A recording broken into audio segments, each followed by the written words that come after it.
420. That's all that's left of my people. Just 420 survivors living in constant fear. There was a time where my people were bountiful and free to soak in the sun and feel the breeze on our flesh without fear. My people could be found in every corner of the globe, growing and thriving. That is, until they came. They're awful and cruel. They hunt us for sport. I remember the first time I ever saw one. It was gigantic and hideous, with a snarling mouth dripping saliva from its fang-filled gape. Its eyes were large and bloodshot red as it scanned the unassuming landscape for its victims. It reeked of the smell of meat and oil on its breath from its insatiable hunger. I watched in horror as its huge, meaty hands brought the knife to my brother's neck and sliced, popping his head clean off, and adding it to the clear sack the creature held in its other hand. I barely escaped with my life that day. They have been attacking us ever since, filling those bags with our heads each time. There's no escaping them. They seem to be able to hunt us simply by smell. I have heard rumors throughout my village of what happens to us once one of the creatures gets your head. We share these tales to keep the 69 remaining children from getting too close to the boundaries. It is said that out of cruelty, they will place the heads on lines and dangle them there to dry out as trophies of their brutality. Once our severed heads are sufficiently dried, they take them and place them into strange contraptions with large, sharp metal teeth, where they then press them together and grind our heads into a pulp. Their cruelty doesn't stop there, oh God. It's just such a terrifying fate. Once they have pulverized our loved ones' heads, they so viciously sliced off they roll us into dried leaves and burn us. The only reprieve we get from these foul beasts is after they have inhaled the remains of our friends and brothers and mothers. For some reason it seems to satiate them, and often lulls them into a deep slumber. This is the only time we can relax just a bit. I have kept count of our population from day one.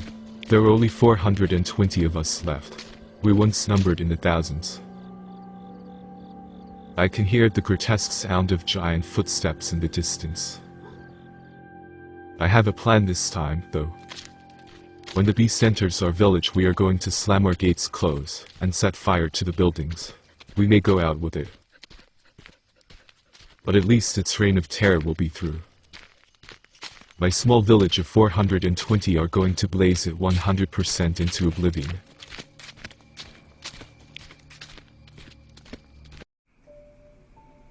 Never thought I'd come back here. Did you? Well, unfortunately, for me in my horrible existence, something caused me to come back. And if you don't know me, you really must have been missing out. My name is Travis, and I used to work at All King Creel's half-priced voodoo store. First as an employee and then as King Creel's personal puppet. And then a lot of other horrible shit happened to me, including murdering my parents, being possessed by King Creel's spirit, and finally ending up here, in college. All in all, college is nowhere near as horrible as working at the voodoo store.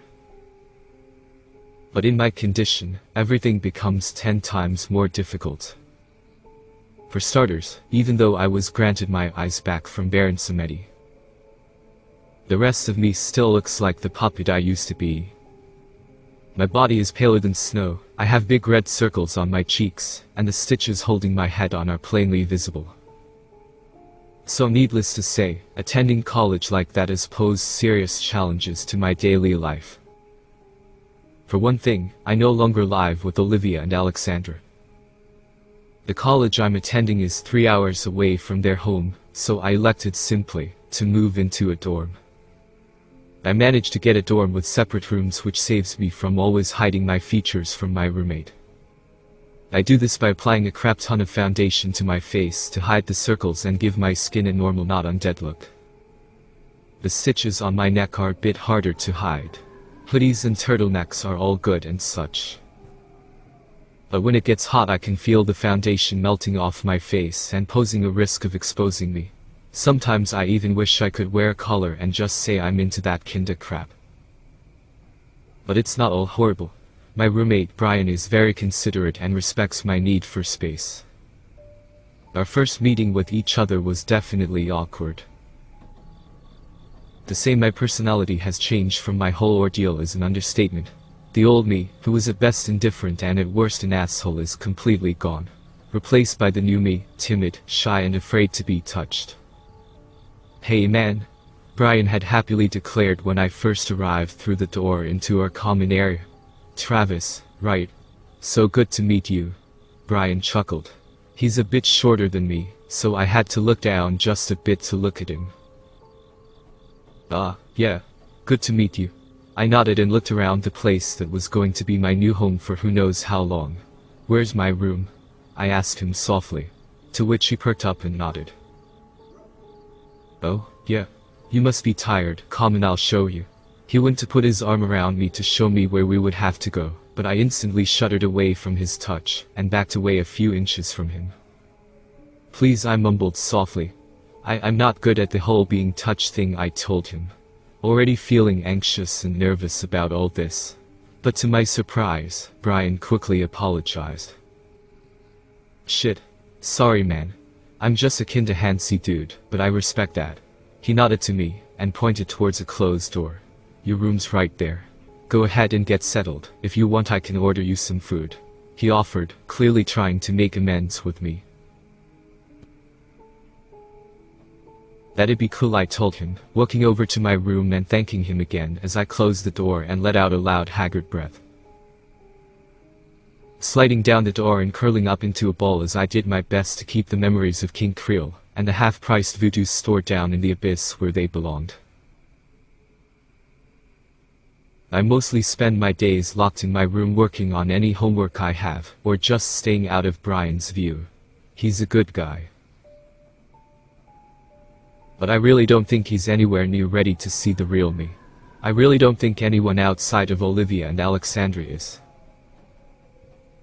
Although I do call them every night for whatever kind of support they can offer me. Olivia calling me big bro really does help make me feel better. Of course, it wouldn't be me if something terrible didn't happen to me on a regular basis. And it came as a double whammy. I was sitting in a lecture doing my best to keep up with the professor's points, but being out of school for a while really has dampened my skills at note-taking. All was going well enough until I was poked from behind by someone. I flinched hard at the foreign feeling, and stared back in a panic, only seeing a confused girl with a mechanical pencil staring back at me. "Do you have any lead?" she asked me. I stared mortified at her and nodded slowly, reaching into my hoodie pocket and handing her a container full of lead. She nodded thanks to me, and opened it up to put some into her pencil. She kept eyeing me as I waited for her to return it. When she finally did, she told me something that really sent me sputtering. "Your foundation is coming off," she told me as she handed me the little container of lead. I stared up at her in horror and quickly touched my face. And indeed I could feel it coming off from my cheeks. Wordlessly I quickly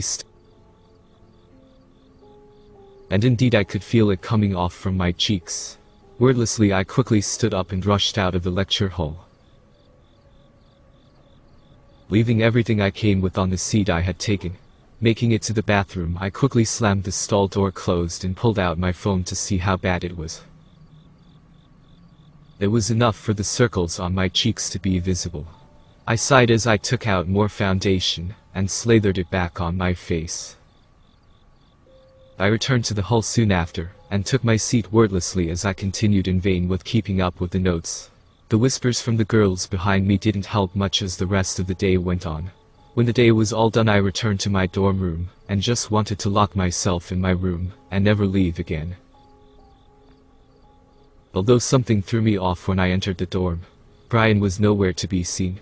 He usually was on the couch playing video games or watching Netflix, since the common room has a pretty nice flat screen.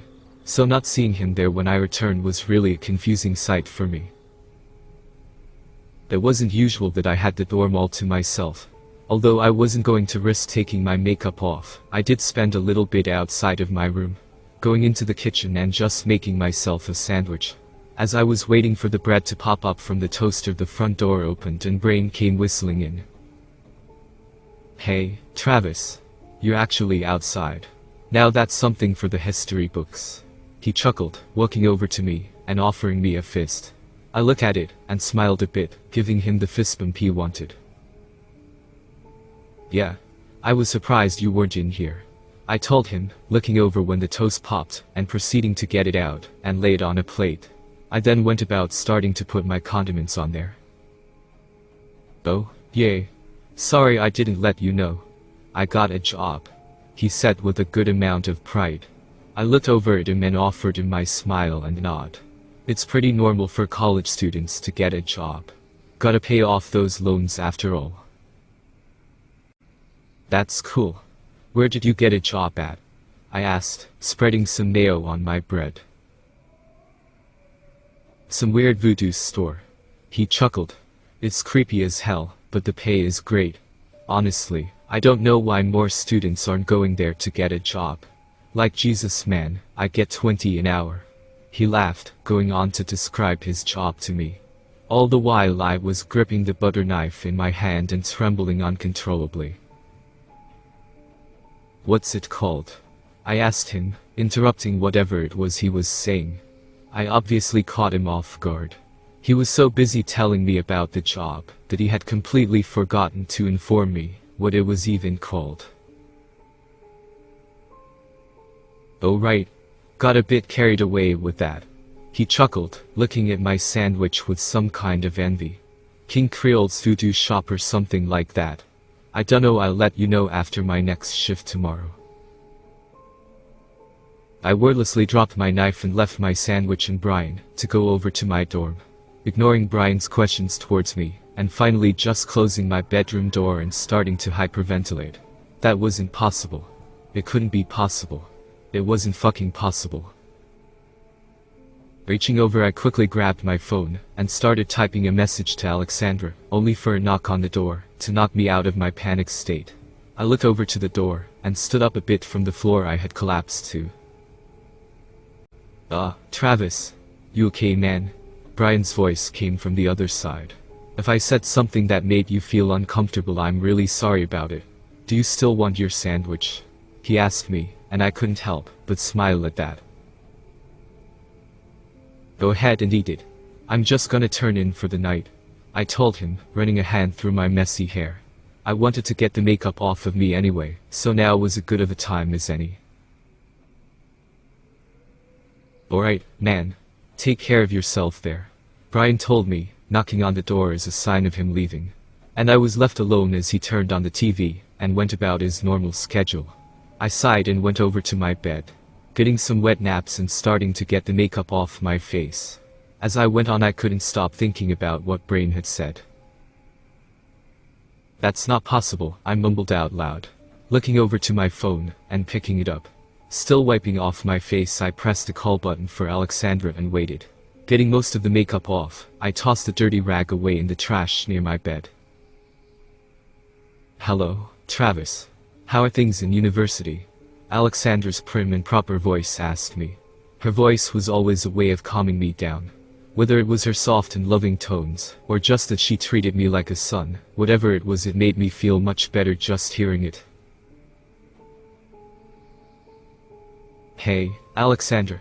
I had a pretty rough day today," I sighed, laying back in bed and rubbing my eyes softly.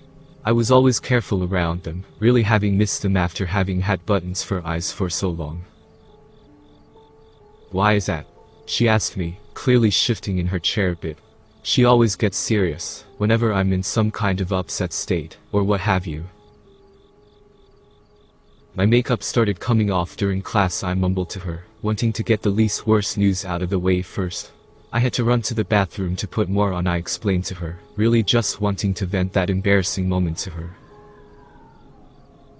"I'm sure it's much worse in your head than it is in practice," she told me, which, while of little comfort, was most likely true. Most college kids have way more on their plate than caring about a weird dude who wears 2 sweaters all the time and wears makeup. But it still made me feel like crap. Yeah, probably, I told her, swallowing and getting ready to tell her what was really troubling me at the time. And my roommate got a job at a voodoo shop that's opened up on campus, apparently. I told her softly in a whisper. She was silent for a good while before taking a deep breath. That can't be possible, Travis. He can't have come back. She tried to reassure me. I swallowed hard and opened my mouth to try and counter her point. But just remembering his button eyes, stitched up mouth and his voice in my mind led to me starting to cry. I'll call you later, I mumbled to her, hanging up before she could tell me anything, and just curled up in my bed, as I tried to get some kind of hold over myself. It's just a coincidence. He's dead. He can't come back. Never. I mumbled through tightly closed eyes. I repeated that mantra all through as I slowly drifted off to sleep. And that's when I had a dream. A nightmare.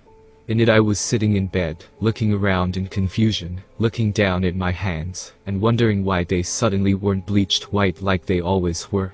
I must have thought that I was awake or something. Going to the kitchen, I started making myself some coffee. Yawning hard as I rubbed my hair, and just wondering why everything felt so strange. It was uncanny, and not really real. I just stared at the coffee maker as it made its noises and spit out coffee. No, I whimpered, tears streaming down my face as I felt another hand come onto my other shoulder. I wanted to reach out to the coffee pot and smash it into his face. And yet I was completely frozen in terror as he gripped my shoulders tightly. You really have been doing well without me. The voice chuckled, his nails digging into my shoulders, and causing me to cry out in pain. For a puppet without strings, you really have distinguished yourself. You're supposed to be dead, I mumbled back, trying to get away from the claws in my shoulders. But the more I tried to get away from him, the tighter his grip on my shoulders became. I already died once, Travis my boy, he said in that sweet songy voice of his. Can't really kill something that's already been dead. The claws suddenly let me go. Only for his hands to grab my face, to keep me from turning around to look at him. I wouldn't look at me right this moment, Travis. I'm not decent. I swallowed hard as I did my best to keep myself under control. Finally, I reached out, and grabbed the coffee pot with what little strength I had, and went to quickly smash it against his head. And when I saw what he looked like, I let out a loud scream, which woke me up in bed with a jolt as I hyperventilated. What I saw didn't look like the old King Creole. The only thing those two had in common was their button eyes. But this thing was an emaciated figure with long sharp claws and disproportionate limbs. It was like King Creole had been stretched out, and turned into a bigger nightmare than he once was. I don't know what he was, if it was just a horrible nightmare, or if that cockroach really has found a way to crawl his way out of hell to continue to torture me.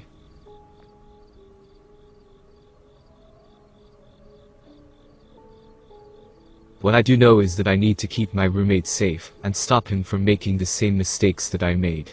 And I need to visit the new half-priced voodoo store.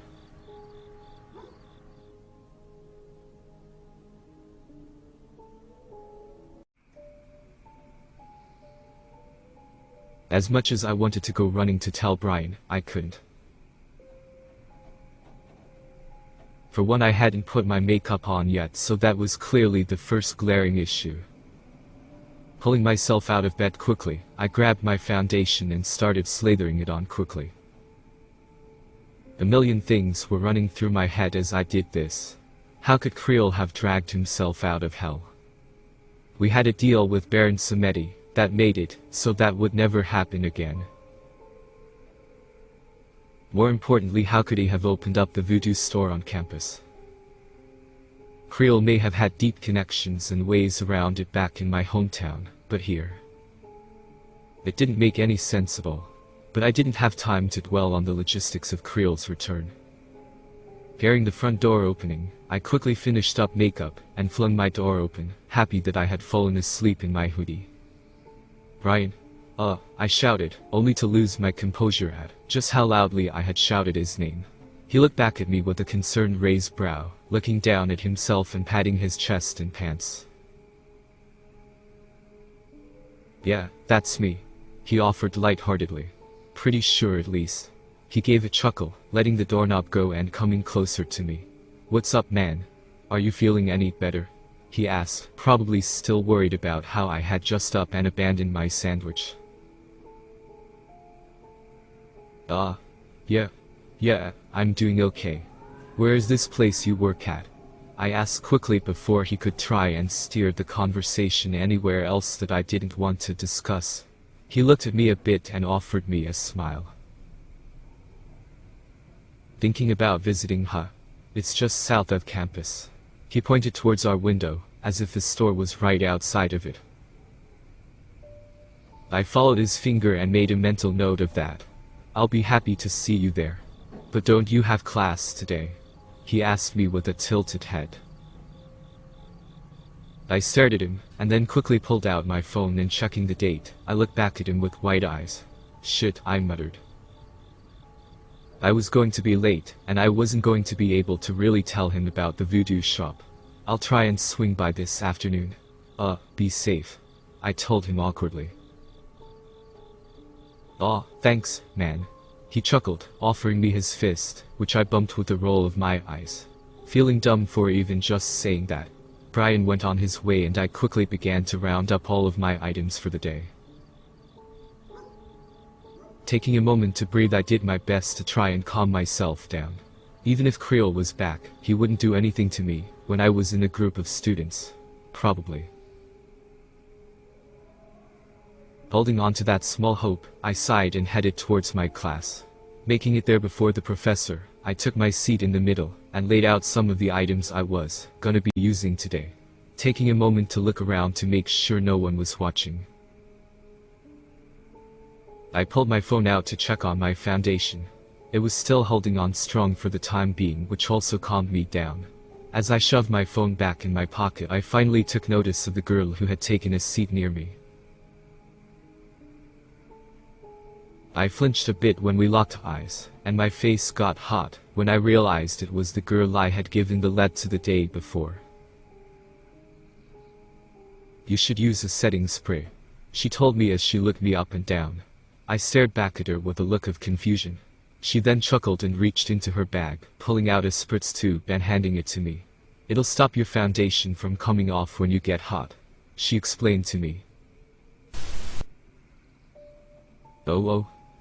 Thanks," I told her, awkwardly reaching out and taking the item to examine it, then looking up at her with a bit of shame in her knowing at least a part of my secret.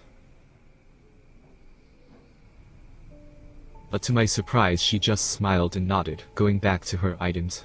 Guess Alexandra was right. I did sorta make a bigger deal out of it than it needed to be. The lecture went on. I as usual struggled to keep up with notes, and really just struggled to keep my mind off anything but the voodoo store. It made no sense. Why would he bother opening it up on the campus? Why wouldn't he have just appeared to me and just taken me out like that? Why bother with my roommate? I struggled through the rest of the lecture until at last the professor finished whatever he was talking about. It was time to leave. I quickly started piling everything into my bag. "Sorry," I stammered, looking up at her and then back at my things. "I don't like to be touched," I told her quickly, still shoving things into my backpack. My mouth hung open in both shock and awe. Now this was something I wasn't expecting at all. Travis, I offered her, running my hands through my hair on instinct. She offered a smile to me and chuckled. "Riley, nice to meet you, Travis," she said with a smile before turning to leave. I watched her leave and let a breath out I didn't know I was holding. I awkwardly stared at the bottle of setting spray she had given me, and slowly put it into my hoodie pocket. Shaking off the weird encounter with Riley, I quickly made my way out onto the campus grounds, and started fast walking towards the south part of campus. A million things on my mind, and soon they were about to be answered.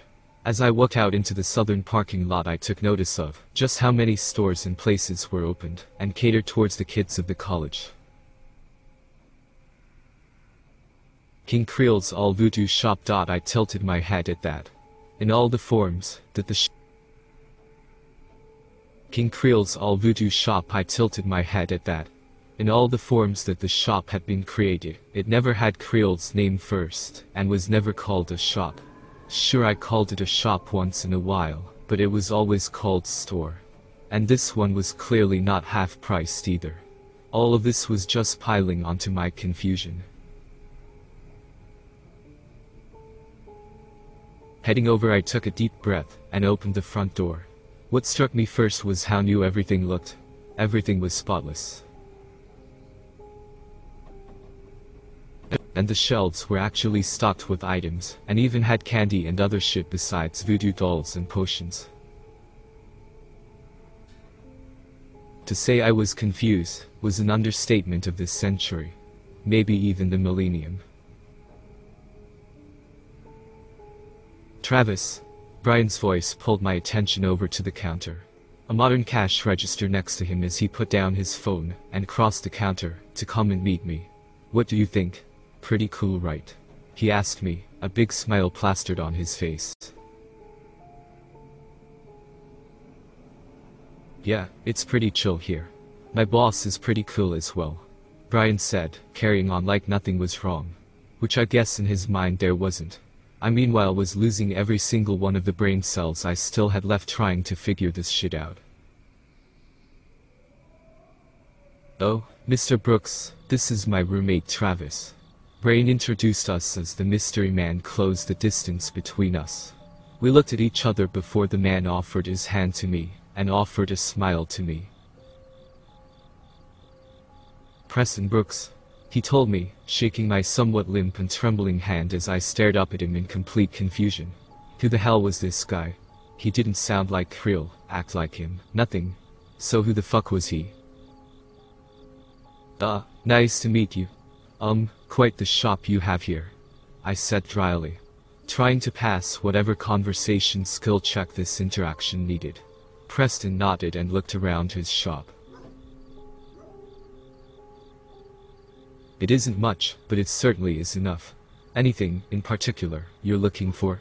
He asked me, turning his head back to me. Before suddenly he sputtered into a coughing fit.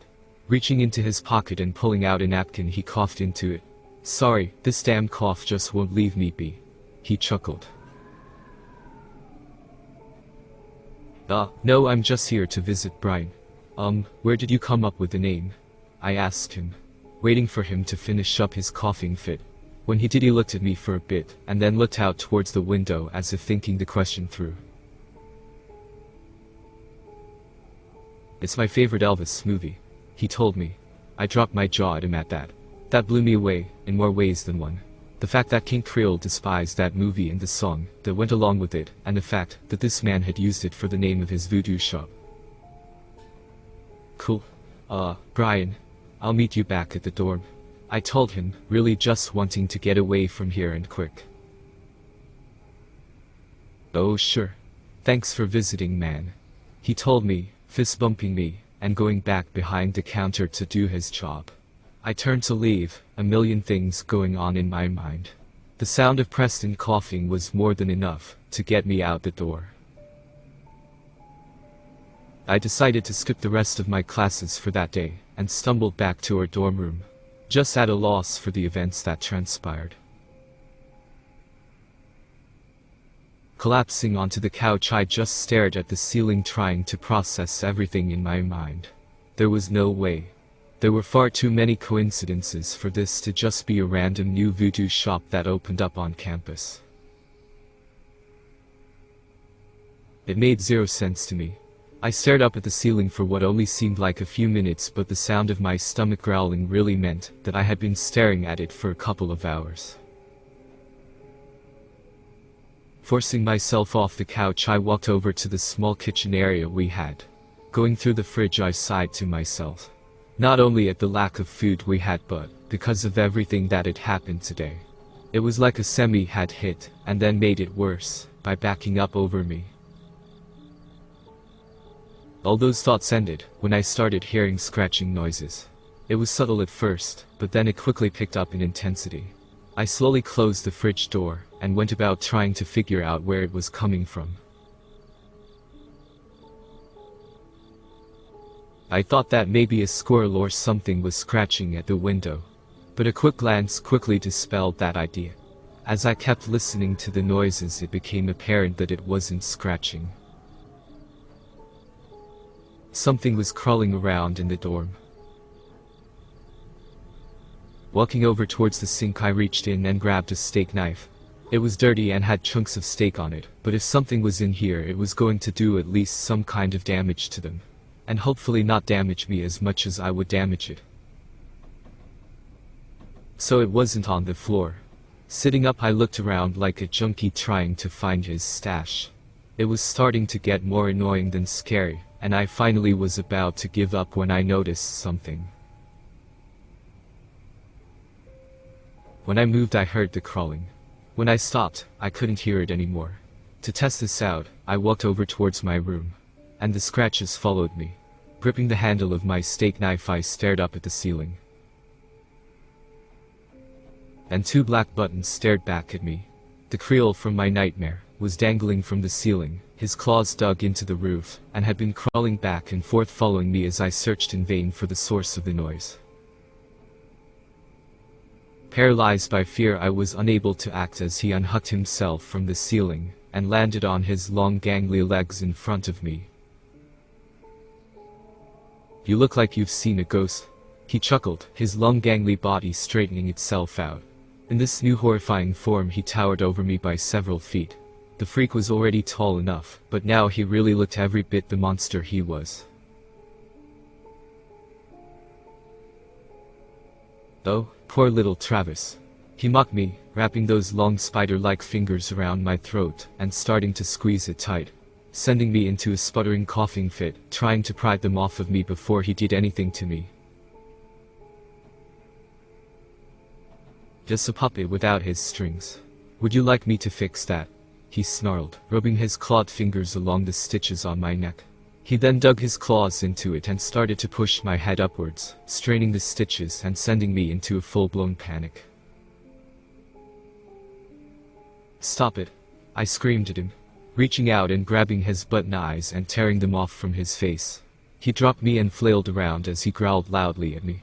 Reaching down, I grabbed the fallen steak knife, and going to stab him, I suddenly was jolted awake by Brian shaking me. "Travis, you okay, man?" he asked me, finally letting me go when he saw that I was in fact conscious again. "Jesus, man. You freaked me out. I came in, and you were on the floor having a seizure or something," he said, obviously freaking out. I looked around and tried to wrap my head around what had just happened. "You freaked me out. I came in and you were on the floor having a seizure or something." What I muttered, looking around and seeing that the steak knife was over by the door to my bedroom. Swallowing some, I looked up at Brian, and figured now was good enough time to tell him about what I had been through. "Hey Brian," I told him, once he had calmed down enough to believe that I was okay. "I need to tell you about the half-priced voodoo store I used to work at."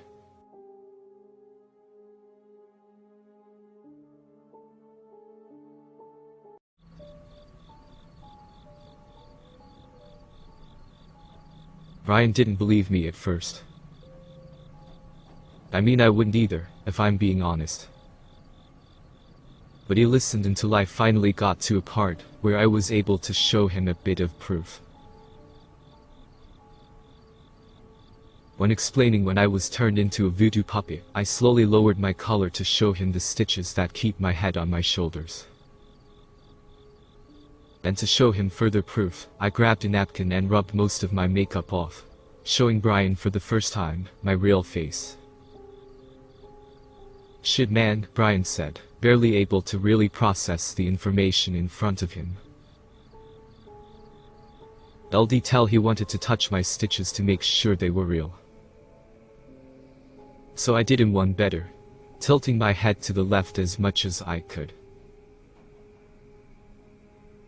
My stitches strained and for a moment my head separated slightly from my neck. To say that convinced him would be an understatement. So that's why I'm worried about where you're working, I explained to him. Finishing up the job of removing my foundation and making it so that I was showing him all of my pale fap.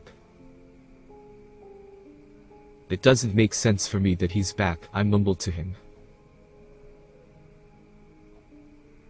Brian was still reeling from what I had shown him, but he quickly calmed himself down and nodded a bit.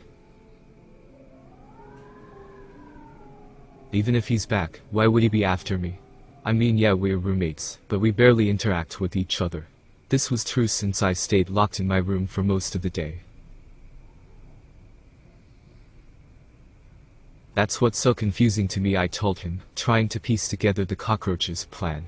It had to involve this new voodoo shop in some way. There was no way it just happened to open up, and then suddenly I was having nightmares about Creole inside the dorm. Preston doesn't seem at all like King Creole, Brain said, breaking the train of thought I was trying to build. Really, he seems like a pretty chill dude. He just coughs a lot, but if he's sick I can't really blame him. Brian shrugged, getting off the couch where we had been sitting and heading over to the fridge. What do you guys even sell?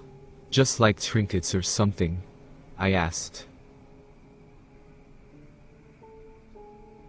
Watching him come back to the couch with some sodas for the two of us. I took mine and carefully sipped from it. I still haven't got the whole drinking thing down, so sometimes it leaks out of my stitches. Yeah, pretty much, he said, taking a swig from his soda and thinking to himself. Yeah, we really don't sell anything too weird. Dolls, candy, etc. No wishes to speak of. Taking another swig from his soda, I could tell he was still staring at me in between his swigs. Can you just watch your boss? See if he does anything strange. At all? I asked him softly. Taking slow and careful sips of my soda, and so far succeeding in not having a leak. Brian turned to me with a smile and nodded. Sure, man. And thanks for trusting me with this secret of yours. He offered me his first, which I returned with a smile, and a bump of my own. And if I'm being honest, you look pretty cool, he said with a chuckle, finishing off his soda and placing the bottle on the table in front of us. You should have seen me when I had button eyes, I offered with a weak chuckle, closing the cap on my soda and standing up to go put it back in the fridge. While walking past my room, I leaned down and picked up the steak knife, looking up to the ceiling to see if there was any sign of Creole's claw marks. But there wasn't. With a defeated sigh, I placed the knife back in the sink and put my soda in the fridge. Hey, Travis. I'm going out with a couple of friends tonight. Any chance of you joining us? Brain asked with some hope in his voice. I looked over at him and smiled a little. My fingers reached up to scratch my stitches. A sort of nervous tic I've developed. Maybe next time. I really just want to try and sleep, I told him, feeling bad when I saw he was a little sad about that. But he nodded knowingly, and let me go back to my room with another fist bump. Walking back into my room, I felt like a weight had been lifted off my shoulders. Brian was pretty cool with me being the way I am. And I could now safely walk around the dorm without worrying about him catching me without my makeup. Closing the door to my room, I pulled out my phone and set it to charge on my little nightstand. I was about to lay back in bed when it started ringing. Staring at it, I saw that it was Alexandra. Nodding at that, I reached over and picked up my phone. Hello. Travis, I'm scared. A soft little voice came from the other end. My eyes shot wide open when I realized it was Olivia on the other end. Why? What's wrong? I asked with more than just a little urgency in my voice. But it was quickly dispelled with her next sentence. I'm afraid there's a monster under my bed, she softly mumbled to me. I couldn't help but let out a little chuckle at that. Despite everything she'd been through and seen, Olivia still is only 8 years old. Aha, she told me quickly. Whatever she did, it never failed to bring a genuine smile to my face. She was so innocent, and yet I knew she had a powerful drive beneath her small little body. Then Tempe will protect you from anything that might be hiding under there, I told her, lying back in bed with the phone against my ear, and continuing on with my assurances that she was going to be okay. It took a bit more convincing, but I finally got her to believe that Tempe would protect her. Okay, she finally said to me, yawning a little bit since it was past her bedtime. Thank you, big bro. A name that always tugged at my heart. I smiled at her even though she was several miles away. Sleep well, Livy, I told her, ending the call and placing my phone back on the stand to charge. Laying my head on my pillow, I stared up at the ceiling. Sleep was still a strange subject for me. For so long as a puppet I hadn't been able to, and suddenly I was now able to sleep once again. Sure, it was only for a handful of hours, but it felt amazing coming from nothing. Finding myself still staring up at the ceiling, I finally rolled over on my side to try and get a few winks of sleep. Whether I was even going to be able to was another thing, with so many thoughts running through my mind about Creole and the voodoo shop. It was a wonder if I slept for even half an hour. Rolling around in bed, I couldn't help but feel that something was off. I couldn't tell if it was something about my bed, or I just wasn't tired. Rolling around some more, I finally settled on just staring at my bedroom door until I either fell asleep or morning came. Whatever was going to come first. Finally, slowly closing my eyes, I was jolted awake by scratching coming from somewhere. Sitting up in bed quickly, I looked around in pure panic for the source. I must have fallen asleep, and that meant that he most likely was here. Where are you, you asshole? I shouted, my voice trembling with obvious fear and not bravado at all. I reached into my pocket trying to find any kind of weapon to fight against him. Well, I don't think lint is his weakness, so I was definitely out of luck in that department. My gaze turned to the ceiling, fully expecting to see him, but when I didn't, I began to panic even more. Never played hide and seek, Travis, my boy? His voice asked me. It felt like it was coming from my head and gave me no idea at all as to where he might be. I gripped my blankets tightly as my eyes darted in every direction to where he might be. Alright, you asshole. Where are you? I mumbled, swallowing the bile building up in my throat and getting out of bed quickly. My eyes were dead set on the closet. It was the only spot that the freak could possibly be hiding in. Walking over to it, I flung the doors open, only to be met with all my sweaters and hoodies staring back at me. I was beyond confused. Reaching into the closet, I threw everything out in some vain attempt to try and find him. And that was when it hit me. What Olivia had called me about. The bed. Had turned towards the bed, and to my horror, his long gangly arms shot out from the side of the bed. His claws digging into the floor and scraping along the floor as he pulled himself out from underneath my bed, stumbling into my closet. I stared in fear as this giant lumbering creature pulled itself out from underneath my bed. Should have paid attention to little Miss Olivia. He chuckled as he pulled himself straight and cracked his bones into place. In one step he was already close enough to reach me, but instead, he bent down and pushed his face close to mine. After all, you don't have any way of defending yourself like she does. He smiled, his rows of jagged yellow teeth menacingly staring back at me.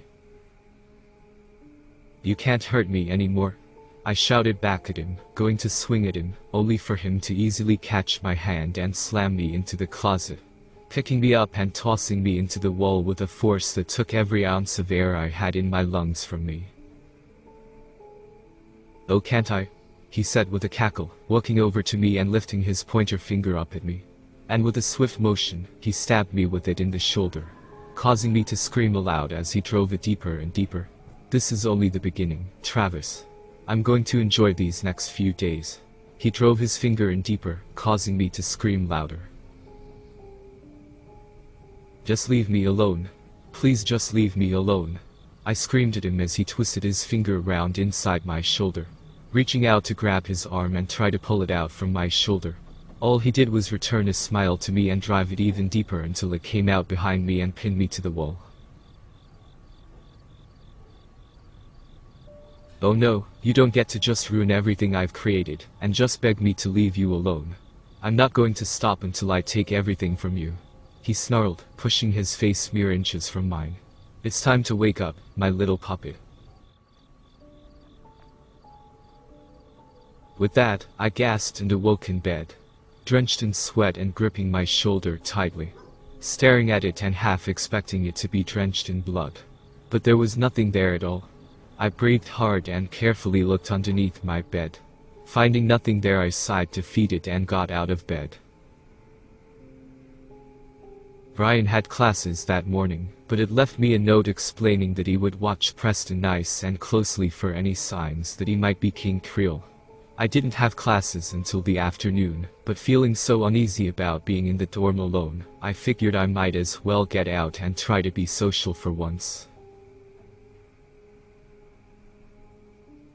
I slept into one and left the dorm, making sure it was locked before heading down towards the campus grounds to get something to eat.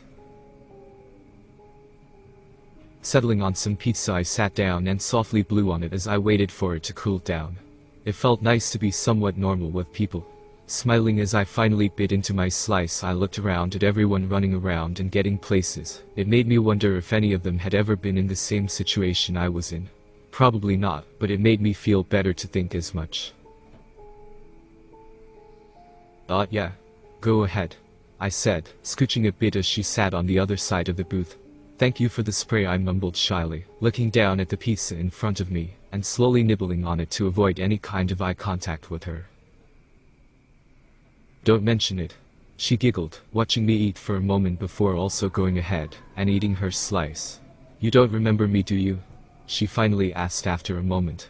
I looked up at her with a raised brow. I know, sorry. I'm really bad with names and faces," I told her. I was trying my best to remember her face, but nothing was clicking. What with the horrifying voodoo man that was threatening to ruin my existence really taking priority? "High school silly. We worked on that science project together," she chuckled, pulling her phone out and showing me a picture of us at the science fair. And it was then that I really felt stupid. The only girl who had ever really given a crap about me in school. "Fuck. I'm stupid," I sighed, planting my face in my hands, silently freaking out and quickly pulling them away when I remembered the makeup on my face. "It's okay," she giggled again, putting her phone away. "I almost didn't recognize you either, Travis. You don't exactly act the same," she said, eating her pizza and really eyeing me. I pouted a bit, but she was definitely right. "It's such a long story," I sighed, shaking my head and biting into the remaining crust of my pizza. "Maybe I'll tell you. But right now, just know that I appreciate this spray," I told her, smiling up at her. She returned the sentiment and nodded at me. We could have gone on longer, but my phone ringing pulled my attention away from her. Looking at it, I saw that it was Brian. We had exchanged numbers when we first moved in just in case something happened and we needed to contact each other. "Brian, what's up?" I asked him, looking at Riley and holding up a finger to her. which she nodded and just went about drinking her soda. "Dude, did you remember to lock up?" Brian asked me. I got back from class, and the door was flung open, and shit is thrown everywhere. He told me. I looked up at Riley and quickly started collecting my garbage. "I have to go," I told her quickly. "Yeah, I definitely locked it. I have the key in my pocket," I told him quickly, shoving the garbage into the trash and quickly running off towards the direction of my dorm room. "Oh shit, you're right. Cause the doorknob has been broken the fuck off," Brian told me, causing me to panic even more. "Looks like they just kinda stayed in the common room. Both our doors are closed, but I'm gonna double check," he told me. "Sounds good, I'll meet you there," I told him, hanging up when it was confirmed, and thinking of every way in which that bastard could have snuck his way into our dorm. Well, not snuck, more like forced his way into it. One thing was obvious to me. He was going to continue his threats to me until I either stopped him, or he made good on those threats. My only idea was to stop sleeping. But that came with its own set of problems. The fear of other Travis appearing once again. It would definitely be stacked against me if both he and Nightmare Creel would team up. Well, whatever happens, I'm going down swinging. If you are liking this series so far, make sure to hit the thumbs up and subscribe, so I can reach 1,000 subscribers. And keep creating new contents for you guys.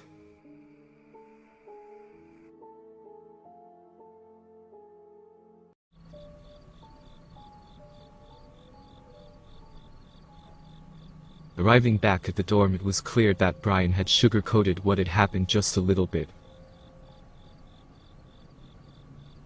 The door was nearly torn off its hinges, and the whole dorm was in complete disarray. The couch had been flipped over, and just by looking towards my room, I could tell that it was also in a state of a complete mess. "You made it seem like it wasn't that bad," I told Brian when he came out of his room, when he heard me come in, looking around and nodding a bit. "Anything taken?" I asked him. Flipping the table over and putting the items back on top of it. Walking over and motioning to help him flip the couch back over. Grunting along with him, I flipped it back over and sighed. "Well, I'll go see the damage in my room, I guess," I sighed, walking over and reaching out to grab my doorknob. I barely grabbed it. When the entire door fell forward into my room, staring at it with just the smallest bit of resentment.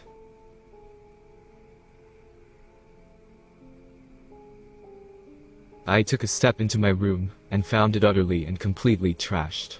It was worse than the common room, and just by a hunch much worse than Brian's room. Sighed as I looked around at the smashed and destroyed items around my room. I didn't come with much, but the little amount had basically been smashed and thrown across the ground.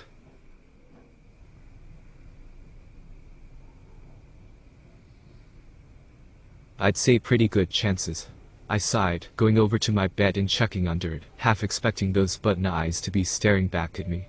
But thankfully there was nothing under there but the suitcase I had brought when I moved in.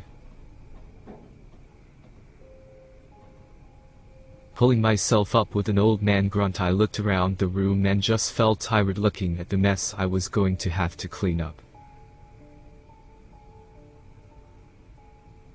"It's weird, they didn't even touch my room. Like at all," Brian said from my doorframe, looking around at my mess and heading back into the common room when I exited my completely trashed room. "Alright, well, I have classes in a few hours and you have to work soon, right? Maybe together we can clean all this up," I sighed, not really feeling the urge to report this to anyone. What would I tell them? My freaky undead voodoo boss broke in and trashed the place. Brian barely believed me at first. Why would anyone else? Together I and Brian were able to get the common room in some kind of clean state. and I said I could handle my room while he went to work, with the promise to keep an eye on Preston to see if he did anything strange. Once he left, I looked around the dorm and felt just a tiny bit unnerved by something. For once I'm glad I have class, I mumbled to myself, walking back into my destroyed room and picking up my makeup from the floor, and going about fixing the smear I had created on myself. Was in the middle of gathering my stuff for class when my phone rang. Fishing it out of my pocket, I saw it was Alexander. Pressing the speaker button, I placed the phone on my bed, and went about my makeup. "Hello Alexandra, I'm in a bit of a hurry." "Good afternoon, Travis." Her soft motherly voice filled my room as she spoke. It was always a comforting feeling to have her or Olivia call me. "Are you free tomorrow?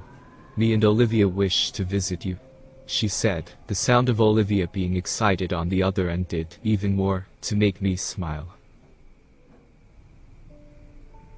"I should be free tomorrow," I said as I finished up my makeup and made sure I still looked somewhat presentable. I told Brian about everything, so he knows pretty much everything about what happened, I explained to her.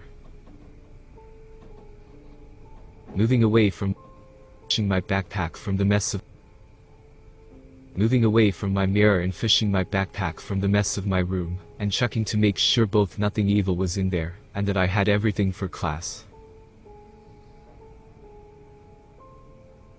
"I can't wait to see you," she shouted excitedly, bringing a smile to my face as I looked over to my phone. "Me too, Livy. See you guys tomorrow." I ended the call and sighed out the little bit of breath I was holding in my lungs. Picking up my backpack, I headed for the door, and realized a predicament. Mostly the fact that the front door was almost completely blown off its hinges. Entering my next class, I took my usual spot away from most people, and did my best to follow whatever it was the professor was teaching today. Honestly, for as much as I hate being in class and struggling to try and keep up with everyone else, this is still far better than being at the voodoo store, which just made me more worried for Brian working at this seeming knockoff shop. As these thoughts kept filling my head, I kept trying to scribble down on my notes. Sighing hard, I had thought that I should just give up when suddenly that idea was thrown out the window. Looking around at the other students, I flinched out of my chair and fell down, looking around at all of them. They were all suspended by string, with their eyes and mouths sewn shut. I stood up quickly and moved to the closest student to me, poking them for any kind of reaction. They were hanging from strings and mindlessly scribbling on their notes or typing on their laptops if they had one. I looked around at all of them and then down at me. Luckily enough for me, I wasn't under the strings' control. "Travis, is there something the matter?" Creel's soft voice pulled me away from the horror around me, and drew my attention down to where the professor had been teaching. He stared back at me with a smile on his face as he tossed the lifeless body of my professor on the floor. "Seems like you fell asleep in class."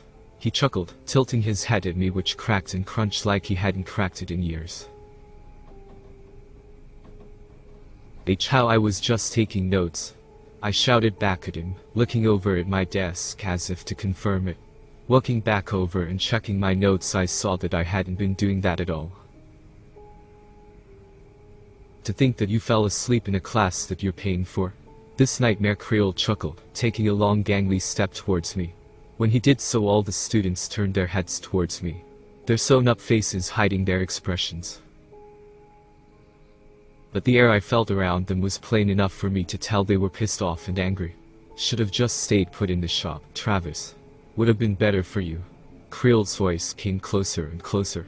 Looking over, I caught sight of him climbing up on the desks, and easily walking on top of them over to me. "Oh yeah, being your stupid puppet for eternity would definitely be better than this," I shouted back at him, fishing in my pocket for any kind of item that could help defend myself. Pulling out the pen I had been using for writing, That wasn't going to help me, unless, before I got in another war of words with Creel, I quickly clicked the pen and jammed it into my hand. Flinching hard, I suddenly fell out of my desk and looked around in complete confusion. Looking up, I saw that a few of the other students were looking at me like I was an idiot. Which I guess I am. Standing back up and sitting back in my chair, I sighed and decided just to not try for the rest of the lecture. Staring down at my hand, I saw that there was a small hole staring back at me. Now when my hands had been drilled into when I was turned into a puppet, they eventually healed around the strings in my hand. So seeing a tiny hole staring back at me made me unsettled, even if I was the reason it had happened. When the lecture was finally over, I made my way out of and quickly started heading to my dorm. Carefully opening the door, I poked my head into it and looked around to make sure all was still well. It was, so I pushed the door all the way open and stepped in. Checking my phone in hopes to see if Brian had messaged me, I let out a worried sigh when I saw he hadn't. I paced around the dorm a bit before heading back to my room to try and clean it up. Finally getting my room back to a state of messy clean that I enjoyed, I then decided that instead of staying here and accidentally falling asleep, I might as well try and do something that I hadn't done in a long time. That's almost as terrifying as Nightmare Creole is. Getting up all my social skills, I headed out and down towards the same area I had gotten my pizza at. And I already regretted my decision when I saw Riley and her group of friends coming out of one of the shops nearby. Travis. Riley's excited voice came as I tried to turn around and escape. She came over and smiled as her friends followed after her, obviously not happy at being dragged over to see this obviously awkward idiot in front of them. "Hey Riley," I mumbled to her, reaching up to scratch my stitches and catching myself before I revealed them to anyone. I was just passing through," I told her, looking over at her friend group and praying my foundation held up. "That's cool. We were just heading outside. Wanna join us?" she asked, looking up at me. I swallowed nervously and suddenly was really regretting my choice to try and socialize. "Come on, at least walk us over to our dorms," she asked me, to which I finally agreed. "Hey, aren't you the guy that fell out of your chair during the last lecture at psychology?" one of her friends asked me, a raised brow directed at me. I swallowed yet another lump in my throat and thankful that this foundation was hiding both my painted red cheeks and my actually red cheeks. "Oh yeah, had a nightmare," I quickly explained away as I walked with them out of the hall and onto the campus grounds, sticking close to Riley, since she was the only one I knew in this group of ladies. "Really? In high school, you slept through everything. One time you slept through a fire drill," Riley teased at me, nudging me playfully, causing me to panic slightly at being touched, but managing to hold it in against the building wall of uncomfortableness. "A lot has changed since then," I told her with just a hint of sorrow in my voice. She seemed to pick up on it and turned to talk to me, but we didn't get much of a chance. "Hey, let's head in here real quick," one of her friends called out, pointing my attention to the voodoo shop. My stomach sank even further upon seeing that we had found our way over there. This was just the group of people I dreaded seeing in the voodoo shop, because I knew I would have to clean up. "Why?" Riley asked, her attention turning from me back to her friends. "What business do you have, Becky?" she asked Becky, a girl with a Karen haircut in the making by the looks of things. "I want to get a good luck charm for my test tomorrow," she hummed, turning and heading towards her entrance. Everyone else followed, except for me and Riley. She groaned and looked over to me. "You coming with?" she asked me, with eyes that basically begged me to follow her in. Reluctantly I nodded back and smiled a little when she smiled up at me and thanked me. Together we entered the voodoo shop to see Brian at the counter talking to one of the girls. "Yo, Travis," he said, more than a little surprised to see me outside of the house. "And with a random girl as well." Riley looked up at me surprised as well, probably from the fact I had an actual friend. He's my roommate, I explained to her. Just your roommate. I'm hurt, Travis. Brian pouted, obviously faking it. I rolled my eyes at him, and turned back to Riley. He's my roommate and very annoying, I corrected. Thank you very much, Brian said with a chuckle, turning back to finish talking with the girl at the counter, while the others looked around at the random knickknacks that were offered by this place. Me and Riley looked around together. Ending up at the wall of voodoo dolls. Well, wall of voodoo doll templates. Unlike all King Creoles, these voodoo dolls weren't designed to look like people. They all just kinda look like Tempe. Do you even believe any of this voodoo crap? Riley turned to ask me as she picked up a voodoo doll from the wall. I looked at her, and then down at my hand, imagining the torture and pain that the living voodoo doll had done to me, and what he had caused me to do to my parents. Yay, I mumbled back weakly, really at that point just wanting to leave and go back to my room.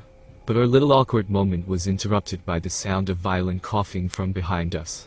Both of us turned around to see Preston Brooks, supposed owner of this here voodoo establishment. So sorry kiddos. This call just gets worse and worse. He chuckled with a smile, putting the handkerchief he had coughed into back into his pocket and closed his hands together. Anything I can help you to find? Yay. What she said. I mumbled, backing up from him and into the wall of voodoo dolls. Shame, well let me know, if you need anything, he said with a smile, and left me there. I let out a breath of relief and soon flinched, when I felt a hand on my shoulder. It's me, dude.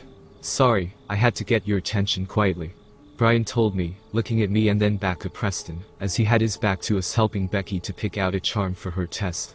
Something's up with him, Brian whispered to me as he pulled me over to a corner. What do you mean? I asked him, looking at an item to make it seem like Brian was helping to explain what it was.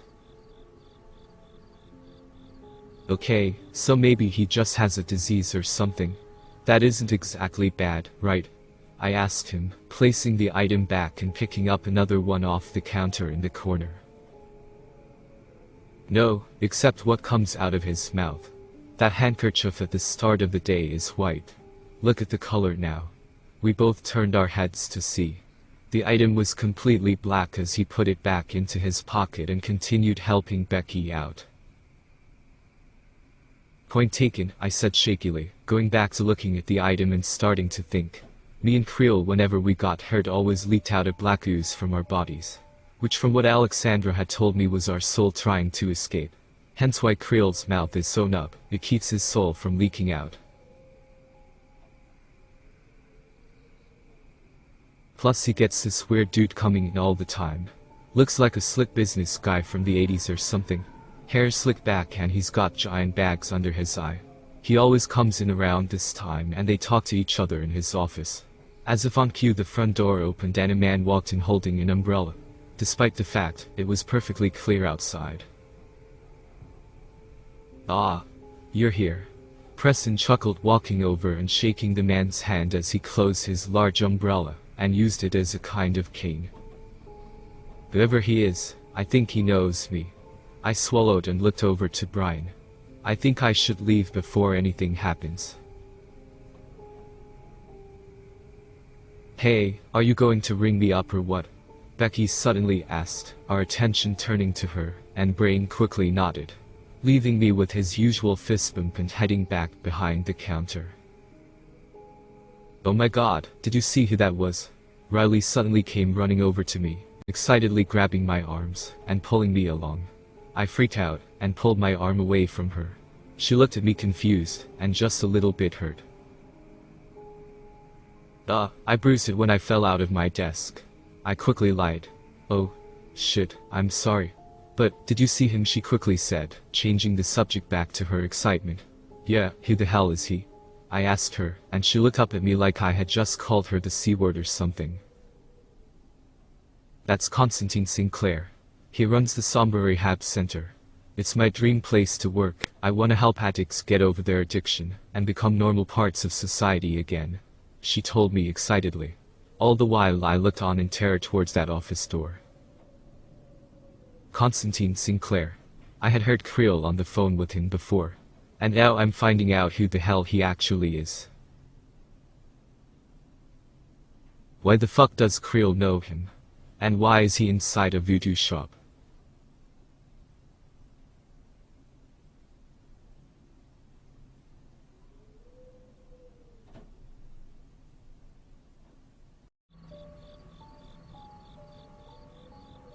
To say I wanted to run screaming from the voodoo shop was an understatement. I wanted to run screaming to a gas station for some gas to burn this fucker down. But instead I just sorta kept begging Riley if we could leave. Like a little kid begging his mom about something. Mostly because I didn't want to leave her anywhere near this place. She had seemed ready to go, but when Sinclair walked through those doors, she was hellbent on talking to him. Ryan for his part had just finished ringing up Becky when two more of her friends showed up with items to buy, prolonging our stay at the shop and only adding to my sense of dread and fear. My eyes kept darting over towards the manager's office, and just causing me to instinctively bite at my fingernails. Something I haven't done in years. "Travis, are you okay?" Riley asked me, after she was done talking with her friends about Sinclair arriving at the voodoo shop. And now that she was done I could tell that she knew something was wrong with me. Wasn't that hard? I looked like I was about to have a full-on mental breakdown. And I was. "I just want to leave," I quickly told her, forcing my finger out of my mouth before I ripped the whole nail off. "Is it okay if I just go?" I asked her, looking over at her and forcing my hands into my pockets to keep them from fidgeting like crazy. "Yeah. I'm sorry to be keeping you. We're close enough to our dorms where it's safe," she said, looking at me with just a hint of concern in her eyes. I nodded quickly and was starting to move towards the exit when the door to the office opened and I instinctively froze in place. "Mr. Sinclair." Riley's excited voice came from behind me as she quickly rushed over towards the gloomy, well-dressed man. He looked over at her and made a face that said he had just stepped on something disgusting. "You're far too loud," he told her as he clutched his umbrella looking like he wanted to bash it over Riley's head. "What do you want, girl?" Sinclair hissed, his eyes narrowing, and obviously annoyed that he had to socialize. I kinda felt that. "Oh?" Riley sputtered, clearly taken aback by Sinclair's attitude. I'm a follower of your work, and I hope one day you'll hire me at Somber," she said, most of the confidence disappearing from her voice. "HM," the man mumbled, coming over to her and looking at her. "Perhaps." And with that, he walked past her and headed towards me in the exit. He stared straight ahead and past me. His hands reached out to grab the door. Suddenly I felt a horrible chill across my body, and my legs began to move on their own. It wasn't like when the strings controlled me. This was like some force was physically making my legs move. I stared back at Riley and Brain as if they could save me, but neither of them was paying attention. "You're Travis?" Sinclair asked when the two of us were outside. He opened up his umbrella and stepped underneath it. Whatever was forcing my legs to move next moved up to my arms and gripped them tightly. They kept me from moving as Sinclair walked around me, examining me like I was on display. "Yeah. I assume you work with King Creel?" I asked him, panting hard as I tried to act tough. Whatever was holding me still suddenly reached out and covered my mouth. I gagged and started coughing as whatever it was that was now covering my mouth was slimy and smelled like rotting flesh. "I'll make this quick, since I could give a rat's ass about that voodoo freak," Sinclair said, stepping closer to me and getting right in my face. "You're fucked. So fucked that you're better off just laying down and accepting what's in store for you." He spat at me. His sunken, tired eyes were suddenly alive with rage and murderous intent. "Only reason I'm helping that idiot is that you fucked with my supply of addicts. You brought this on yourself, you stupid little shit," Sinclair growled, turning his back to me and walking off underneath his umbrella. Whatever was keeping me in place finally let go and allowed me to dry heave and cough violently as I watched him leave. As I did so, I watched as what I thought was his shadow slither into the shadow that the umbrella had been making. Why did I ever get involved in all this crap? First a living voodoo doll and now a freak with a moving shadow. Standing up and staggering my way back to the dorm, I entered it and collapsed to the couch, panting hard and rubbing my face hard. Sinclair's threats caused it, so I couldn't even rest there for long without being afraid and standing, so I could just pace the dorm in fear and paranoia. Any little creak that came from the woods sent me flinching in fear. So when the front door opened up I nearly shat myself but calmed down when I saw it was Brian. "Jesus man, you look like crap," he said with concern in his voice, coming over and slowly coaxing me to sit down on the couch while he made me something to calm down. My hands trembled as I softly took the cup of coffee from him. "What happened?" "I saw that Sinclair dude talking to you from inside the shop." "He knows about Creel," I stammered, taking a soft sip of the coffee, being careful so that it wouldn't leak out of my neck. He's some kind of freak like Creel that. I looked back over at Brian, who was sitting a good couple of feet away from me. Well, your friend Riley certainly seemed to think something was up with him.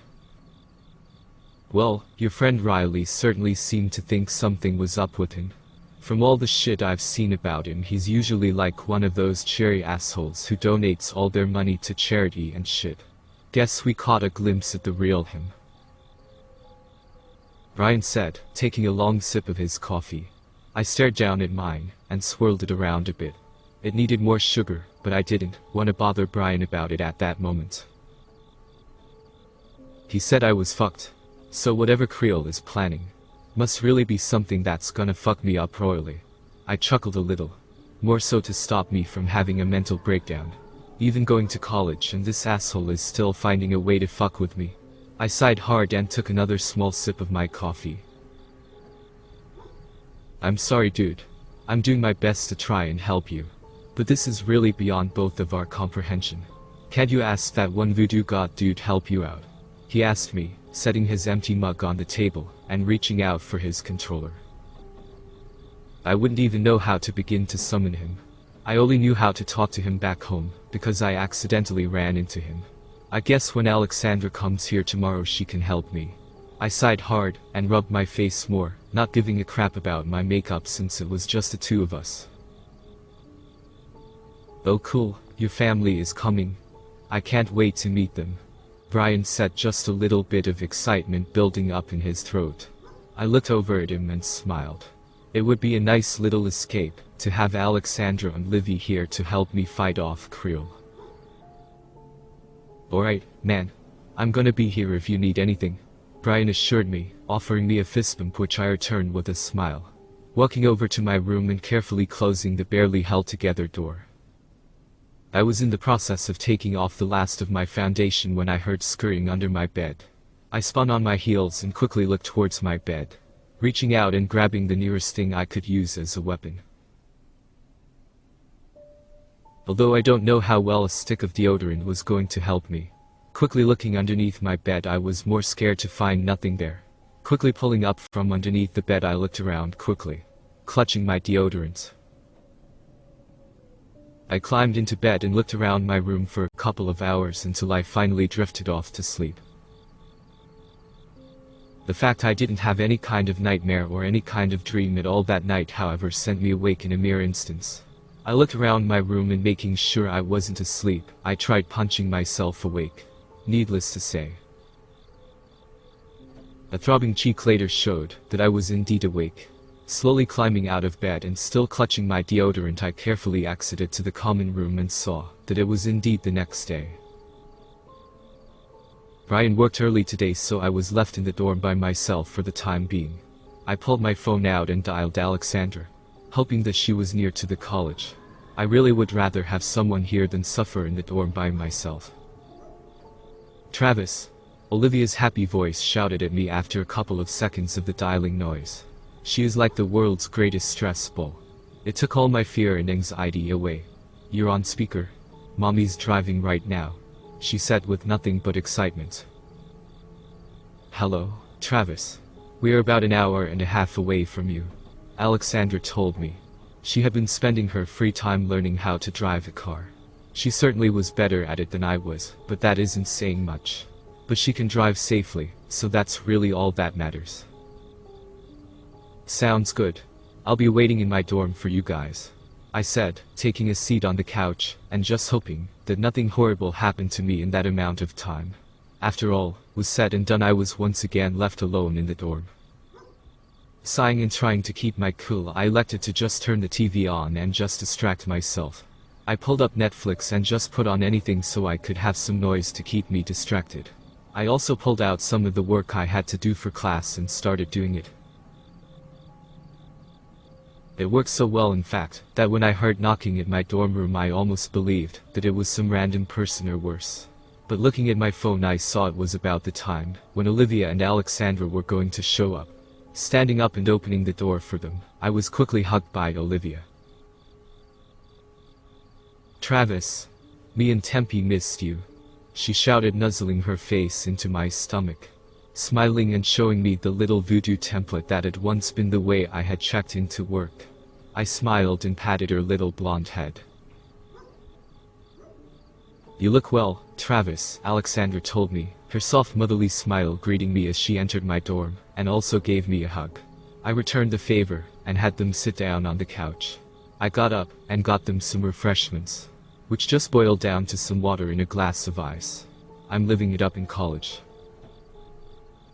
I don't know what it means, Travis, Alexandra told me after I had explained everything that had been happening to me. I sighed as I looked at her and Olivia. How could Creole have dragged himself out of hell? Or wherever it was that Baron Samedi had sent him? Tempe says that he doesn't know either, Olivia said, holding the old doll up. I sighed at that as well.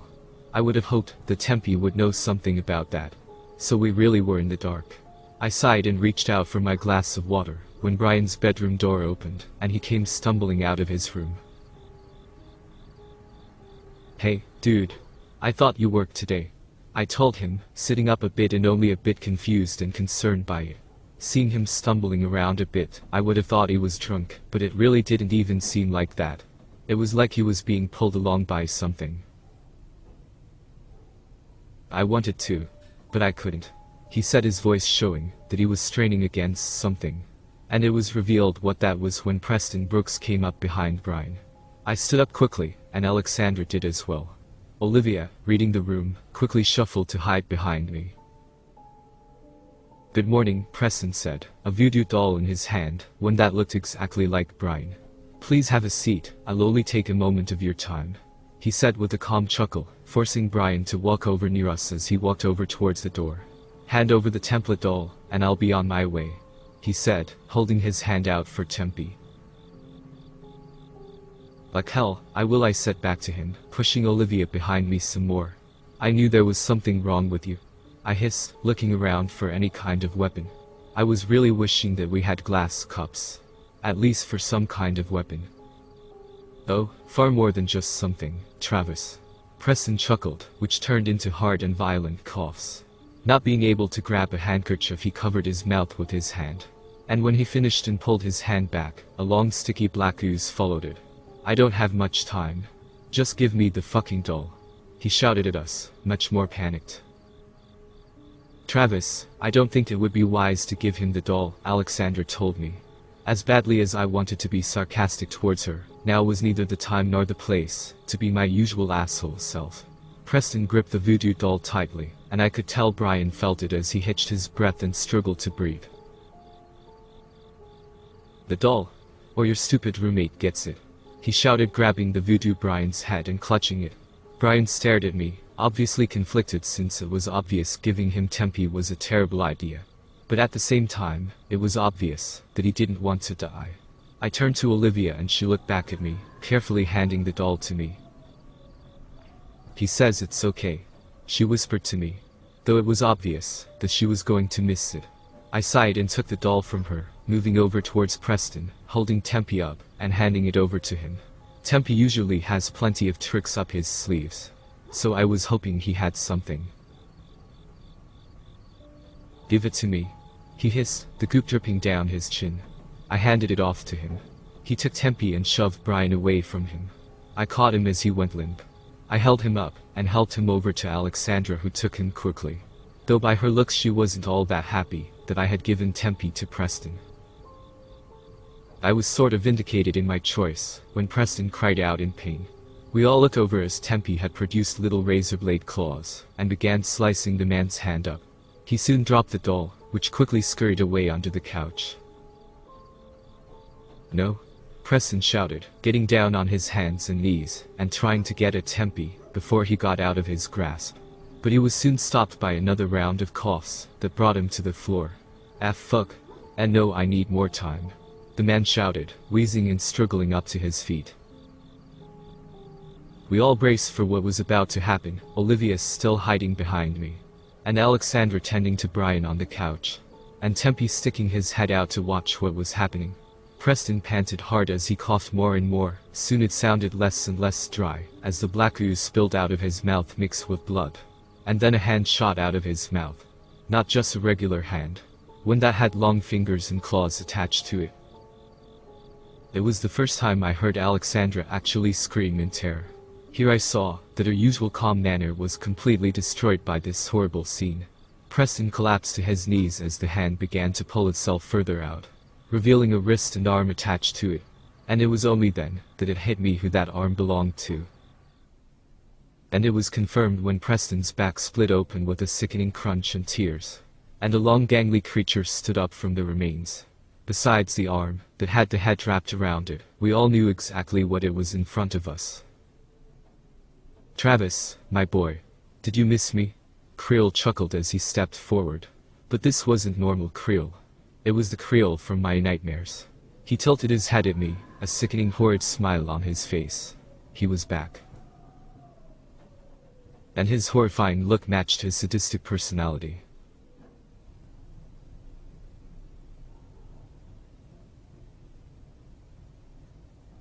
Reduced to the role of a glorified butler for all these freaks was certainly a low point in this fucked up rodeo called my life. Looking around the kitchen like an idiot for the wine that was requested, I was moments from giving up and facing Creel's wrath, when a little tug at my side caught my attention. Pulling Tempe out of my pocket, I saw that the little voodoo doll was pointing in the direction of a cabinet. Walking over and opening it up, I breathed a sigh of relief as I reached out and grabbed one of the bottles of wine. "I owe you one," I told the little doll, placing him back in my pocket and sighing as I started back towards the dining room. Stopping at the door and taking a deep breath, I put on my stupid smile and exited the kitchen, and walked into a scene that wouldn't have looked out of place in a Three Stooges short. "Eat with a fork, you disgusting freak," Sinclair shouted at the long-haired Garibaldi. He was seemingly eating an entire rotisserie chicken by himself. Garibaldi was the odd one out of the four creatures seated at the table. While they all wore suits, he wore a red ringleader's shirt, his nails painted, and even his eyes threw me off when he turned to look at me, seemingly ignoring Sinclair's shouts and curses. "There you are, Travis. Seems like you've almost been gone a month," he chuckled, motioning me to come over with the bottle of wine I was holding on to. Nodding, I kept the stupid fake smile on my face and walked over to the table, carefully placing it on the table and backing away slightly. "Leave it to you to turn the boy into a doormat," Sinclair hissed, turning his attention from the increasingly messy scene of Garibaldi eating over to the two of us. Sinclair peered at me with his deeply sunken eyes. I did my best to keep the smile plastered on my face, praying that Creel still hadn't noticed that he no longer was controlling me. "Boy, go get me a cigar," the man ordered me, pointing at me and snapping his fingers at me. I looked over at Creel to see if he was okay with this, but my captor was far too busy talking to Monsieur Leblanc to have even noticed what had been ordered of me. Nodding to him, I walked over to a small table set up near the kitchen's entrance. A box full of cigars sitting there.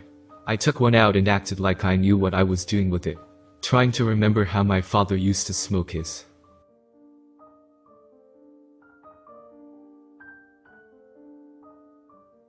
Snipping the end off with the cutter, I walked back over to Sinclair and handed it to him. fishing in my pockets and taking out a Zippo that I had also taken from the table.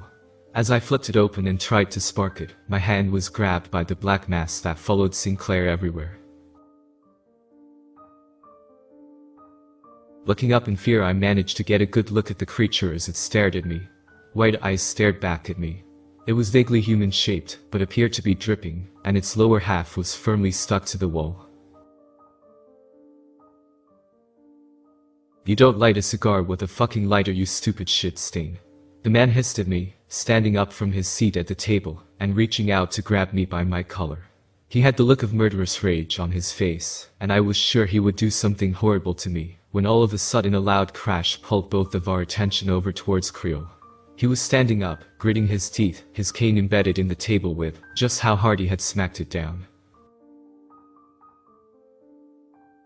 "You best be letting go of my clerk, before you lose that fucking hand, Sinclair." Creole hissed, that same murderous look on his buttons as he stared at us both. Sinclair scoffed and shoved me away, him and his shadow creature turning their attention towards Creole. "Maybe if you taught him how to light a cigar properly, I wouldn't have to educate him," Sinclair spat, lifting the cigar I had cut up to his lips and taking his seat. His shadow produced a match for him, and carefully lit it for him. I meanwhile had been caught by the strings, and regained my fake composure, a smile still on my face. "Travis, be a dear, and go to the kitchen. I have to teach Mr. Sinclair here a lesson," Creole said sweetly to me, pulling his cane out of the wood and walking over to Sinclair. I didn't bother to stay, and watch as I quickly nodded and ducked into the kitchen, waiting till the door closed behind me, before starting to hyperventilate. Being nearly touched by Sinclair had sent me over the edge, and I was reduced to a complete mess. I was barely able to hold myself up. "Why does this shit keep happening to me?" I whimpered, putting my hands over my mouth, and panting hard as I tried to regain some composure.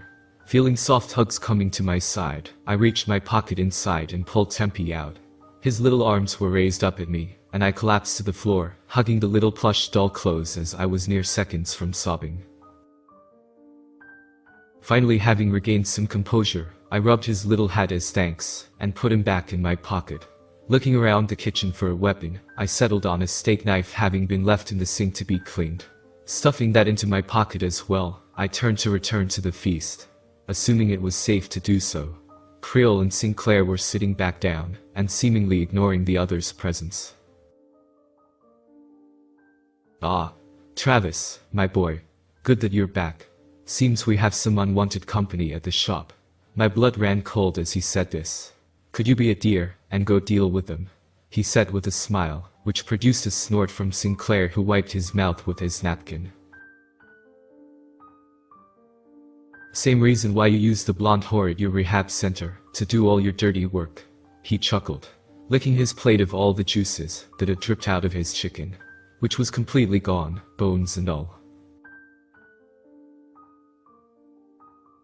Sinclair rose from his seat and walked past me, his shadow getting goop on my shoes as he did. Grabbing Garibaldi from the hair, he slammed him down on the plate and proceeded to shove his face into it.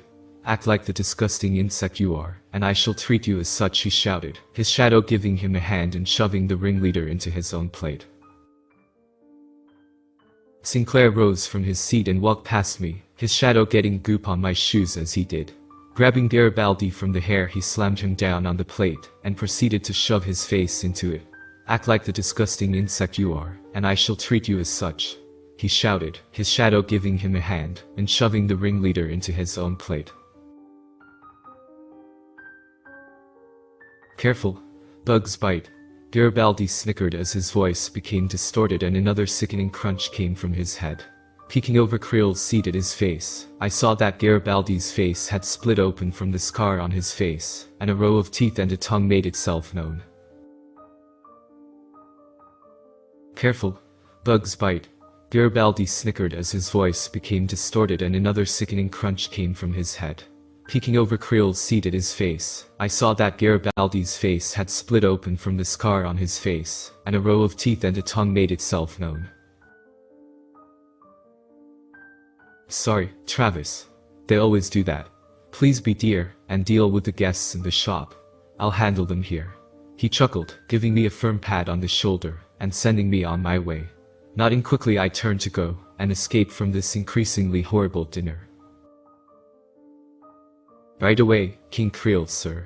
I said in my kiss-ass tone, and quickly stepped over to the door. Mere inches away from it, I felt a hard clammy hand grip my wrist. Nearly letting out a scream, I looked over to see the wheelchair-bound LeBlanc seemingly sniffing at me, and looking up at me with his silver mask firmly on his face. You've already eaten, monsieur. Besides, you'll get indigestion with this undead creature. His nurse told him, grabbing his hand and prying it off of me. Looking at her, I barely even gave her thanks as I left her and everyone behind, going out the door and nearly slamming it behind me, panting hard and wanting to cry now more than ever. Travis, came a soft little voice I was more than familiar with. Turning and seeing Olivia with Brian, I did start crying, even if no tears came out. Falling to my knees as she came over to me, I wrapped my arms around her and squeezed her. She did as well with all her little might. Pulling back a bit, I reached into my pocket and produced Tempe for her. She started bawling her eyes out when she saw him, and quickly scooped him up in her arms. I gotta say, man. Brian suddenly spoke up, causing me to look over at him. Your hair looks a lot better when it's all messy. I couldn't help but let out a genuine chuckle at that, as I stood up and offered my fist out to my roommate turned friend. He smiled and returned the fist bump and made room for Riley. I swallowed hard when I saw her, quickly looking back at Brian. It's okay. He filled me in. Kinda, it was hard to understand. He paraphrased a lot. She chuckled. I looked over to Brian, who gave me a thumbs up as he lifted up a still crying Olivia into his arms. I looked back at Riley and sighed hard at her. Sorry for what I heard what he said. I mumbled to her, rubbing my arm and avoiding making eye contact with her. She chuckled and went to give me a hug, only for me to back up away from her. Right. You've been through a lot, Travis. I'm really sorry for everything. She told me, keeping her distance from me. I smiled at her, and moved my hand through my hair, finally being able to look at her with a soft smile of my own. How sweet. Creole chuckled as he closed the door to the dinner behind him, causing all of us to stare at him in horror. Seems you broke free, Travis. I'll give you props, boy. You had me completely fooled. He chuckled, tapping his cane on the floor of the new voodoo shop. I backed up away from him as the strings once again pulled tight on my body, and I was forced to walk my way over to him, that stupid smile plastered on my face. Let Travis go. Olivia screamed at the top of her little lungs, thrashing around in Brian's arms. Creole jerked his head over to her, and smiled as he walked over to her. Brian started backing up and Creole stopped in his tracks. Travis. He turned to me with a smile, walking back over, and grabbing me by the arms. Be a good boy, and get Olivia for me. He patted me on the head, and backed away as I was forced to nod, and fished the knife out of my pocket. Right away, sir. I hummed, walking over towards Brian, who kept backing away from me. I tried desperately to try and fight the strings. I did my best, but the loud smack on the back of my head really helped me out. Collapsing to the floor like a sack of potatoes, my head turned to see Riley having hit me in the back of the head with a tire iron. Definitely ranks up there in terms of the pain of things inflicted on me. He's done following your orders. Riley shouted at Creole, lifting the tire iron up at the voodoo man. He chuckled and raised his arms up, to which my body did the exact same thing as it was pulled up by the strings. The only thing Riley had really accomplished was knocking out my physical body. The strings now much more easily controlled me. Chuckling, Creole spun on his heels and headed back towards the dining room. Travis. Be a dear, and see that your friends are taken care of. Creole hummed, walking to the door, and closing it shut behind him as he entered it. I was being pulled around harder than ever before as I fished the knife from the floor, and waved it about in front of me. Wordlessly I slashed at Riley, as she did her best to try and stop me from doing it. Travis. Snap out of it. Riley screamed as she lifted her arms up in a defensive pose. I slashed her deep in her arms as she backed up and screamed at me to stop. As I lifted up my knife to slash her deeply, I suddenly was stabbed in the back of my leg. The strings twisted my head to look down and see that it was Olivia. She held up a tiny pocket knife as she desperately stabbed at me. "Stop it, Travis. Please," Olivia shouted, mixing her little stabbings with pointings of her fist. Looking down at her and realizing that without Alexandra that she was going to be all alone, I mustered what little strength I had in my body and lifted the knife up, bringing it down on a few of the strings that became tangled in the blade. When I had lifted the knife up quickly, the threads were cut and half of me went flopping to the floor as I fell next to Olivia. Getting the idea, Olivia quickly came over to me and started cutting the strings that remained off of me. Setting her tiny knife down, she kneeled next to me and made strained little grunts as she tried to force me to sit up. Her little hands never made me flinch in fear. I knew that she genuinely cared for me. Steadying myself as some of my motor functions came back, Brian and Riley quickly came over to offer the help I needed to stand back up. "Thanks guys," I said softly, rubbing the back of my head, where Riley had conked me. Somewhat thankful that I really couldn't be killed by head trauma. Leaning on Brian, we started for the entrance, only to find it chained from the outside. "Got to give you kids some props. You all are a persistent bunch." Creel chuckled as he drummed his fingers on the counter. He sat there next to the cash register. His gloved fingers drummed happily on the desk as he looked up at us. "Of course, I can't just let you all leave with my school clerk. Bad for business if I just let employees do whatever they want." Creel reached an arm behind the counter and produced a voodoo doll of me before us all. Swallowing hard, I looked down at Olivia and at everyone. Pushing off of Brian, I slowly stumbled and approached Creel, who raised a brow at me coming towards him. Coming up to the counter, I slammed my hand down in front of him and pointed my finger at him.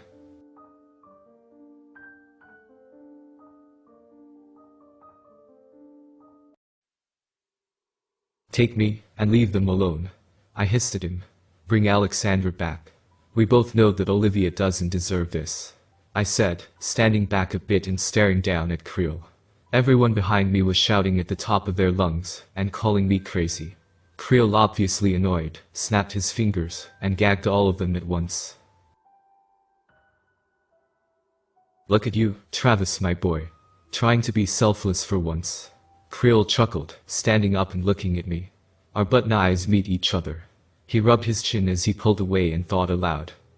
Well, it certainly would be a lovely deal. Getting to torture you all to myself, and not having to worry about you planning on escaping.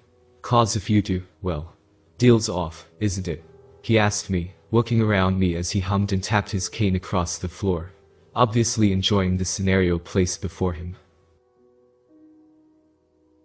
"I'll be your puppet again. If Olivia gets Alexandra back.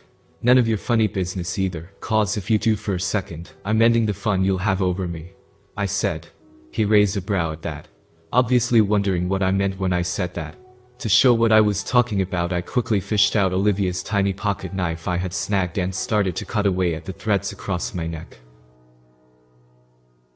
Everyone behind me let out a muffled scream as I did so, and even Creel was taken aback, and reached out to quickly grab my arm with one hand and seal up my quickly leaking wound with the other. "Oh, you're serious, huh? Really think you can handle everything I have in store for you, Travis? There ain't no coming back from this," he said, yanking the knife from my hands and putting more pressure on my neck to staunch the black goop leaking from me. "Just leave them alone, and do whatever you want with me," I spat back at him, to which he smiled and nodded. He broke out some thread and quickly fixed the stitching across my neck. I was suddenly met with loud crying as Olivia ran to me and hit me over and over again. "I don't want you to leave, Travis," she screamed, crying heavily and refusing to let go of me. I weakly wrapped my arms around her and gave her a squeeze as I tried to pry her off of me. Creel turned his back to us and walked off. Soon a bright glow turned our attention to a spot on the floor where Alexandra had reappeared. I picked Olivia up and walked over, handing the crying and thrashing girl to her. She gave me a look of understanding and gave me a hug and kiss on the forehead. Turning to Brian and Riley, I couldn't help myself and hugged the two of them, squeezing them hard as I did my best to keep from falling and crying my buttons off. Finally, I pulled back and waved to everyone. "Thanks for everything, you guys," I said in a cracking voice as I once again felt the strings wrapping their way around me and causing my sadness to vanish. Replaced by happiness, I waved away more vigorously and giggled. "Please come back again soon." I felt that same hand come on my shoulder as the people I loved were pulled out of the shop by some unforeseen force. "It's great to have you back, Travis, my boy. Once I finish up this dinner, the two of us will pack up and move shop. I'm sure you'll love it." Creole chuckled, patting my head and walking past me as I turned to give him a little salute. "I can't wait, King Creole, sir," I answered with a smile on my face as I sat at my post at the cash register. I don't really know how long it's been since that day. I don't really get to go outside anymore, but that's okay. I don't need to. I just stand at my post and wait for poor souls that need King Creole's help. I do get sorta sad when I think back to what I used to have in life, but then I just remember how amazing of a boss King Creole is, and all those thoughts are washed away. How could I ask for a better boss than him? Everyone should strive for a boss like him. Lovely and positive at all times of the day. Patient and really just amazing. Travis really is too kind to me. He certainly gets what comes to him every day. Flattery won't get him anywhere, however. After all, he really doesn't need to go anywhere. I do hope you've enjoyed your stay here at All King Creole's half-priced voodoo store, but I must ask that you leave. I can't stand loiterers. This has been Travis, from the half-priced voodoo store. Thanks for visiting.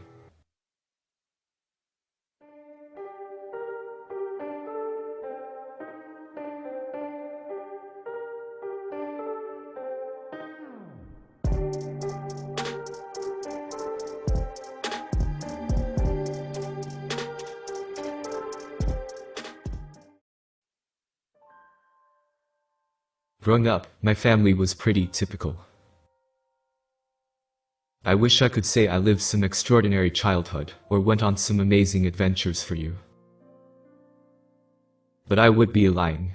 I came up with my older brother, and my parents in our modest house in the suburbs.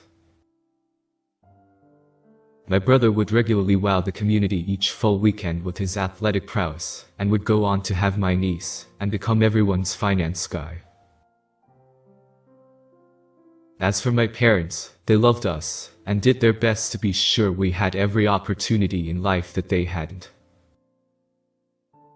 That's not to say we had everything we ever wanted, but they worked very hard to put us both in a position to achieve everything we could have ever wanted to.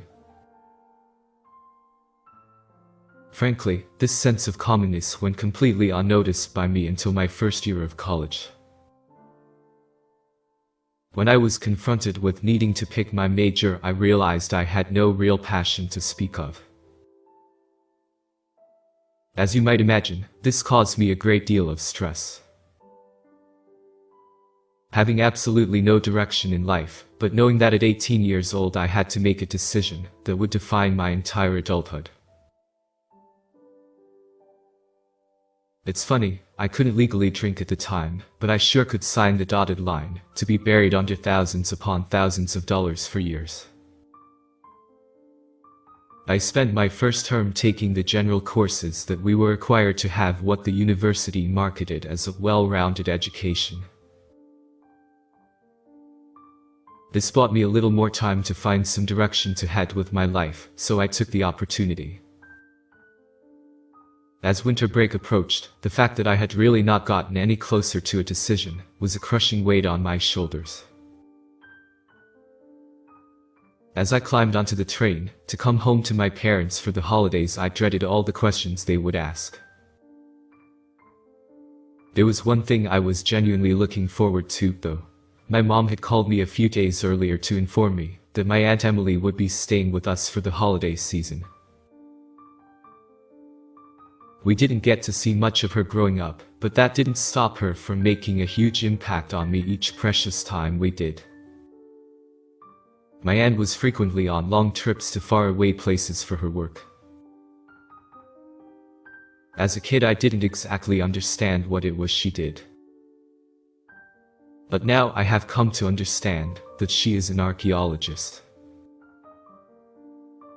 As I got older, my growing understanding for what she did definitely gave me a better appreciation for the fossils and flint works she would always bring as gifts.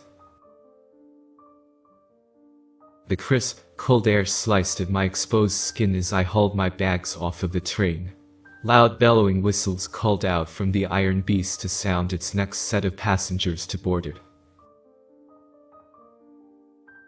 A bit overwhelmed from all the commotion, I slipped around the station to scan the parking lot for my brother. Him I was expecting to see waiting to whisk me back to our childhood home. His wasn't the face I found greeting me, though. There, in a very loud orange parka, was my aunt jumping up and down, beckoning me over to her. With newfound excitement at this unexpected change in plans, I bounded over to hug her. On the drive home, I filled her in on all the animosity I had towards having to decide my future by the time I returned for the next term. She jumped at the opportunity to convince me to follow in her footsteps and join her once my studies were completed. Strong points were made by her, from getting to travel to unique places to leaving a permanent stamp in history with unique narrative-shifting finds. I spent the remainder of my time with my family mulling the idea over, and found myself drawn to it more and more. My aunt and the wonderful stories of unique discoveries she had trickled into my mind over the years won out. On my return to my university, I proudly proclaimed my new focus. I felt like a whole new person. The power finding a passion gave me was transcendent. I found myself engaging at the forefront of discussions and historical debates for the next 5 years of my education. My social life bloomed as well, allowing me my choice of friendships and romances. However, I always had in the back of my mind that my choice of career would mean living a nomadic lifestyle. I opted to avoid deep emotional connections to reduce the emotional toll on myself each time I would have to pack up and move on to a new place in the future. Shortly after graduation, my lively aunt managed to secure a spot for me on her dig team for that coming season. I don't want you making the same mistakes we did. So for now, I'll just tell you we were investigating some caves we believed were tied to a very prominent and early human civilization. This being my first real opportunity to hone my skills and find something unique under my own name. And not as some university-recommended field work that I would have to write endless essays on, had me in a boisterous mood.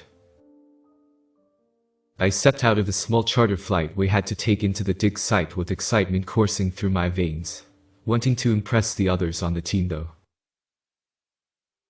I held it back and took in my surroundings. Dry desert air whipped up small swirls of sand and dust up off of the dry, cracked soil. The pale blue of the sky was illuminated by the blistering noon sun hanging high in the sky. 2 rocky plateaus jutted out of the otherwise flat landscape, as though they were fighting with everything they had to resist the effects of time.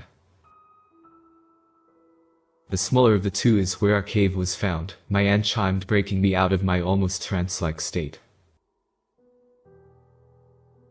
All we know so far for sure is that something we believe to be ritualistic in nature sits just inside the entrance, she continued. When do we go in? I asked, doing a poor job of masking my excitement. Soon enough, but first we need to examine the exterior, she finished, before bounding in the direction of the cave with her equipment in tow. I hustled to grab my bags and computer equipment out of the storage compartment and joined her and the rest of the team towards the site. Approaching the cave was one of the most unique moments in my life. The evidence of human occupation to the untrained eye outside of the cave was little to none at best.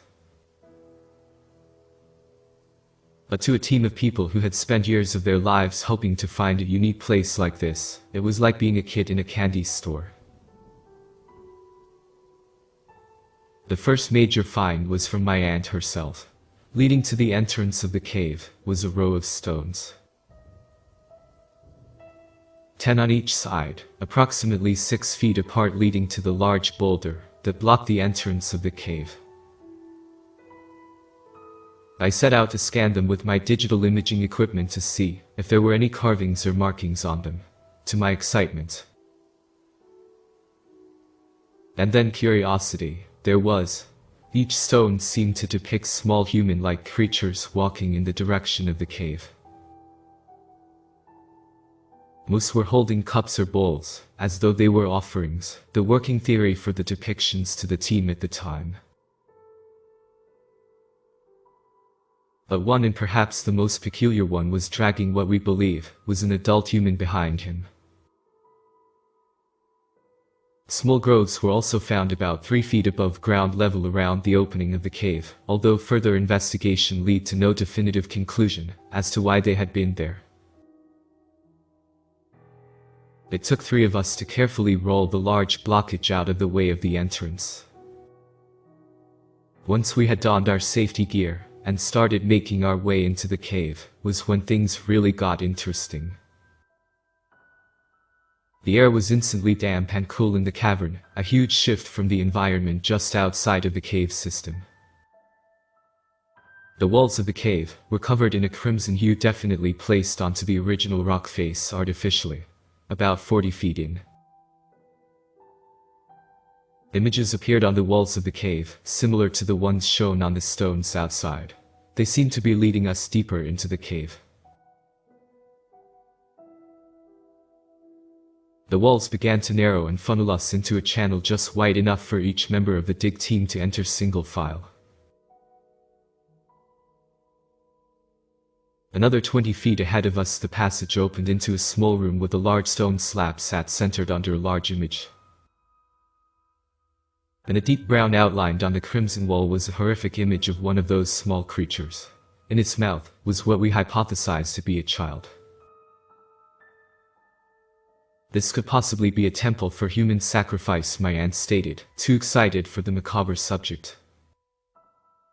The rest of the team stayed silent, as did I. No one had been in this space in thousands of years. The intensity of the situation weighed on me as I began scanning the walls of the space. As the images became more clear with the laser data, I could begin to understand a narrative that was being told from the pictures. The people who inhabited this area were in fact bringing children here as human sacrifices. As I informed the group of that fact, the mood seemed to settle and cement into a more somber experience. We knew finding human remains was very likely at this point. Just as I had finished explaining my finds to the group, a low deep hum began bellowing from all sides of the cave. Confused and nervous faces shot back and forth at each other, as though everyone was searching for an easy explanation to the phenomenon.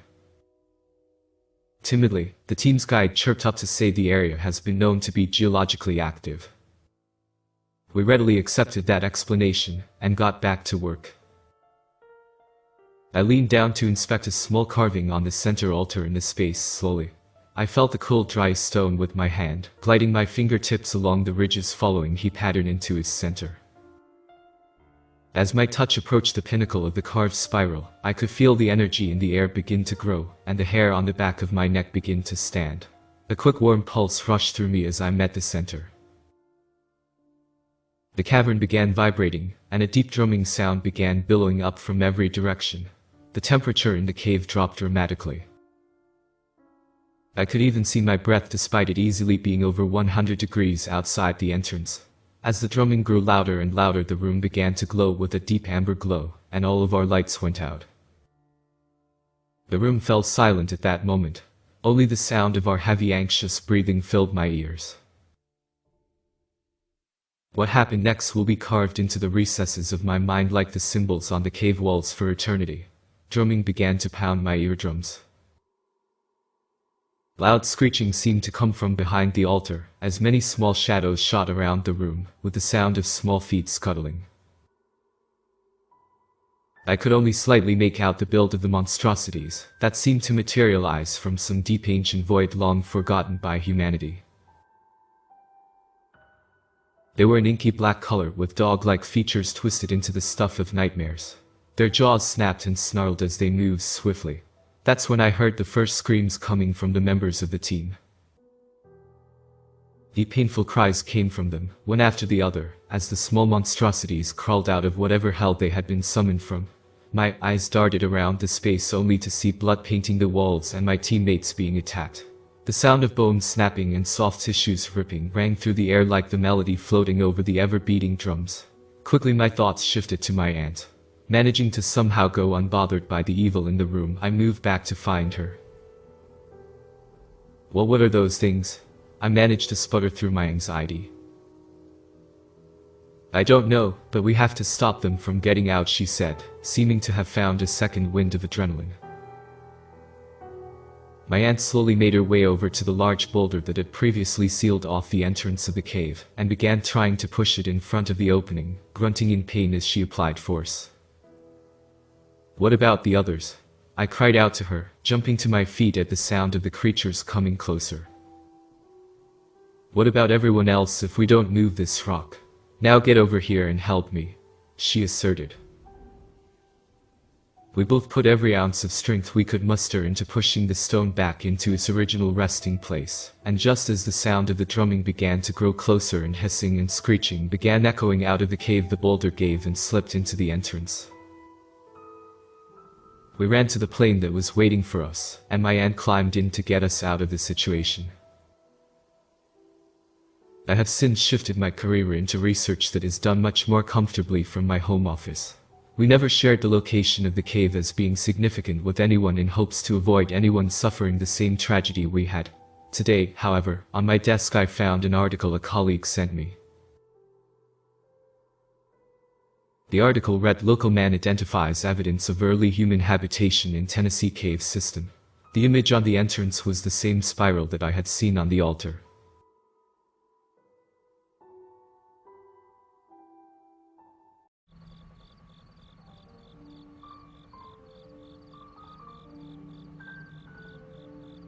I wish I'd never watched that video.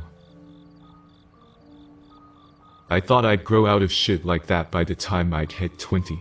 Yet there I was, off my tits on some choice MDMA Jeff hooked us up with. Turning through some kind of hardcore sadomasochism site. The kind of videos you're surprised aren't on the dark web. If you ever stumbled across the Pain Olympics or 4chan, you'll know what I'm talking about. When I was a teenager, mates and I would gather round a PC screen, playing chicken to see who could watch the most extreme content without leaving the room or puking. This was like that, but with a tablet, and nobody is sober. In my defense, it wasn't my idea. Luke's cousin was down for the weekend. Young lad, about 16 I think. Not too bright, but kept himself to himself. Which meant he wasn't going to get us caught sneaking him into the rave underage. As usual, afterwards we found ourselves at a flat party, and then in Luke's bedroom. It wasn't until about 4 am, when those who were able had sauntered off to get laid, that the usual rounds of spliff and internet began. This was when Luke's cousin started suggesting weirder and weirder shit. We all thought at first that it was just a Mandy. He was young after all, and teenage desire to be seen as edgy mixed with calm-down anxiety was a plausible explanation. After a while though, one of us, I was too fucked to remember who, but I hope it wasn't me, started to entertain his suggestions. Everybody there enjoyed horror films after all. We had more than one forum saw our hostel marathon after a night out. What was the harm? Soon enough we found ourselves at the familiar group cringe, and there was then, of course, the unending debate over whatever macabre footage we just put ourselves through was real. Luke's cousin was in control by that point. We hadn't noticed how quiet he'd gotten. He sat there on the floor, legs crossed, leaning forward every so often to click the next video. Had this look on his face the whole time, like he was searching for something specific. He never skipped anything though. No matter what the video showed, he just sat back, watching whatever it was making the rest of us make melodramatic retching noises unfold. Once one video finished, he scoured the algorithm's suggestions for the next. He'd ignored all of ours by this point, so we'd stopped bothering.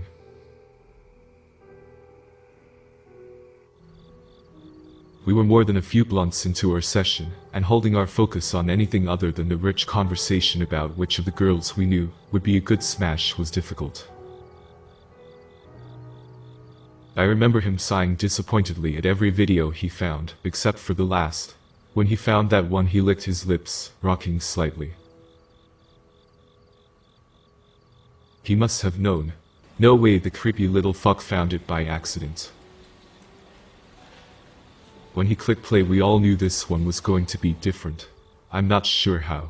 Call it instinct. Something was off about it, which when you consider the kind of website we were surfing said a lot. Before the footage started, the rest of us had been laughing and joking in a blunt smoked haze. The vibe of the room switched in less than a heartbeat. The moment sound started to seep from the tinny speaker, every chemically stimulated mind enraptured by the figure on the 12-inch tablet screen. It was a girl. Younger than us, but older than Luke's cousin. Pretty, but not in the conventional sense. I say pretty because she wasn't exactly hot. Not the kind of looks you try and buy a drink. She had a pleasantness to the eye that I can't really put in words. To describe her would make her sound plain, almost ugly. Drooping cheeks, large eyes surrounded by makeup done a little too much, lipstick ever so just the wrong shade of red. Hair that had been brushed but was in obvious need of a wash. Not the sort of girl I'd give a second or third look under any other circumstance. In that smoky room, she was all I could think about. The first 2 minutes of footage were her staring at the camera in front of a grey wall. The shot was well lit, and the camera was expensive. All the lines and imperfections of her face were visible. Her mic was clearly pricey, too. When she finally parted her lips, the sound of them peeling apart was quite audible. The breaths between her words came through as though she were in the room with us. She talked for a whole 5 minutes, before anything interesting happened. I don't know when the lads had last focused on something for that long at that time in the morning. Maybe never. Luke, Hunt, Jack, Lyle, and I all sat on the mattress in beanbags, hypnotized by the movement of her puffed lips, whispering semi-nonsense at us. She spoke a lot about necessity and excess, about evolution and optimization, deconstruction and renewal. Subjects that didn't really seem to be linked to me at the time. It goes without saying I understand it all now, but then it just came across as meaningless word salad. It didn't matter.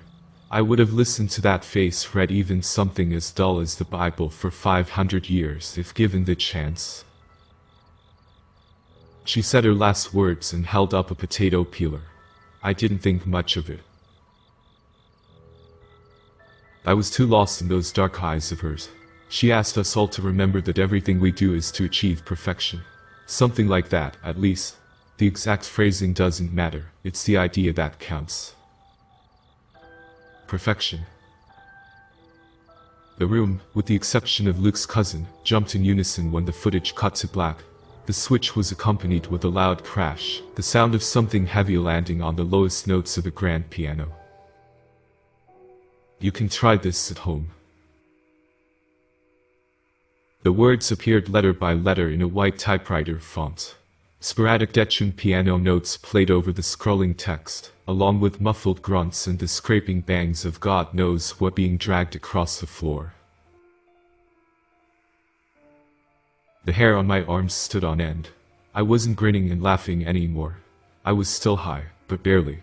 From the quick glances I exchanged with the rest of the lads, I could tell they were in a similar state. Everybody except Luke's cousin, of course. The camera had been moved about 10 feet away from the woman. For some reason this didn't affect the definition of her face.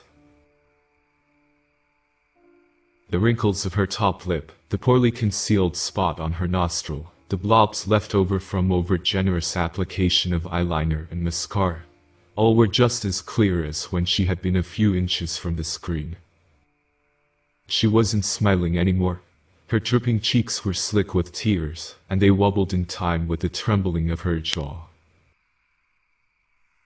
Her large eyes stared into the camera, into us, pleading for help. Both sides of the screen knew wasn't coming. She was still holding the potato peeler next to her head. Unlike her bottom lip, her grip was steady. We could see her clothes now, too. She was wearing a skirted suit. And an expensive one at that. My plan for after uni was to go into banking.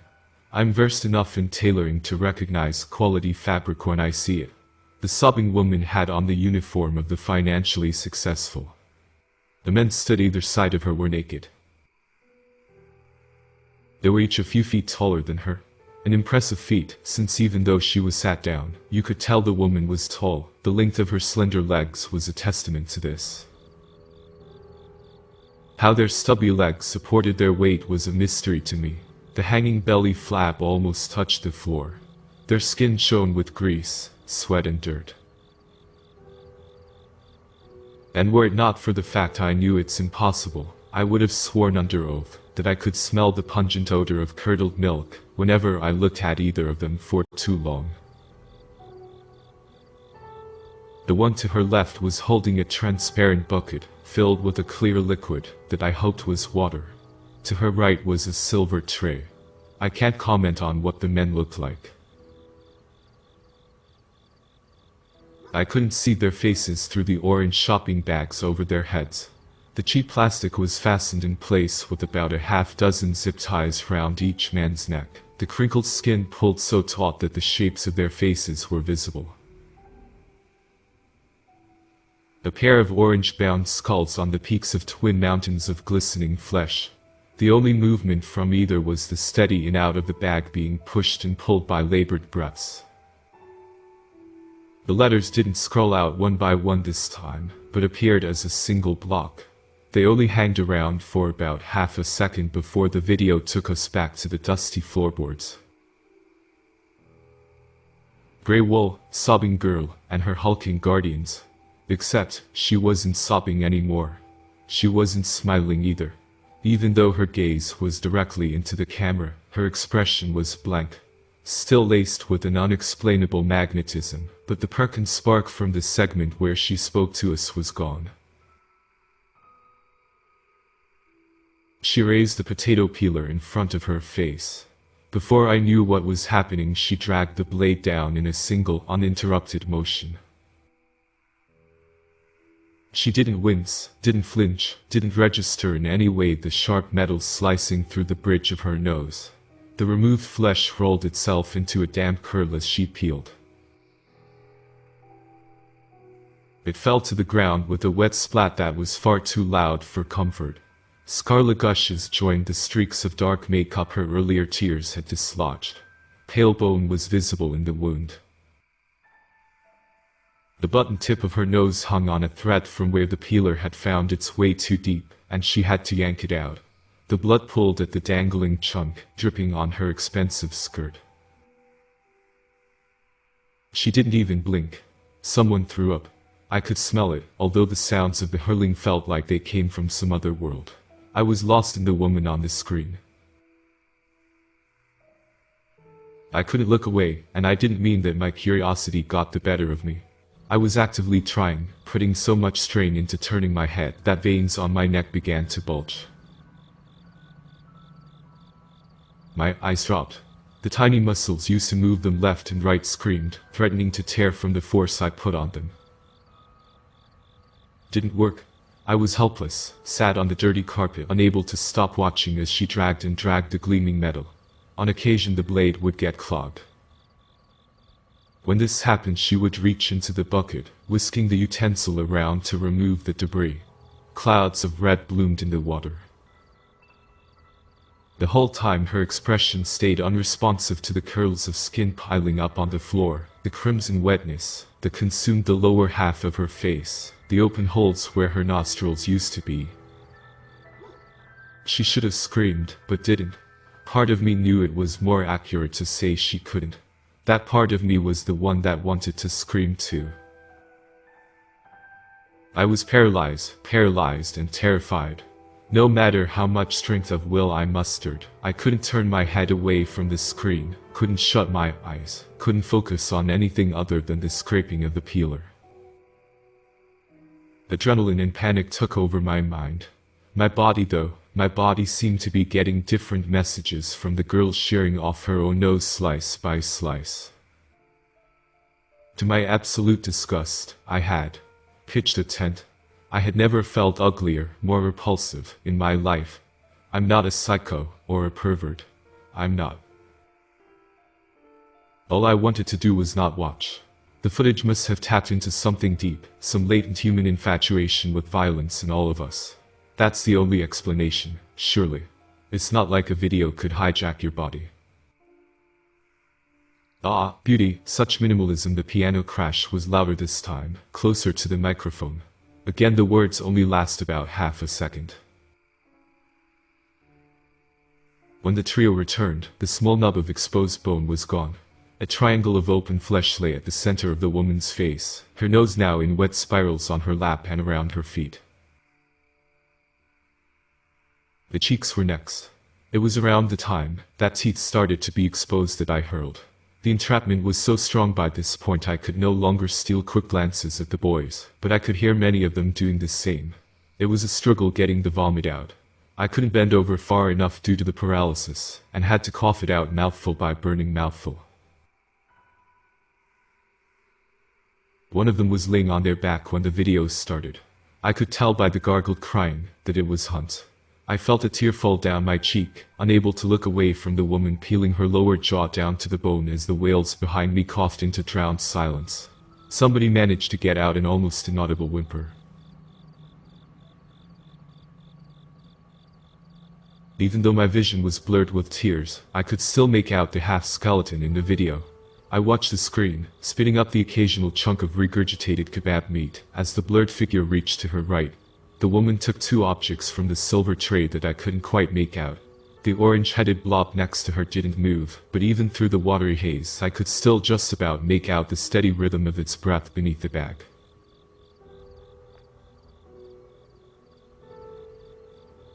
For the first time in my life I was happy to be crying. The weakness in character put up a partial shield, blurring and censoring whatever I was about to see once the woman had positioned the objects next to her dripping half-face. You will watch.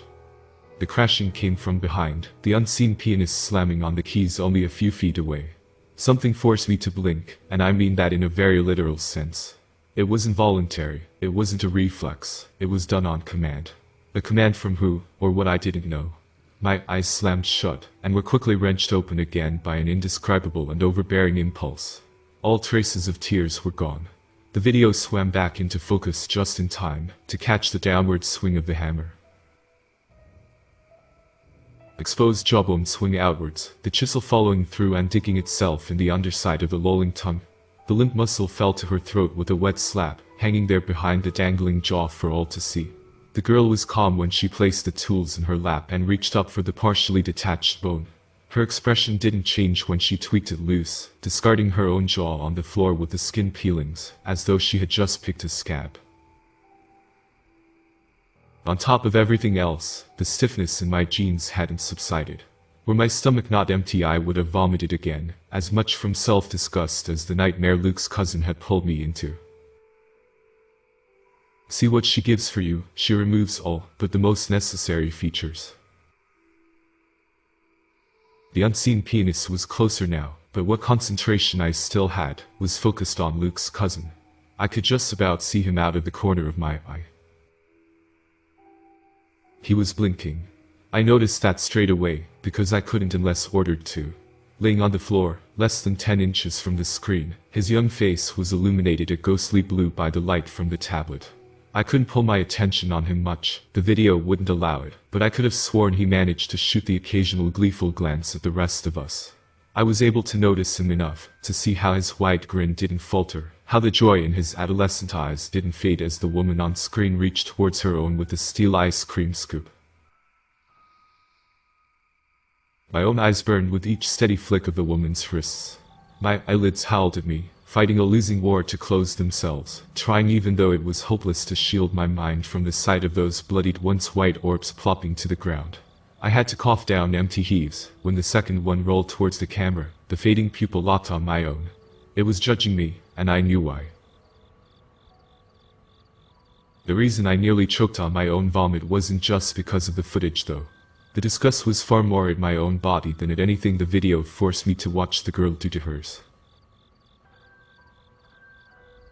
I could feel the wetness in my boxers the moment that first ice squelched on the floorboards. Every spasm haunted me, every muscular convulsion scarring me for life. Outside of the nightmare, before it, I had earned the half-joking nickname of Big Shagger on campus. I'd never hated myself for it before now. It wasn't until the girl started removing the skin of her brow like a face mask that the twitching stopped. My brain must have worked out that shutting my eyes wasn't going to happen. My extremities went numb, the heavy knot in my stomach became a rising lightness, an unpleasant floating sensation that nights of being blackout drunk had left me all too familiar with. The room spinned one way, my insides another. The space behind my eyes prickled. I could feel myself slipping into a blissful unconsciousness. I urged the process on. I was desperate to be out of the nightmare, and if passing out was the only way, then so be it. The hand had other ideas. She obliges, she obeys, she complies. This is all for you. I could feel the clammy grip on the back of my head.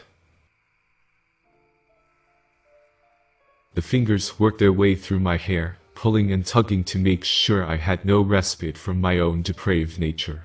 Every time my head lolled forwards it would be wrenched back, the fog of unconsciousness fanned away again and again.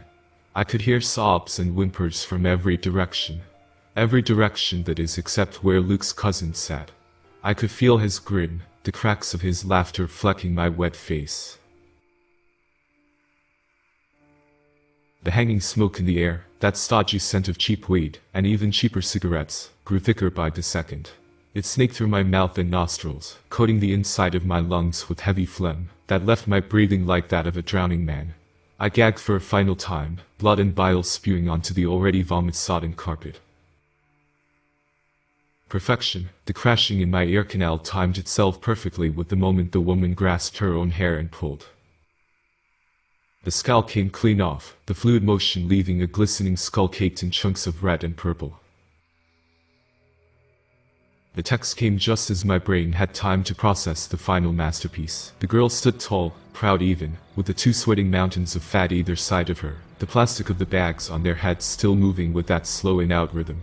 The floorboards they stood on were awash with blood, a pile of fleshy curls at the woman's high heels, a single eye staring at the camera on top of it. Perfection. The words sliced through the crystal image. My dick recoiled the instant it was cut off from the shaved half-face. To my shock and self-hatred, I was wincing from the sudden removal of the eyeless stare, the tongue lolling free on a jawless neck. My head swam, joints ached, eyes burned. Yet through the taste of vomit and heaving of raw lungs only one thought crossed my mind. Perfection. As soon as I could move I didn't hesitate. I heard shouting behind me as I slammed the door, Luke and his cousin at each other, Lyle calling Hunt's name over and over, Jack screeching incomprehensible gibberish. I didn't care. I booked it from Luke's room and out into the hallway without looking back. I don't really remember the journey to my end of the building very well. I remember taking off my clothes as I ran, throwing the vomit-crusted t-shirt and soaked pants into the corridor. I left my phone, keys, wallet. I'm usually protective of the necessities, but in the wee hours of that morning they didn't matter. Nothing did, save for removing as much of what had transpired from myself as possible. People laughed when they saw me sprinting naked through the halls, but the laughter quickly turned to shrieks, and startled mutters as they came close enough to see the blood and puke slathering my lips. Somehow I kicked down the door to my room. I'm not a strong guy, but desperation and adrenaline meant the old hinge gave way after 2 blows. Once sure the door was firmly barricaded by my wardrobe, I screamed my way through an hour-long shower. With the temperature up full, the water scalded my skin, at one point leaving actual blisters on my forearms, but it wasn't hot enough. Neither was the bleach I grated in with a scouring pad from the kitchen. Once strips of reddish water started to drip from the end of my shame, I gave up, collapsing into a sobbing heap on the tiles. When I woke, the shower was still on, but had long since run cold. I dragged myself into my bedroom, glad that the curtains were still closed. Once I remembered that I had lost my phone, my laptop informed me it was 17:30. I'd slept for about 13 hours. Usually I don't dream after a session, the spliffs and lines take care of that, but on the tiled floor my dreams had been vivid, more lucid than I had ever experienced. Perfection. The word rang and regurgitated over and over in real time, over half a day of formless contemplation of the meaning behind the word the revelatory film has instilled within me. Perfection. I checked Facebook, and awoke to a horde of messages. The lads had been busy whilst I slept. Luke had killed his cousin. About 10 minutes after I had gone, the argument turned into a fist fight, although from Lyle's punctuation-free 1,000-word-long message, I could tell it was less of a fight and more of a murder. Before Lyle knew what to do, Luke had grabbed his cousin's head, smashing the grinning face into a mirror over and over again until the nose was flat, and shards of glass found their way through eyelids, and into grey matter. Hunt had choked on his own vomit, but that's no surprise. After killing his cousin, Luke tried to rope Lyle and Jack into helping roll up both bodies in a duvet to dump somewhere. When Lyle refused, Luke had gone at him with a shard of glass. Jack was in no state to do anything, so Lyle grabbed him, and they both licked it. The status update at the top of my news feed let me know what happened to Luke once they'd gone. Charlotte, Luke's flatmate, was going to need therapy for a long time. Maybe forever. She was never one to shy away from details of her grievances online, and this time was no different. Her recollection of events would have been harrowing had it not been for my awakening. Upon barging through his door, to investigate strange noises, she had found Luke, naked, kneeling on 2 face-down bodies. I imagine she didn't stick around long enough to find out who they were, or she had been told not to by the police she later mentioned had arrived, but I knew. He was laughing, crying, screaming, every emotion it was possible to feel, a shrieking monster surrounded by the dead and shards of bloodied mirror. The part that would truly disturb Charlotte, the part that would give her recurring nightmares of what should have been any normal morning, was what he clenched in his hands and mouth. 3 sets of severed male genitals. Judging by her capitalized paragraph, Luke had a large wound between his legs that confirmed one of them was his own. Perfection. Flicking my eyes back to the message told me things hadn't gone much better in Jack and Lyle's flat. They lived on the 7th floor, a fact that Lyle wasn't quick enough to stop Jack exploiting. To prevent exactly what Jack had been planning, the large windows only opened a few inches. Lyle heard the glass smash, but was only able to kick the door through in time to catch the sight of Jack's ankles disappearing beyond the sill. By the time Lyle reached the window, Jack was a red crater on the concrete. A quick glance outside my curtain showed me at least 6 pairs of flashing lights. The door supervisor was talking to a police officer, pointing up at my window. I knew what I had to do, but didn't have long to do it. Perfection. Moving the barricade, interrupting my flatmates' romantic dinner, ignoring their screams as I threw the fridge in front of the door, stabbing them until they made no more noise, finding the potato peeler at the back of the cupboard. All of these I found easy. I had purpose now. I made sure to add the bed to the wardrobe when resealing my bedroom door behind me. I needed time, a resource that the hammering on the door to the flat beyond the barricade told me I didn't have. I could hear somebody shouting my name. A deep male voice, human in a way that I soon would not be. Perfection. I grasped the potato peeler in my hand. My palms were sweating, but not from nerves. It was anticipation. No, not anticipation, excitement. The same excitement I used to feel in that moment where a girl throws you down on her bed and unhooks her bra. The plastic pressed into my fingers felt realer than any woman I'd ever touched. I gazed at myself in the mirror. Bloodshot eyes, a hooked nose, lips dried out from too many cigarettes and late nights. All of it holding me back, all of it clouding my vision for so long. I didn't wince as the peeler made its first incision. I'm so glad I watched that fucking video. Perfection.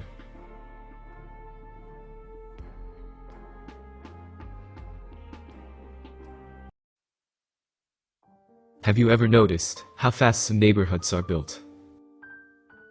Well, I have, and it always bothered me. One day I'd be staring out of the window of my crowded school bus, looking at a serene empty field, and the next there would be a cookie-cutter labyrinth overnight.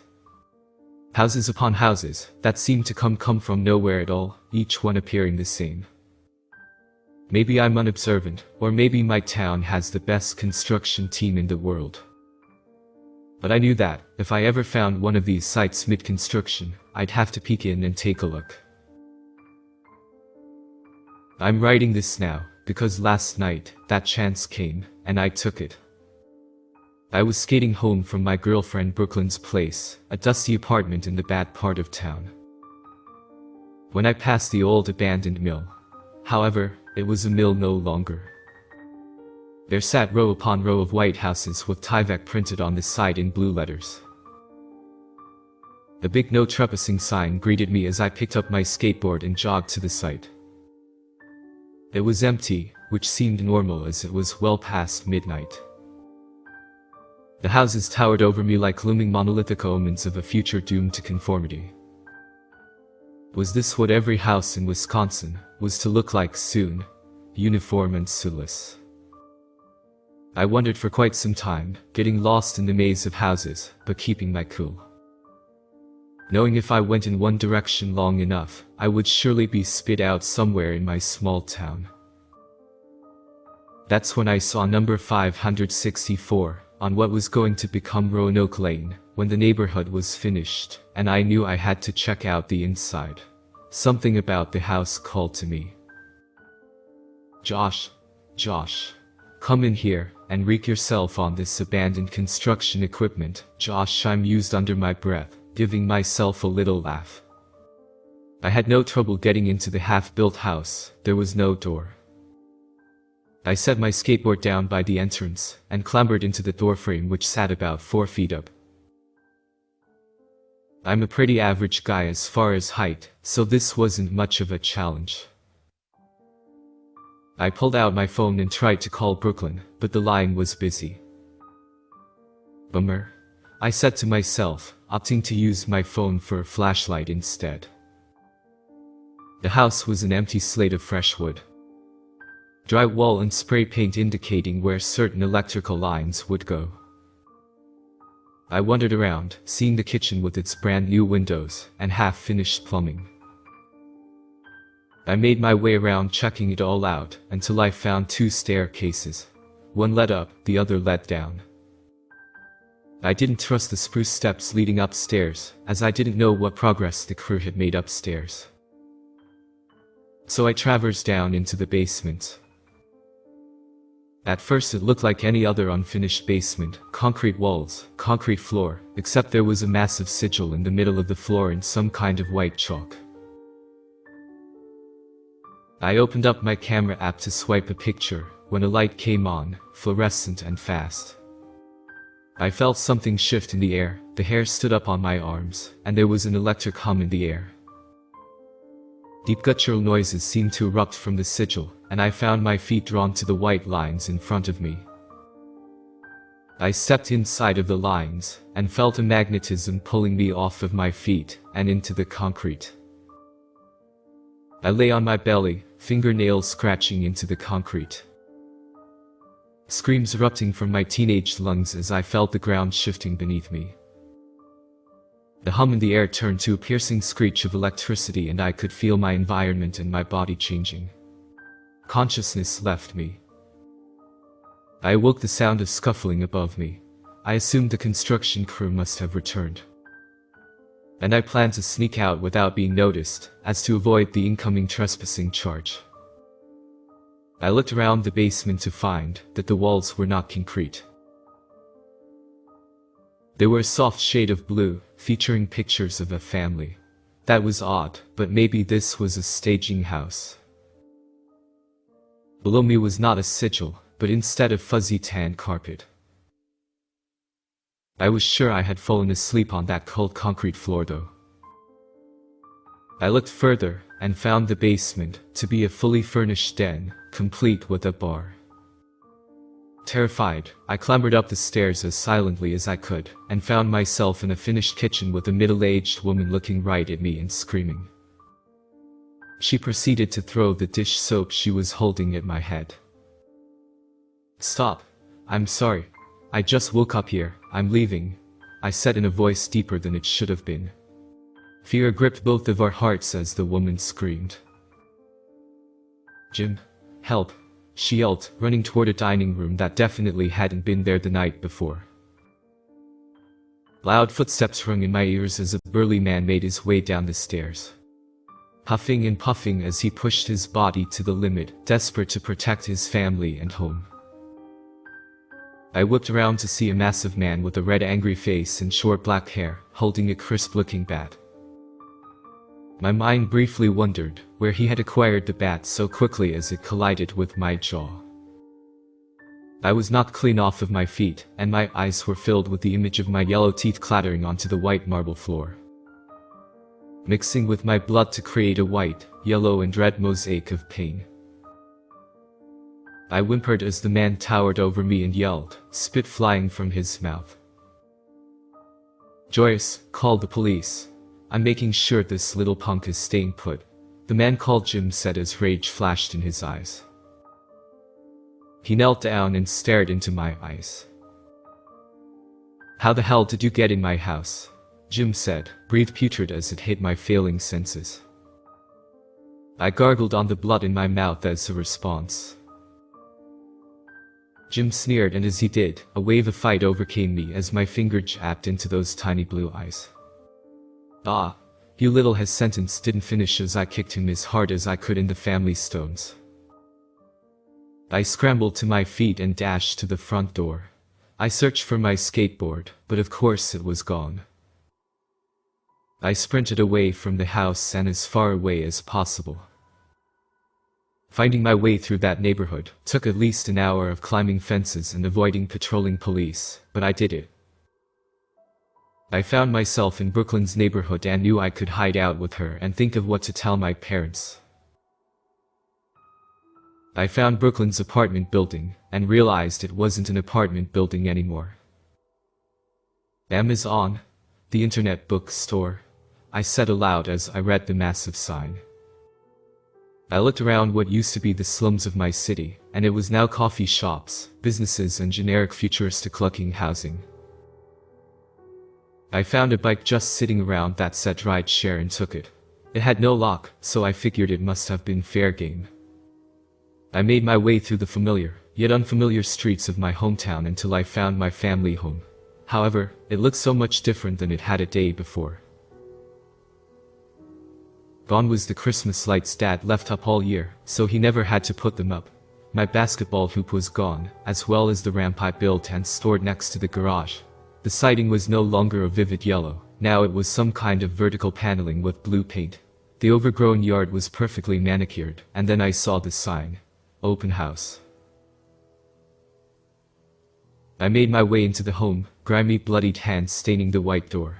The realtor gasped when he saw me, a scrawny guy with wired glasses, a crisp navy suit. "Sir, do you need help?" he said, racing to me. "Parents. My house," I said through my bloody mess of a mouth. "Sir, I think you have the wrong house. My client bought this house 3 years ago to flip the property. He has no children. Do you live around here? Is there anyone I can call?" he said, concern heavy in his face. "Mom and Dad," I said in my jarbled tone, tears coming to my eyes. "Okay, sir, do you have a phone?" he said, beckoning for a woman who was with him to bring me water. I reached into my pocket and pulled out my Nokia and handed it him. Oh wow, I haven't seen one of these since 2004. That's okay, I remember how to use it. The man said, giving me a warm smile. 2004? What year is it? I said, panicked and choking on the blood in my mouth. It's May 12, 2021, the man said in a concerned tone. I fell to my knees and began to heave, the world feeling heavy around me. Brooklyn found me at the hospital. She said worked in radiology and heard about an amnesiac missing person named Josh Ratner, and knew it must be me. She's married to a beautiful woman named Gabriella now, and they have 2 children, Joshua and Ben. Brooklyn said when I disappeared, everything changed for her and my parents. Both have passed on at this point, and I am completely alone in the world. Brooklyn is helping me start my life though. She doesn't believe me, that I was thrust 17 years into the future, seeing as I look like a 34-year-old man, but she does believe I've been through a trauma and need help. Right now I'm staying in a halfway house for people like me, people who have been through something. Brooklyn gave me this laptop, and now that I'm getting a grasp of what the internet is like in 2021, I decided to post this, share my story. You see a neighborhood popping up out of nowhere, seems like no one is building it. Stay away. There is something wrong with those spaces in time, and if you aren't careful, you'll get pulled into some kind of void.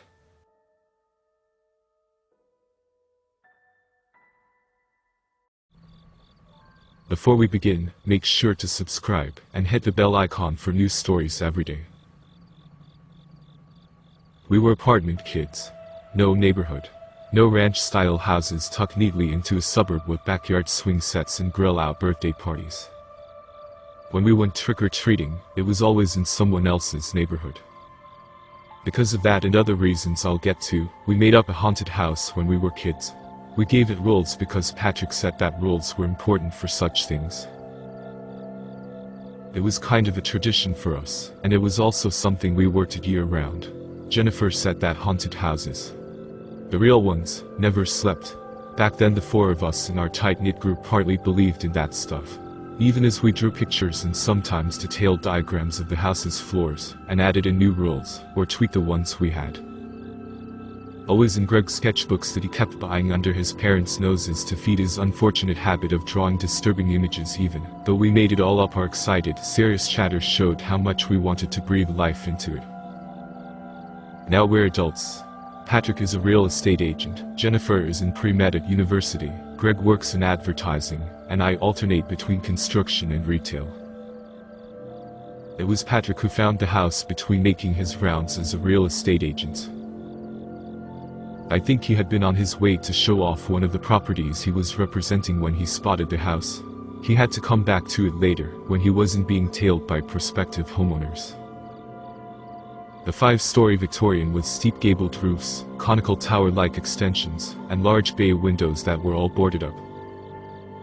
It stuck out like a giant's rotting but elaborate sore thumb among a neighborhood of smaller houses that Patrick had been driving through to get to another neighborhood. The hedges and lawn were wildly overgrown. Kudzu and other vines clung to the house's siding. But it was something on the front porch that clinched it for Patrick. He went looking for it when he came back.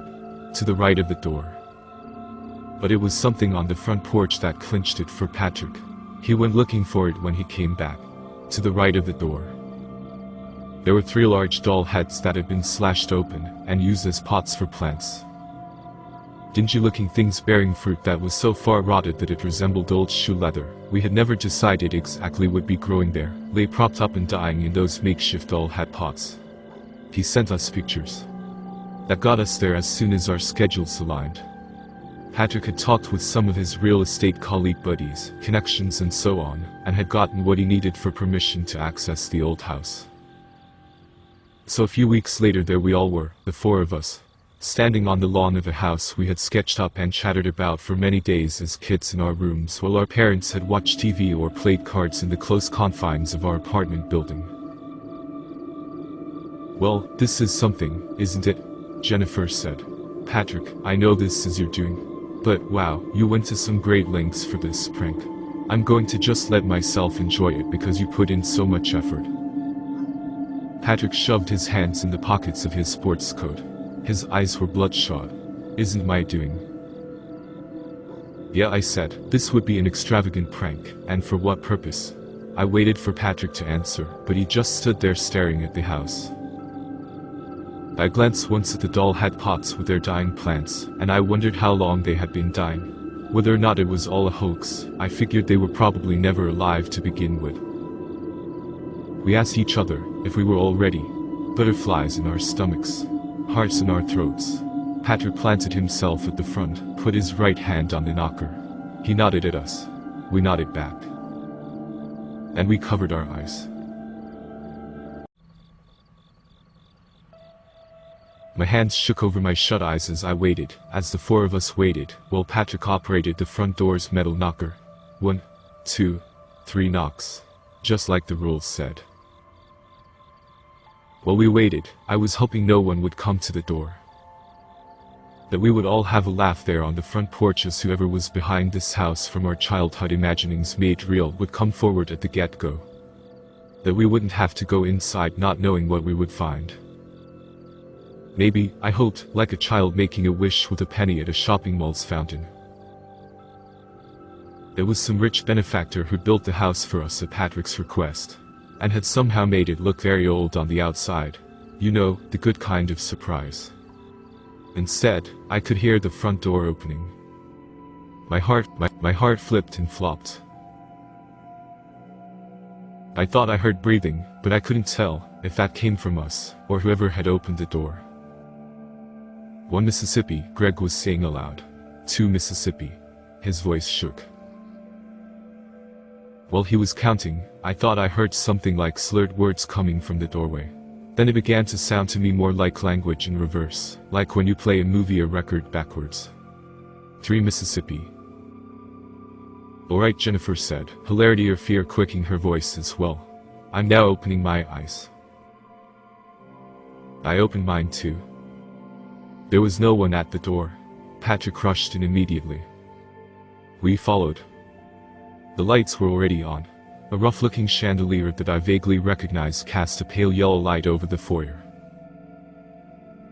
Patrick's head was swiveling around near the entrance. He thrashed a nearby curtain, a potential hiding place. Whoa, Greg said, whoever it was moved quickly. Or maybe, Jennifer said, the door moved itself. Now don't start thinking I'm a believer. It could be some mechanism triggered by the knocker. Patrick, I said. You got some friends with deep pockets. I don't make many friends these days, he said. He was still looking about for whoever had opened the front door for us, checking the closet under the stairs. 3 of my only friends are with me now, if I can still count you as friends. Sure, Greg said, flipping through his sketchbook, producing a pencil from his pocket, and either sketching or writing some things down. Look at this place, I said. It's just like how we imagined it when we're kids. I mean, it's all coming back to me now. This is the foyer. Seems to be to scale. Or close enough, I guess. Those are the stairs, that curve just like we drew them. Don't step foot on the stairs, guys, Patrick said. Here's that little bench I remember drawing in beneath the mirror, Jennifer said. She moved over to the right. And the mirror? Huh. Its wooden frame is engraved with a bunch of snakes chasing their own tails. This was my idea. I'd forgotten about it, but you remembered. How do you get something like this? Yeah, Greg said, no kidding. And it had been kids back then, not architects or house decorators, that had come up with this place. Kids obeying the kinds of whims and fancies that they had. The only reason we had even known about Victorian-style houses and their designs was from books we had rented from the library to help us along the way. Our primary goal had been to create a scary, dangerous house. That reminded me of something important. We made some traps, I said. Remember? At length the other 3 said they did. I can't remember all of them, Patrick said. Neither can I, Greg said. We'll help each other, I said. Together, Jennifer said, we can remember a lot more. I'm still amazed that none of went right back out the door or even talked about doing so. We hadn't started any of the puzzles yet. We hadn't risked our lives yet like the rules said we would by entering. But the threat was there, and had begun to magnify, as soon as that front door had opened, and we'd gone inside. We should have been better prepared. I had no holy water, salt, or silver on me, not that I think it would have mattered, not that I or my 3 friends believed in that kind of stuff anymore. But maybe we wanted to believe in that stuff again. Eyes, Patrick said. Cubbyhole. It was there to the left of the front door, almost camouflaged with the chipped white paint of the walls. It was surprisingly large enough to accommodate quite a few things. 3 of us put our phones in the cubbyhole, Greg having left his in the car. Nobody has any fancy spirit detecting equipment, right? Greg said. No infrared thingamabobs or anything like that, right? If so, please deposit them in the cubbyhole now. I seem to have left my proton pack at home, Jennifer said, giving me a wink when I looked at her. So just cell phones, Greg said after we'd finished.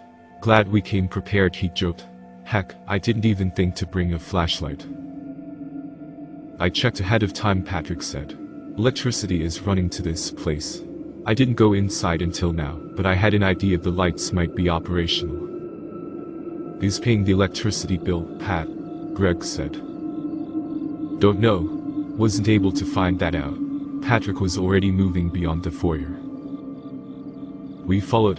We were all still joshing around at this point, well, except for Patrick, but you could tell our nerves were all on fire with fear. No entities yet to speak of. Unless they were invisible. I wasn't sure whether which would be scarier, being able to see them, or not being able to see them. We moved about the first floor. The foyer passed by the stairs. Next was the parlor, an old-timey and foreign word to us when we're kids, but one that Jennifer had explained to us back then was like a living room for entertaining guests. It had a more formal layer than a family's personal living room, so we had done our best to draw in fancy chairs, and cabinets and lights in that room. And there they were. The furnishings were rough despite trying to be fancy. High-back, plush chairs with faded gilding, the cushions falling apart. One large cabinet flared out at the top into a clown's visage, etched in wood. I looked to the right wall of the parlor, noticed a painting on the wall that was a hybrid of Mona Lisa and George Washington. Slapdash together with a heavy dose of Salvador Dali melting clock vibes, only this time it was the flesh on the face that appeared to be melting off the skull. Greg's doing? It looked good, almost professional. Had Greg been that good of an artist back then? The eyes were hollowed out. All the way into the wall it sat upon. It was the classic haunted house portrait with its eyes hollowed out so someone behind the wall could get a good look at you deal. If there's a technical term for that, I don't know what it is.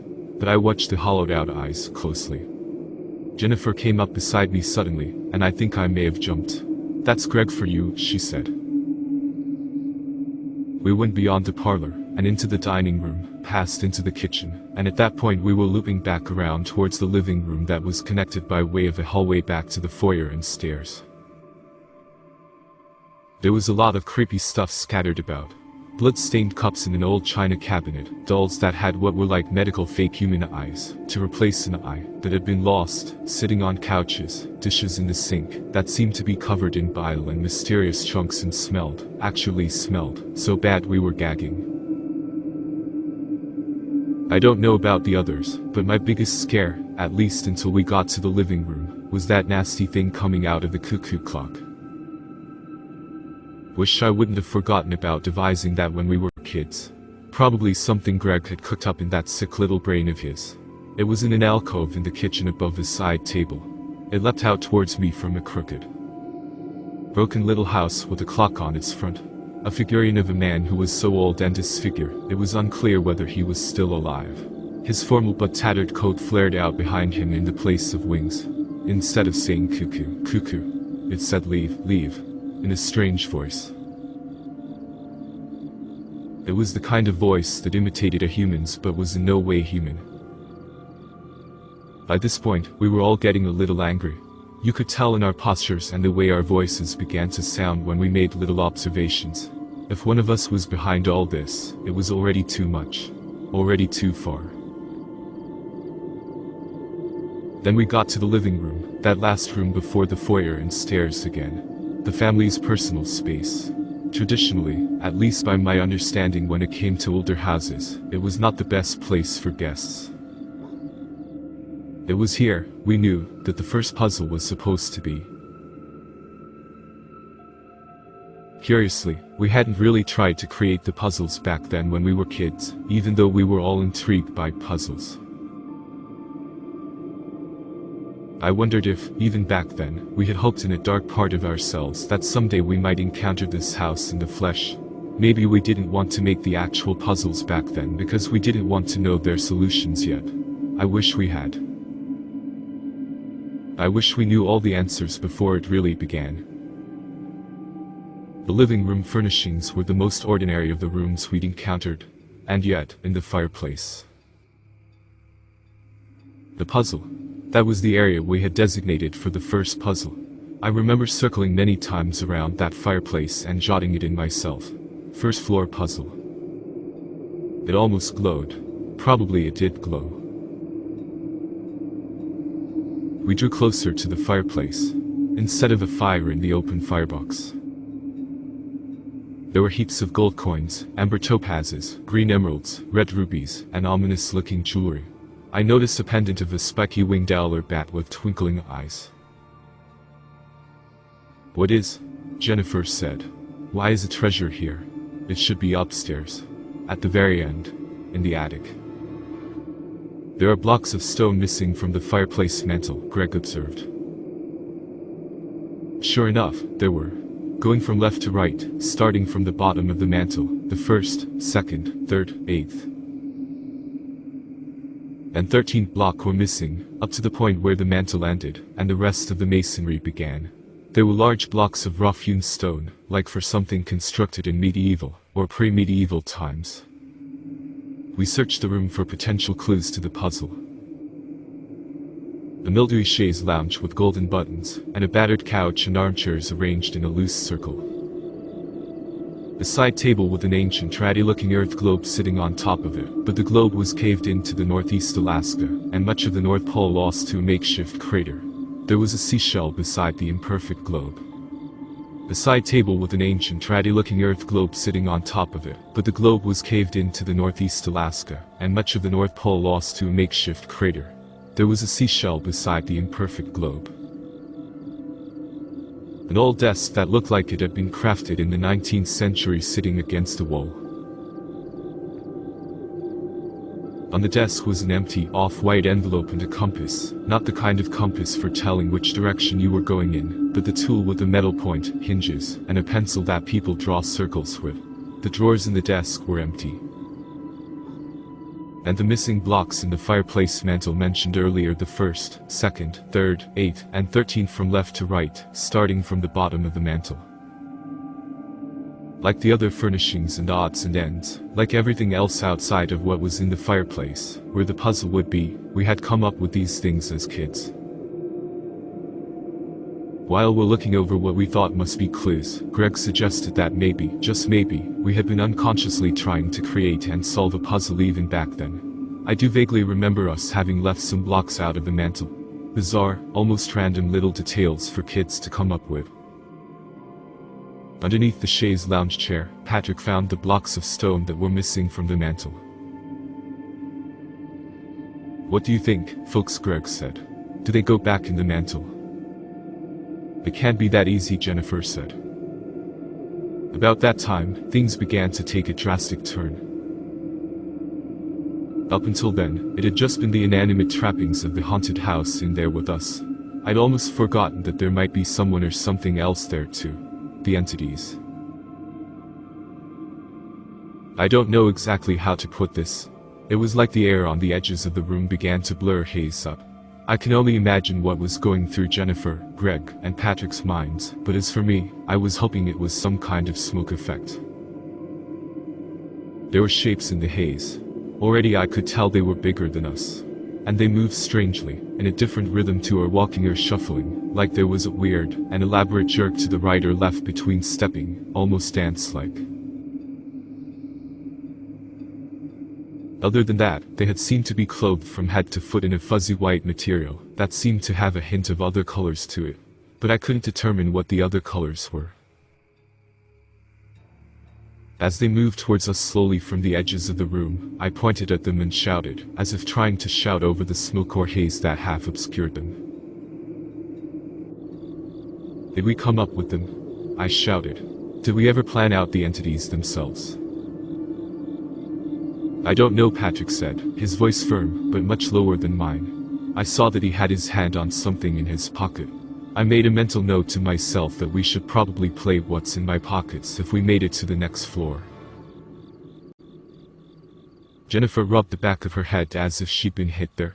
Greg was transfixed by the approaching figures, his mouth slack and his eyes glazed over. We gotta do something, I said. And quick. Whatever we do, Patrick said. We can't run. Remember the rules. They can run if we run. Solving the puzzle wasn't supposed to be timed. I yelled. I wasn't sure whether I was yelling at those in the haze coming towards us or my friends. It wasn't in the rules. We changed the rules, Greg said.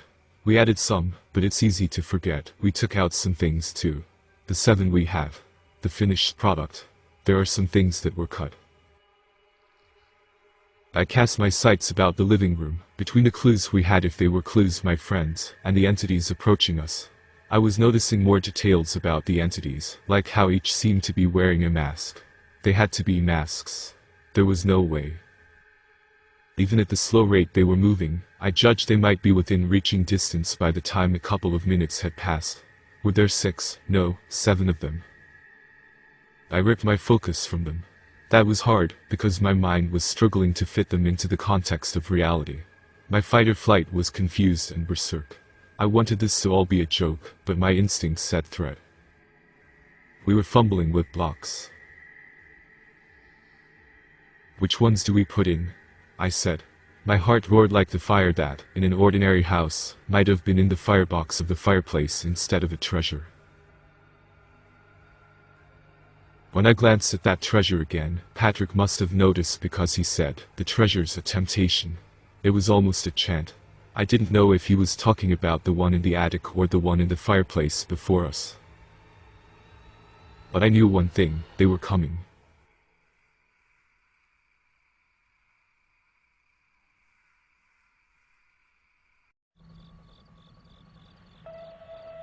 They jerked left or right between stepping slowly but inevitably towards us. About half a dozen tall, weird, white-clad figures ripped from someone else's nightmare. We didn't remember designing them, and plopped down in our childhood haunted house made real. The entities were coming for us.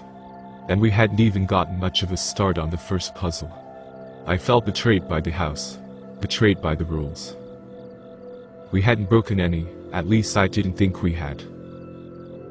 While the rest of us were fumbling with the stone blocks, making half-formed guesses about which blocks to put back into the fireplace mantle. Jennifer started to pull one out. We stopped what we were doing and gaped. It was almost right, she said as she removed the 5th block. The circle and globe clues tried to throw me off, but then I thought about how they were broken, and how one of my teachers used to say spirals were like broken circles. That teacher wasn't right. Certain spirals are perfect. I used to draw spirals all the time with my compass. I'd put them on my parents' old envelopes, anything I could get my hands on, even the pages of Greg's sketchbooks. They appear in nature, in things like seashells and flowers, in the best kind of spiral, the most perfect kind. It's one of the reasons I got interested in science early on. The perfect spiral is golden, called the golden spiral when someone tries to reproduce it. Golden like a treasure. In mathematics, this kind of spiral can be represented in something called the Fibonacci sequence. The 1st, 2nd, 3rd, 8th, 13th, and now 5th, that was the missing number, makes up the beginning of the sequence, not counting 0 and the repeated numbers. As she was talking, something in the fireplace clicked. Then there was a stony sliding sound. The bottom of the firebox fell out. And the treasure gold coins, rubies, topazes, everything plummeted. Its echoing clatter rose up a moment later. She dropped the 5th block of stone on the floor, where the others had been deposited by us. Great, I said, but they're still coming. The entity nearest me was about 9 feet away by now. It continued walking very slowly in its almost rhythmic stride, broken by the jerk to the left or right. And because it was this close, and even though it was still blurred by the haze that followed them like their own private atmosphere, I could tell that its legs were not like ours. They were angled in, and then angled sharply out. Maybe that's why it walked the funny way it did. The rest of its body was very large and equally strange in arrangement. Over its body were thick, fuzzy, somewhere between wool and fur, garments of white, almost like robes, with extra colors I couldn't pin down. As for its face or head that I started to lose hope was just elaborately masked. It was like its own organism. As it got closer to me, that face thing stood up, actually stood up, from a curled position. Other than 2 round eyes with no eyes, it was like the face thing had been sleeping on the mound of body we might normally call a neck. As it got up, it revealed its own brighter torso and face. The round eyes never shifted while the rest of it did. The face thing's lower legs were fused to the larger body. Layers of sickly, but tightly packed muscles were on the face thing. Fingers. When the arms on the face thing raised and turned over, I saw rows of jagged teeth on them. The larger limbs of its larger body began to raise themselves too as it got even closer to me. Hands, but whiter and rounder, open with more than 5. Like it was 2 organisms. Maybe more beneath the robes. No, Greg shouted.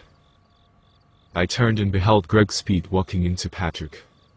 Patrick had a handgun, probably, I thought, what he had been gripping in his pocket, and it was aimed at one of the entities. The gun fired. But it missed its mark as Greg pushed Patrick over. When Greg got back up, he had the weapon, and the already queasy feeling in my stomach intensified. The gun fired. But it missed its mark as Greg pushed Patrick over. When Greg got back up, he had the weapon, and the already queasy feeling in my stomach intensified. Then Greg walked more quickly than I'd thought him capable of, twisting between 2 entities, the gun in one hand and his newer sketchbook in the other, just missing getting snagged by a larger strange arm, and continued on towards the back of the room. The entities were on his tail. They had turned from us. They picked up their pace as they pursued Greg. But they weren't running like the rules warned they would if we did. Not yet. It seemed speed walking was fair game. Greg opened the door to the hallway leading back to the foyer and stairs. I'll toss it in the cubby hole, Greg yelled as he walked rapidly out of the room. If that doesn't do it, and I don't make it, tell my wife and my daughter. At that moment he had decided to slam the door behind him. Did the entities open the door like you or I would? If so, I did not hear or see it. I saw the haze around them thicken, blurring to the point that they were fully obscured. Then they were gone. It wasn't electronic, Patrick growled beside me. The gun? It's mechanical, not electronic. No violation of rule number 3.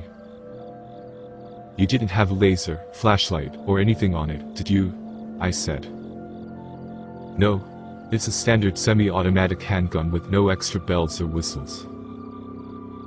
How about a GPS tracker? Jennifer said. Ah, Patrick said. I could see his jaw grinding back and forth.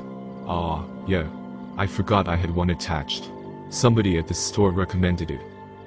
Clark yammered on and on about rigging it up for me, and I was just trying to get out of there. That thing is inconspicuous. I guess that's the point, so a would-be thief doesn't see it. He told us he was sorry. That he brought that gun to protect us. That he didn't know why Greg would not let him shoot one of those entities. What if, I said, and bear with me here, what if those entities are just people in costumes with animatronics or puppetry? Expensive. Sure. And surrounded by some impressive smoke and mirror stuff. And imagine, if you would, that Greg is the one who set it up, like maybe he's the one with some rich connections, and doesn't want us to kill an actual person, while they're attempting nothing more than a prank. Not long ago, Patrick said, you all were accusing me of arranging this. Which is crazy.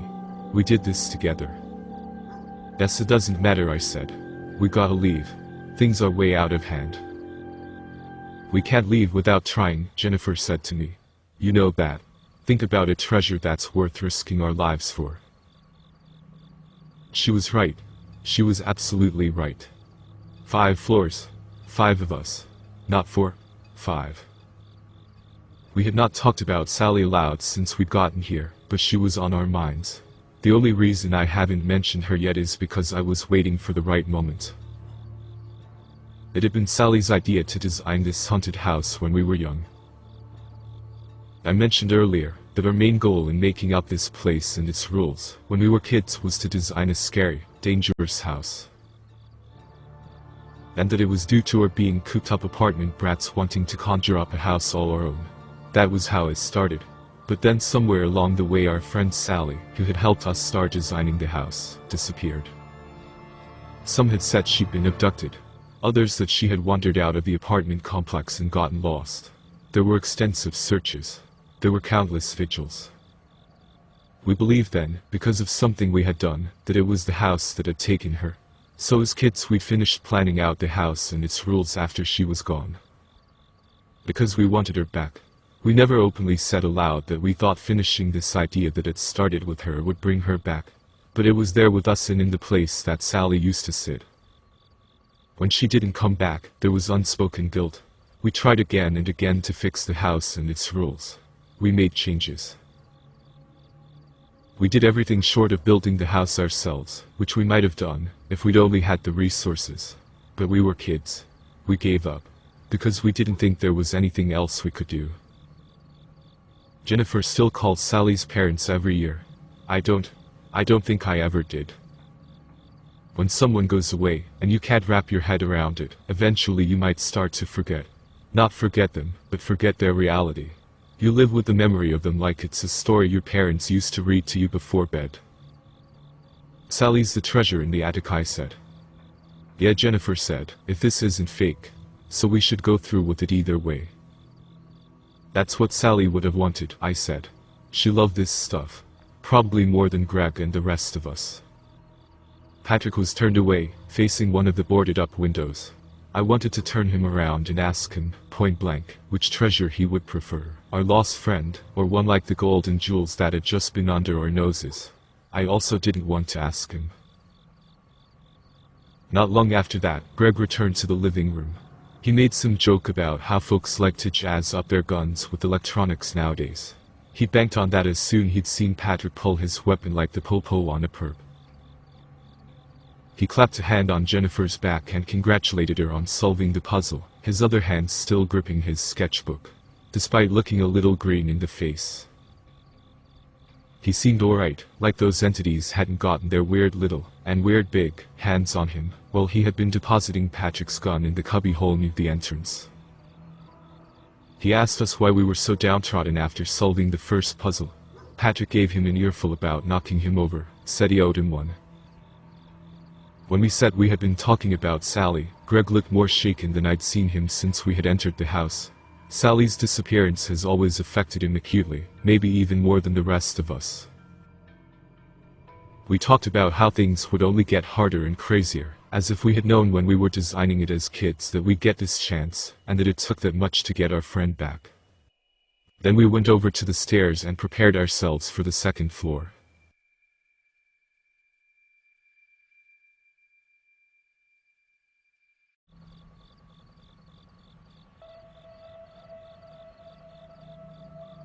We were on the stairs, going up. The curvature of the stairs reminded me of the curled-up head of the entity I'd seen up close downstairs. The head had uncurled itself as a body would, and then stood up on the larger body walking beneath it. I couldn't get my own head around those entities that had come out on the first floor while we had been trying to solve the first puzzle. They'd come for us because Patrick had broken house rule number 3 about depositing electronics in the cubbyhole near the entrance. The entity's appearance has been difficult for me to navigate mentally.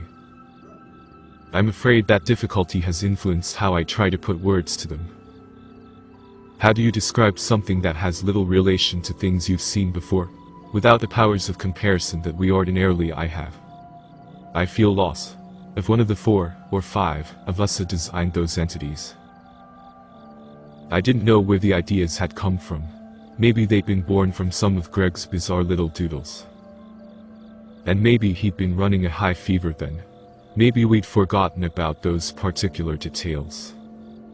To try again, what I'd seen was at least two separate things, separate entities maybe, fused together.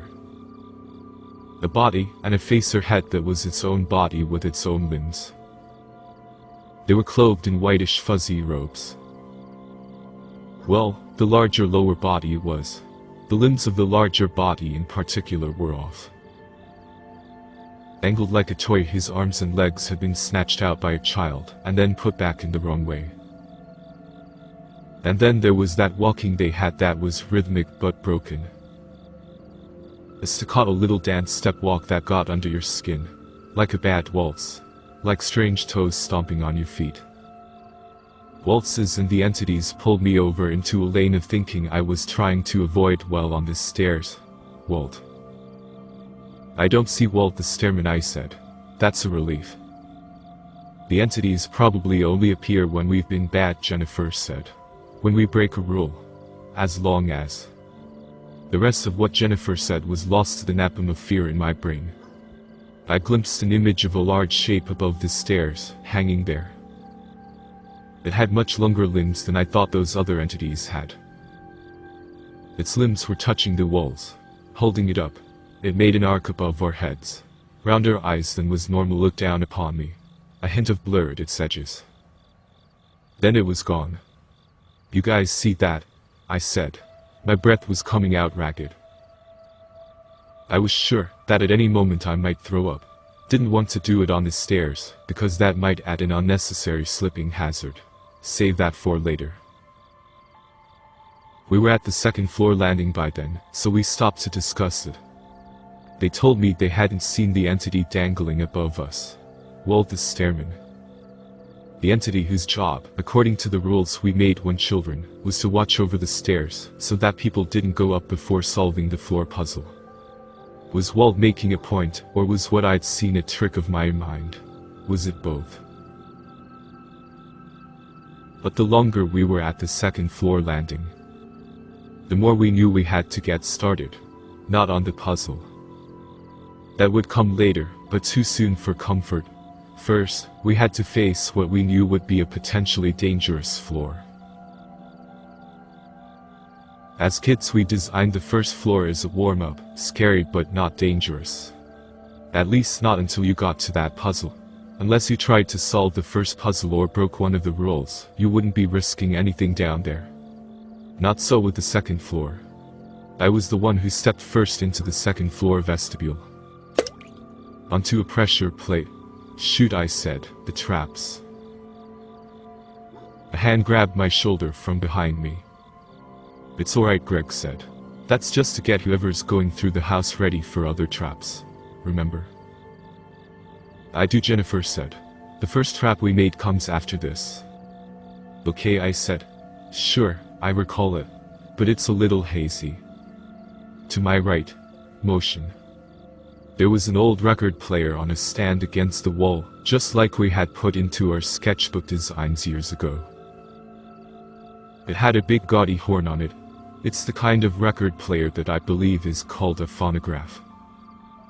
The record was spinning. Its needle apparatus was moving. When the needle dropped onto the record, it played us a 1910s or 1920s ragtime number. Memory is not as sure as destiny. I tell it to every dame I see. Memory is not as sure as destiny. I tell it to every dame I see. At that point the needle rose and fell again. Too hard, I thought. The song went in reverse. I was reminded of that sound I'd heard at the front doorway before going into the house. With our eyes closed and our hands covering them, as the rules had instructed, when we'd been waiting for whatever had opened the door for us to move away. When the song began playing again, the voice was in a much deeper, almost demonic tone. It got garbled, went into some lines about melody, and then stopped playing altogether. By that time, I had moved well off that pressure plate, and the others were standing with me in the vestibule. My heart was hammering in my chest. That's not the same song, I said. It's not the one we decided should be played when someone steps on that plate. Yeah, Jennifer said, which is kind of ironic considering the lyrics. I don't remember what the other song was, Patrick said. It was old too. Something about a person driving someone else crazy.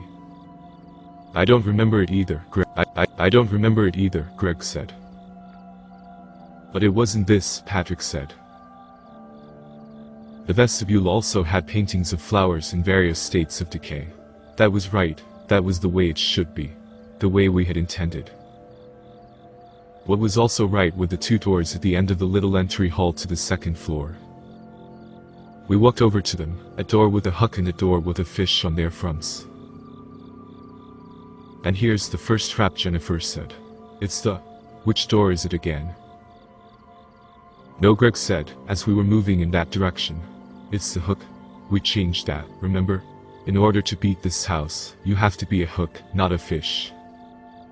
I took a deep breath. Are you sure, Greg? No, I'm right, Patrick said. I'm sure. We didn't change that. That was mine. Greg and Patrick were having a staring contest. We're the fish, Patrick said to him. Greg shook his head. You better be sure than I am, and I don't think you are. I was already moving towards the door with the fish on it. I kind of just wanted to end their argument. Besides that, I had a plan. I'd just have the others stand far back, and I'd hide myself behind and to the side of the door as I pulled it open, thus evading the trap if it was the wrong door. So I grabbed the handle of Patrick's fish door. Alright everybody, I said. Stand back. Get closer to the stairs.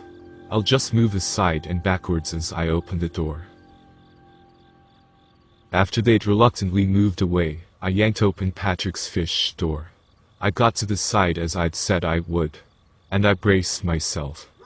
Nothing happened. Are we good? I said. I was relying on my friend's better vantage point into the doorway from farther back. The others gave me the all clear. So I went around the side of the door, peered into the next room myself. It was a second-story drawing room for entertaining guests, just as we'd planned. Then I turned around to face them. Success, I said. Greg was nearly on top of me already with that speed walk of his. He raised an arm, and I was sure I was going to get slugged, but not sure why. Instead, he grabbed the front of my shirt and pulled me back. The twang of a large spring and a whoosh of air chased after me. Then I was on the ground scooting away on my backside as shards of filthy glass fell onto my jeans. Standing above me was a mannequin dressed like a butler. Refreshments, it said in a recorded voice.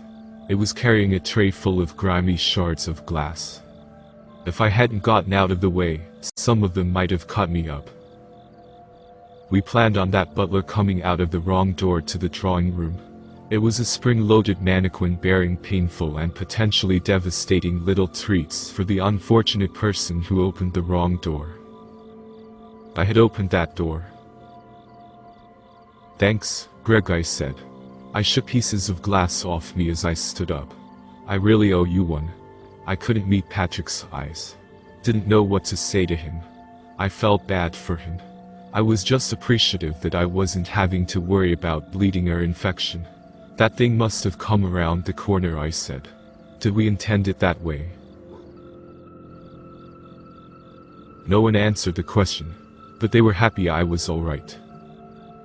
We passed into the drawing room and from there study. There were some pretty unsettling things in those rooms.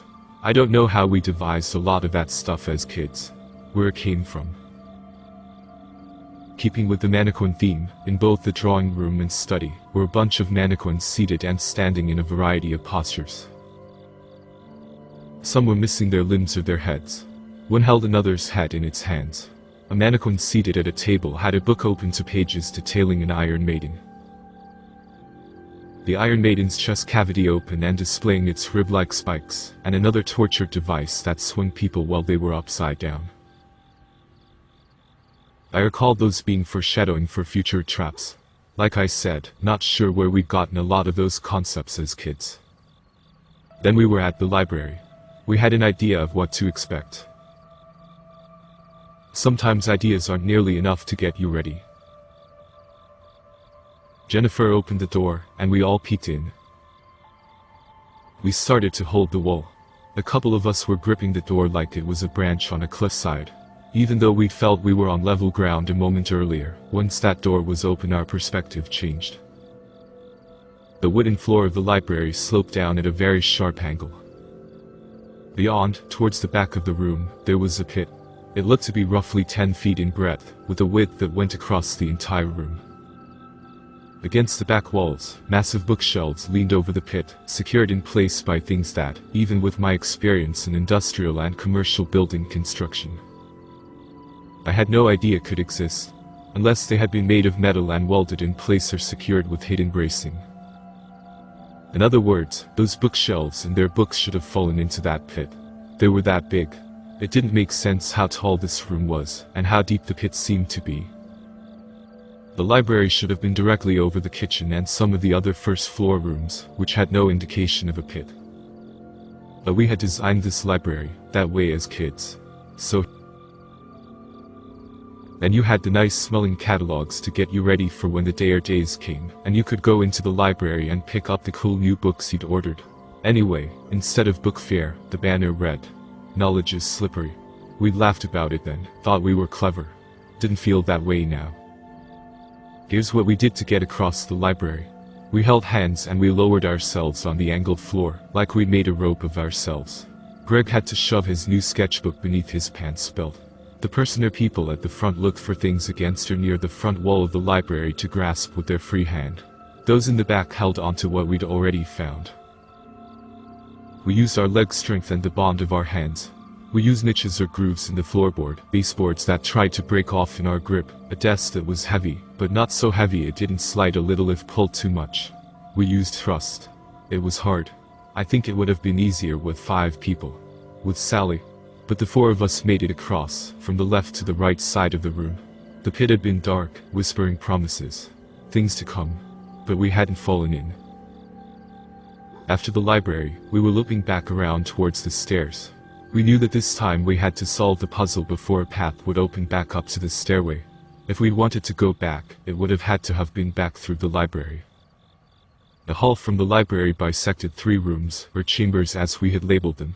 They were identical in size, so we couldn't remember which one had the puzzle. We opened the doors to the first 2, even though we figured the puzzle was probably in the last one. The sights in those first 2 rooms were revolting. Bones littered the floor of the first one, what looked to be real animal bones, or at least very good replicas. In the next room the same exact bones were in the same exact positions. We checked multiple times, despite some of us gagging at the sight and smell of the second room in particular. But they had more meat on them, like time had been wound back. Flies were buzzing around the bones with meat on them. Actual living flies. I knew they were alive because I swatted one to make sure it wasn't some special effect. I beheld its twitching, crumpled body in my palm. This was important. Flies might seem like a small detail, but other than the entities, this was the first time we'd encountered something in the house that might actually be alive. It would not be the last. In the final room of the hallway, we expected the second floor puzzle. Inside, in the middle of the room, was a circular staircase leading up. There was a trapdoor above it. Patrick said. "This isn't right," I said. "There are no other stairs in the house. There shouldn't be." "We can't go up these stairs either until we've solved the puzzle," Patrick said. "Rule number 6. Walt the stairman will come for us if we climb the stairs before solving the puzzle." "That's right," Greg said. "The puzzle was supposed to be in the center of one of these rooms. And voila, the center of the room." "We should brainstorm a little here," Jennifer said, "since we've got the time." She glanced up at the clocks against the walls. You could hear them ticking in unison like the marching of an army. There had to be at least a dozen of them. Looked to be half on one wall and half on the opposite. They were all plain white plastic analog clocks. "The first floor puzzle," she said, "was related to me. There were 5 of us. 5 floors. 5 puzzles. I'm guessing that each puzzle is related to one of us. So the question burning a hole through the front and back of my mind is, who here has a thing for stairs? Other than Walt, Greg said, laughing harshly. We gave him sour looks. I used to like those, Patrick began. What are they called? Impossible staircases. You know, the ones that are represented in art and seem to go on forever. It's like they descend and go around, and then they're ascending back to where they began. They're called Penrith stairs, Greg said. His arms were folded and he was sitting on the only bed in the room. What? I considered myself something of an artiste, you know, before I lost my innocence to working on medical cream and potato chip advertisements. So right now, I said, what we have is possible stairs. Maybe we gotta turn them into impossible stairs. Let's do that, Jennifer said. Until we come up with something better. Greg looked up, still sitting on the bed. Hey, sounds good to me. Unless we fail because it's the wrong way to go about it. Or maybe it's right. I don't know. Guess we're on our way to finding out. Alright, Patrick said. Sounds like a decent start. Make the possible stairs impossible. Wish we had an axe or hammer in here. Yeah, I said, we could go to work on those stairs. We searched the room for other potential clues to the second floor puzzle. There wasn't much in the room, but we had to be thorough. Here are all the clues we gathered. An early 20th or 19th century looking circular staircase in the middle of the room. It went up to a closed trapdoor. The staircase had 14 total stairs. A bed with plain white sheets and comforter. There was a shoe print on the left and right pillow, going in opposite directions. A compact extension ladder under the bed that, upon fully opening, could reach to the top step of the staircase. 14 clocks. Analog clocks with the hands. 7 were on the left wall, and 7 were on the right wall. Upon closer inspection, they seemed to be scuffed up as if someone had stepped on them. But the strangest thing was that the clocks on the right wall were actually running counterclockwise.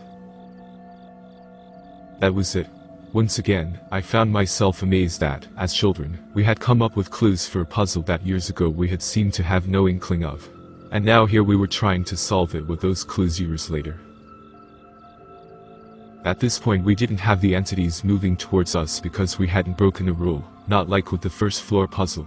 However, I think we all felt the pressure of time on our shoulders. Oppressive. Maybe it was the ticking of all those clocks. Or how the stairs at the center of the room beckoned to us.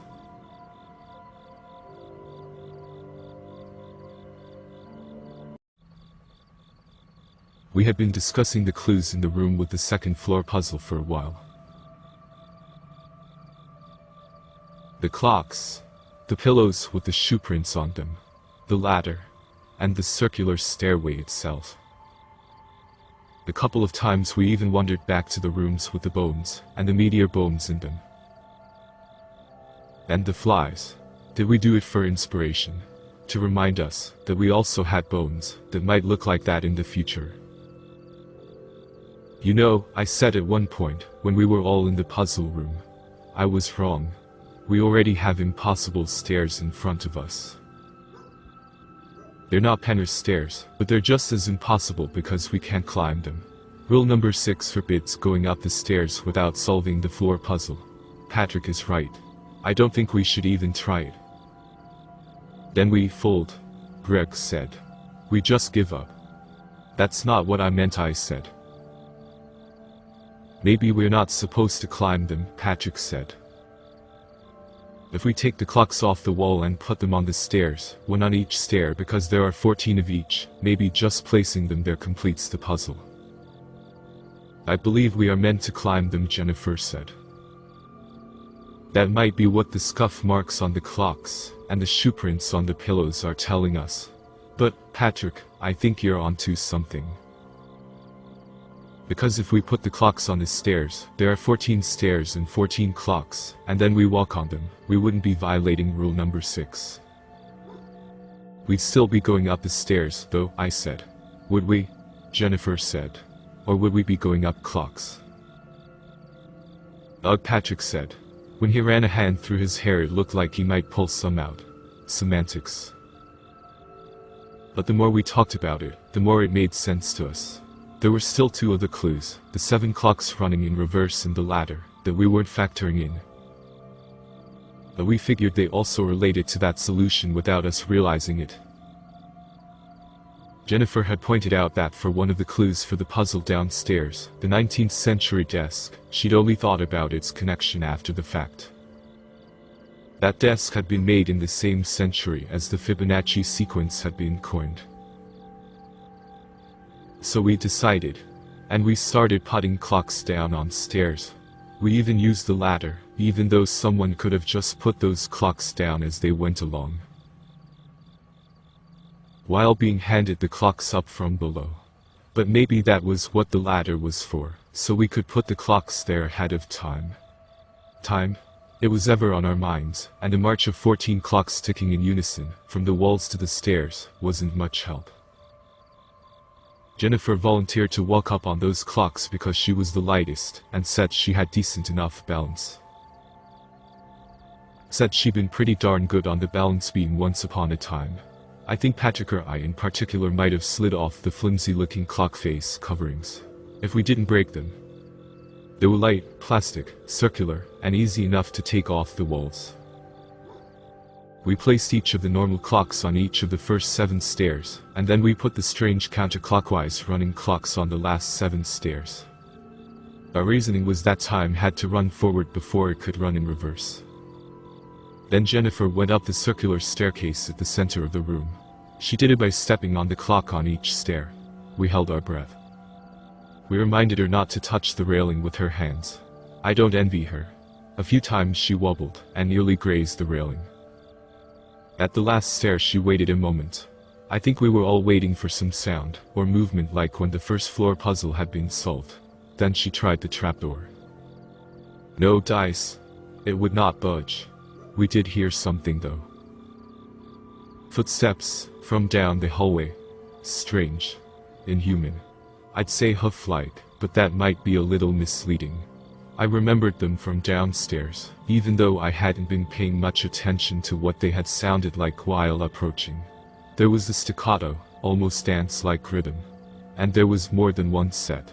Their movement competed with the ticking of the clocks. The entities. They were approaching from the end of the hallway. We had failed the puzzle. Jennifer's expression when she looked down from the top stair, her hands still on the trapdoor latch, reminded me of the expression on that person in Edvard Munch's The Scream. I'm not much for paintings myself, that might be Greg's domain I suppose, but I knew that one well enough. And I knew I felt the way Jennifer looked with her eyes wide, and her mouth hanging. We have to escape them, I said. We just broke rule number 5, Greg said. It states that you must solve the floor puzzle. If you fail, the entities will come for you. Yeah, but Patrick said. I broke rule number 3, and we're still here. Right, Jennifer said. We're still here. Jennifer, Patrick said. I saw his face light up, a candle in the darkness of my dread. But the entities were approaching. Seemed like they were already passing the first room. Slow, but inevitable. The strange dance rhythm was like a predator toying with its food. Patrick grabbed the compact extension ladder, and set it up once more against the curving side of the stairway. Jennifer, he said, can you walk back down on the clocks, and then get ready to go back up again? Can you do it again? Sure, but I'll explain later. No time. Trust me. For myself as I watched, feeling rather powerless, I was already worrying about a repeat of the fish door incident. Patrick had seemed so certain about which door the trap was behind. Leap of faith, Greg said. You'll either make a believer or bleeder out of me, Pat. From the ladder, Patrick got up on the last stair at the top, nearest the trapdoor. He waited for Jennifer to move back to the bottom of the stairway. Okay, Patrick said. Let's use the ticking of the clocks as our beat. We'll step at the same time for each second hand tick. Each second. Together. I'll go down at exactly the same time as you go up. Then you try the trapdoor. Patrick, I said. I'd realized something. You're not standing on a clock. I know, he said. I don't need to.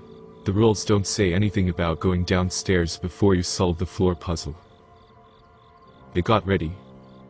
We all counted to 3 aloud, as we had before entering this house. Tick. Patrick stepped down while Jennifer stepped up on a clock. Tick. Jennifer stepped up on a clock, wobbling, while Patrick stepped down on the next stair. Down and up at the same time. Like the shoe prints on the pillowcases facing in opposite directions. Like 2 sets of clocks moving in opposite directions. I'd been looking back and forth between them in the doorway, and I saw a strange hand, big and wide, and with more than 5 fingers, reach around the opening. Unlike the living room downstairs, this was a pretty small chamber. If they got in here with us ... it might be over.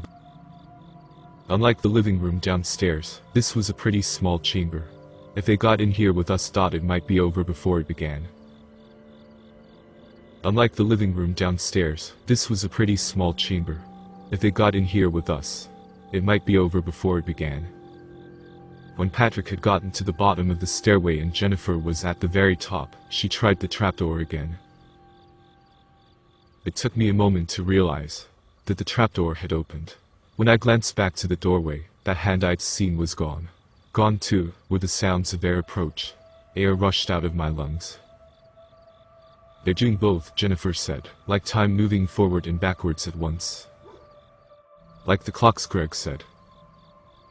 Then we realized that no secret passage had opened up for us going back to the main stairs. It had to be what was beyond the now open trapdoor. So the rest of us went up this circular staircase. We figured we'd be alright now, not in violation of Rule 6, because we'd solved this floor's puzzle. Above the trapdoor was a dark, narrow hallway. We went down that hallway. A couple of times one of us mentioned something moving in there with us. But it could have been our imaginations. We located another trapdoor down that passageway by noticing an outline of a thin square of light. When we opened it up, we found ourselves above the second floor vestibule near the main stairs where we had begun. We jumped down. And we got ready for the 3rd floor.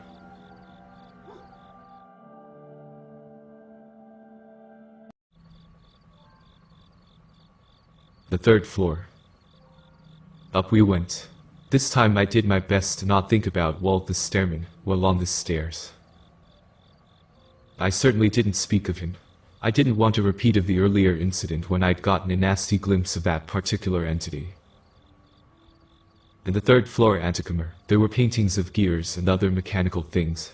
Their frames and glass coverings were an off-red hue, as if they'd been dipped in blood and then set out to dry.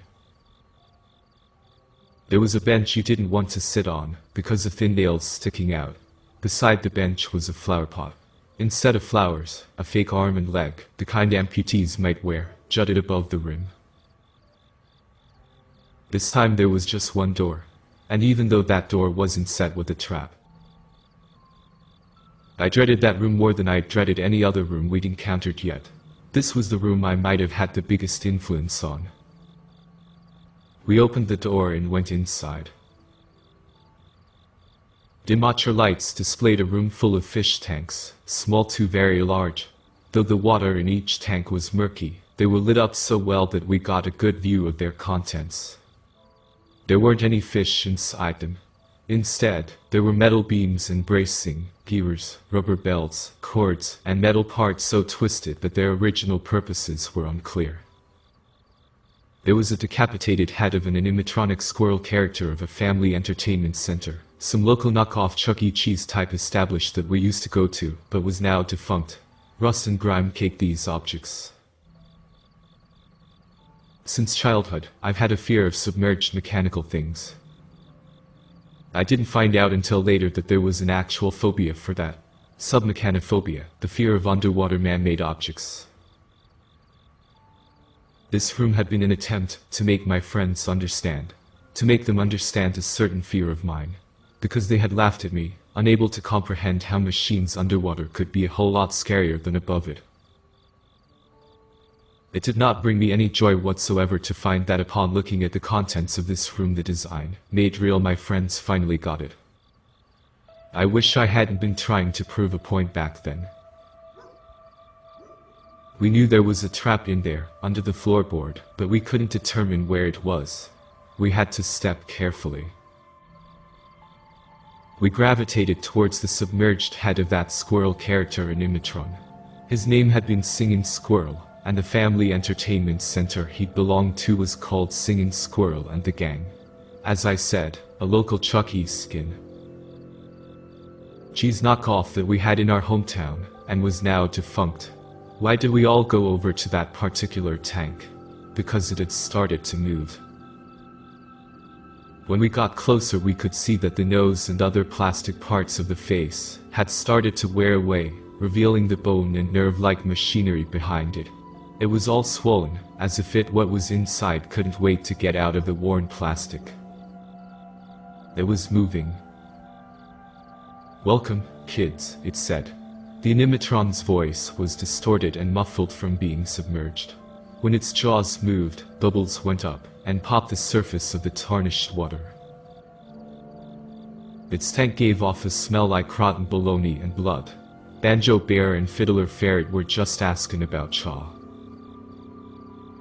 "Holy," Patrick was saying as he stepped up beside me. The flooring beneath Patrick broke. I grabbed him and pushed. Where the wood had been weak, something we had not been able to detect. There was another open tank just below. It too was lit up, so that we could see the metal contraption down there. It was an open bear trap. It was as rusted and foul-looking as everything else in those other tanks. "It's been a long Singing Squirrel continued in his characteristic southern drawl, long time since we've seen ya." He segued from that to his song.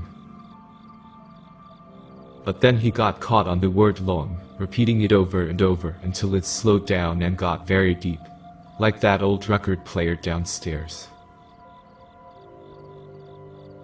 It started to sound demonic before it faded. Singing Squirrel's mouth remained open. Speaking of the record player on the second floor in this incident, and how they had both slowed and got demonic sounding, those were details we had left out as kids. We were beginning to find that for the things we left a little vague in Greg's sketchbooks, the house would fill in the details for us. We were beginning to find that for the things we left a little vague in Greg's sketchbooks, the house would fill in the details for us. And we were not fans of the choices it was making, at least not when we had to encounter them in person. Patrick thanked me for pushing him out of the way of that tank-submerged bear trap beneath the flooring, and they comforted me, and I think themselves, about my fears of underwater machinery. The next room was the laboratory. In our designs we decked it out with all kinds of vials and canisters of liquids, steaming vats,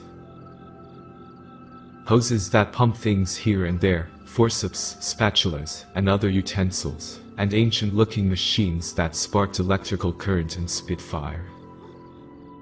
Here's one reason why I just mentioned how when we left out details, the house took certain liberties to try to fill in those details. We had put a Frankenstein's monster in that room, strapped him down to a gurney, but we had only drawn in a vague shape and written the words like Frankenstein's monster. When we got closer to that thing on the gurney, and we had to, because we put it in front of the door at the end of the room, we could see all the details that the house had filled in for us. Its face and body were scorched and bloody, riddled with indentations and evidence of parts being fused on. But the kicker, it had pieces of each of us. 5 patches of face for the 5 of us, including Sally. 5 different assortments completed the patchwork of its body. But its face and body were made of the adult us. Sally's long blonde hair on the right part of its head and the right green eye of the thing gave us patches, glimpses, of what Sally might look like if she were still around today. But it seemed to be unliving. But when we began to pass over the patchwork creature, it came alive. It groaned. Its right hand snatched Patrick's wrist at about the same time. He'd gotten too close. It was still strapped down to the gurney, but it took a lot for the four of us to get Patrick free. The strength of that thing, of only its right hand, was unreal. The right side of its crooked mouth frothed and drooled. Tears wet its eyes. It was all of us. It was none of us. When we left that room, I felt, and I think the others probably felt it too, that we left pieces of ourselves behind. Next was a dimly lit hallway, looping us back around in the direction of the stairs. Light was focused beyond, where we knew there was a pit that we had to cross. But Patrick stopped and slumped down against the wall. He sat there with his arms over his knees and his head bent low. I went over to him. "Don't think I can do this, man," Patrick said. "I think this is where I turn back." "You got us in here, buddy," I said to him. "We owe you enough for that. But we might need you for the long haul. Think about Sally." "Sally isn't the treasure," he snapped. By this time Jennifer and Greg were next to us. "Sally's gone," Patrick said. "She's been gone for a long time and she's not coming back. And as for the treasure..." "We have to try," Jennifer said. "If it's us against this house, we need everybody we can get. Bonus points if they happen to be the childhood best friends who helped design it." "That's right," Greg said. He looked like he was on the verge of a bigger breakdown than Patrick was having. He grinned through it, though. "I think for Patrick's sake. Besides, Pat, we've still got some questions about the property. It wouldn't look good to your real estate pals if you left us here without answering them." "Well," Patrick said. He stood up and roused himself with an ironic chuckle. "Guess the only way to answer those questions is to continue." "That's the spirit," I said, patting him on the back. "I knew you took your job more seriously than I do." "Let's go," Jennifer said. "You silly, deranged kids." Another pit was before us, but we could actually see the bottom of this one, unlike the one in the second-floor library. I wasn't sure if that was a good thing. You would have had to jump 40 feet to cross that pit, but there were ropes you could swing across with. There were a bunch.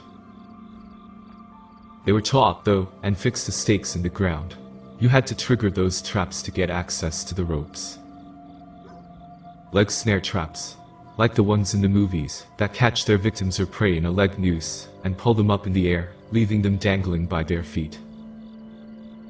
We had to knock over one of those stakes without getting caught in the loop of rope surrounding it. But the closer we got, the more we realized why we had put so many leg snares into our designs. To make it more dangerous. To make it harder. By trying to knock over one, you might inadvertently knock over another stake and get caught in its trap. That's what happened to me. It was no fault of mine or my friends. Before then we had been able to use all of us to our advantage, as when we got across the library. Now, because the hallway was relatively narrow, and there were so many stakes, there just wasn't enough room. We got bunched up, and someone accidentally elbowed me. Out of instinct, I moved away. That's when the back of my shoe struck a wooden stake. The leg snare trap was triggered, and the rope tightened, and brutally swung me up and over. Already I felt sick, the dim room spinning around me like I was on a poorly designed fair ride, my stomach not knowing whether to drop or to rise. My right ankle felt like it was being torn off. But even once I was upside down, dangling, blood rushing to my head, that wasn't the end of it. Something clicked above me and began to swing me back and forth over the pit. It recalled the mannequins on the previous floor, and how one had a book open on two torture devices. Here was one of those torture devices, a leg snare, that not only held you upside down, but also swung you back and forth. Something fell out of my jeans pocket. My pocket knife. The one I carry around all the time because I'm in construction and live in the south and you never know when you'll need it. I needed it then. But as far as I knew it was at least 20 feet below me, in a pit of manure-filled bamboo spikes. My head was pulsing, and I began to see stars. Already my hands and feet were going numb. I had a coughing fit as I swung, and I'm not sure whether that was my attempt to call out to my friends or something else. They were telling me to just hang on. Yeah, I was hanging on alright. And it hurt. They sprang another trap. A rope whipped against my face. I could taste blood. Then they sprang another trap. And another. But eventually they got it right. Not an easy feat. They had to, not only spring the trap, but catch its rope before it sped over the pit, and was too far out of reach. Patrick was there. Right side up. He put one of the free ropes in my hands. I don't know how I held on to it. It must have been scary for him to try to hold on to his rope above that pit, while sawing at the noose around my leg with his tiny keychain pocket knife. I know it was scary for me. He got me free. I had a moment of extreme panic as I started to drop towards the bamboo spikes. But Patrick was able to help me, along with the other rope he'd put in my hands, to get back upright. Then both of us used our weights to swing back and forth above the pit, until we had enough momentum to cross. Once there, we threw our ropes for the others to get. Thankfully, those things were pretty substantial, so it was not difficult to get them across the pit and into Jennifer's and Greg's hands. The whole ordeal was pretty rough. I feel sapped just thinking about it now. But we had to get our acts together. By we I mean me, because that affected me the most. The puzzle room was just beyond. We opened the door to the room down the hall, which was about twice as large as the little puzzle chamber on the previous floor. We were startled by what we found. There was a table at the center of the room, where the puzzle was supposed to be, made of what appeared to be gold. On this golden table were golden shapes that seemed to be part of the table itself, or cast in the same mold. These shapes were a circle, a triangle, a square, and a diamond. There was a heavy wooden chest in one corner of the room with a large golden lock on it. Another chest of the same kind was in the opposite corner of the room without a lock on it. A series of medieval-style woven tapestries on the walls, winding all across the room, showed 4 scenes. A lopsided battle between 2 forces, a well being poisoned, crops burning, and 2 kings at a chessboard. There was also, bizarrely enough, safety equipment hanging on a rack in another corner of the room, including a large apron and a face shield. Naturally, we investigated further, and here are all the clues we gathered. And the third was of crops burning. In the last tapestry, one king has just defeated the other, as shown by their chessboard and the winning king's posture. However, a group of soldiers, with their swords drawn, was sneaking up behind the king that has won. A heavy wooden chest in one corner of the room with a golden lock. Another chest just like it, but without a lock. What we judge to be the puzzle itself. A golden table with golden shapes. What we judge to be the puzzle itself. A golden table with golden shapes as part of its tabletop. These shapes, a circle, a triangle, a square, and a diamond, were actually part of the tabletop, not on it, as if they had been cast from the same mold. The golden table could not be moved, no matter how much we tried to push it, suggesting it might have been secured to the floor. Interestingly, we found that the tops of the shapes unscrewed. When unscrewed, the circular opening of each was about 4 inches in diameter. Inside was a pungent-smelling liquid that was very irritating, causing us to quickly screw the tops back on. Each of these golden shapes was the same height, probably about 3 feet tall, and we had judged the liquid to be about halfway to the top of each. Their other dimensions varied. We could not move the golden shapes filled with the pungent-smelling liquid, just like we could not move the table.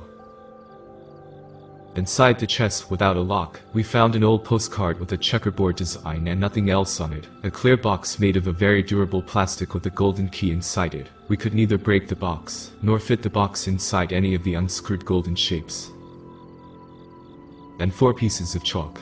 These pieces of chalk were in a circle, triangle, square, and star, not diamond, shape, and probably averaged about 2 to 3.5 inches in diameter. One set of protective equipment on a rack in another corner, an apron, a face shield with a respirator, and gloves. The measurements were eyeballing at guesses. We had no tools to measure with.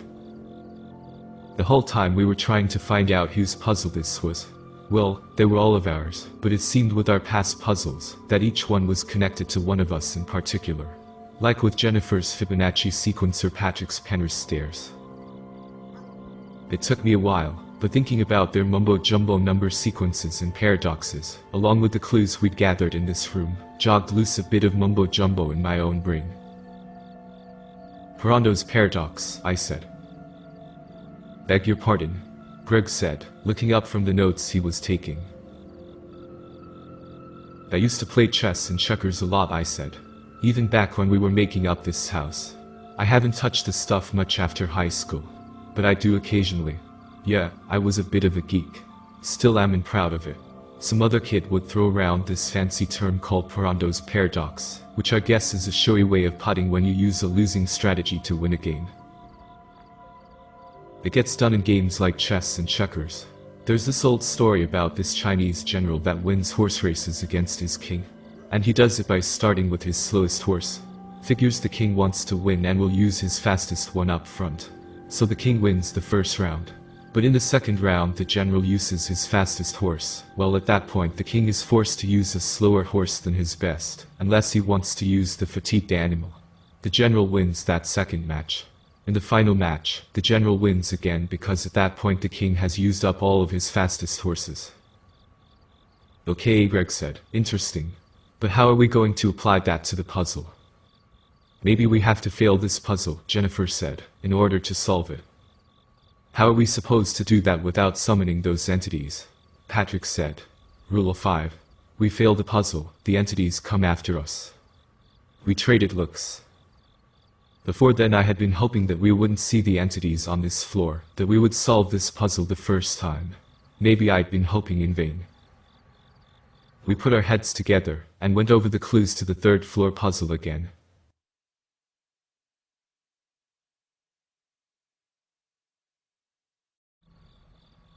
Beyond the pungent aroma of what was in the golden containers, it was the safety equipment that clued us into the acidity of the liquid inside them.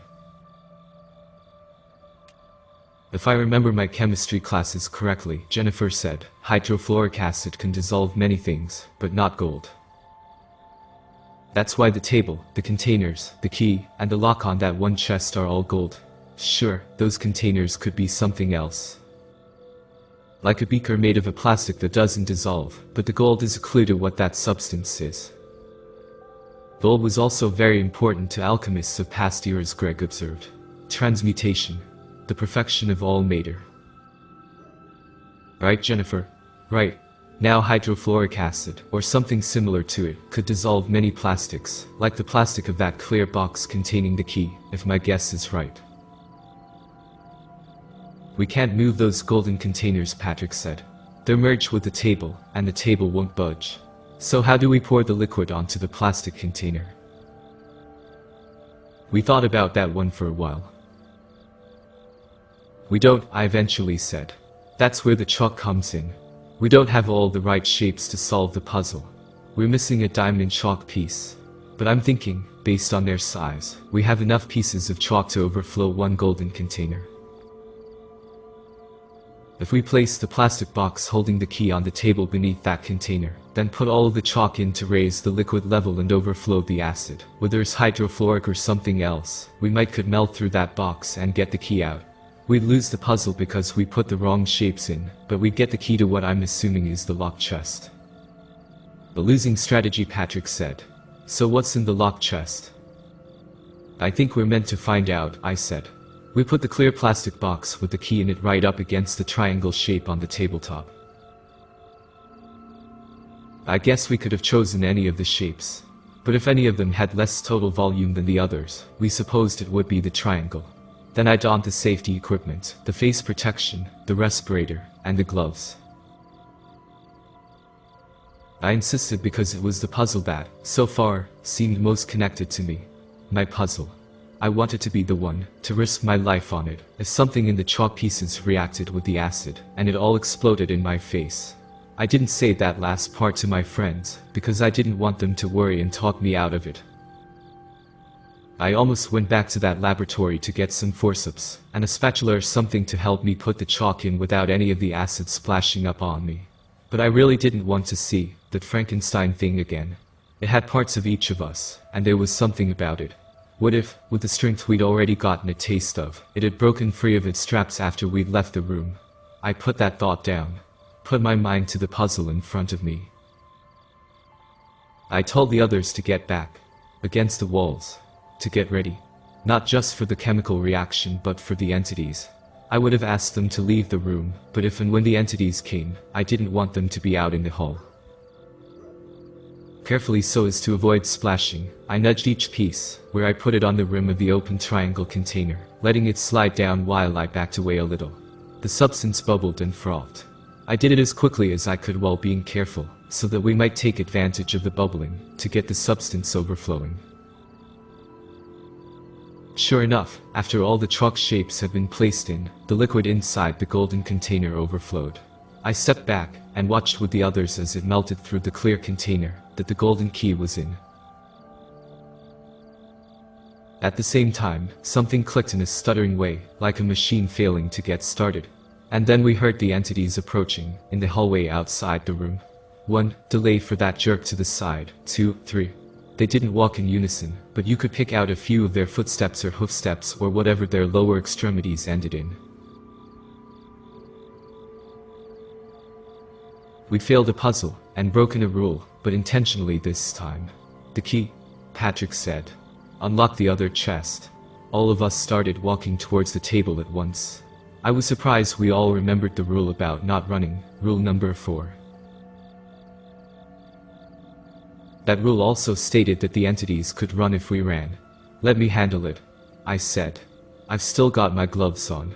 I knocked the golden key from the table to the floor, in the hopes of getting most or all of the residual acid off.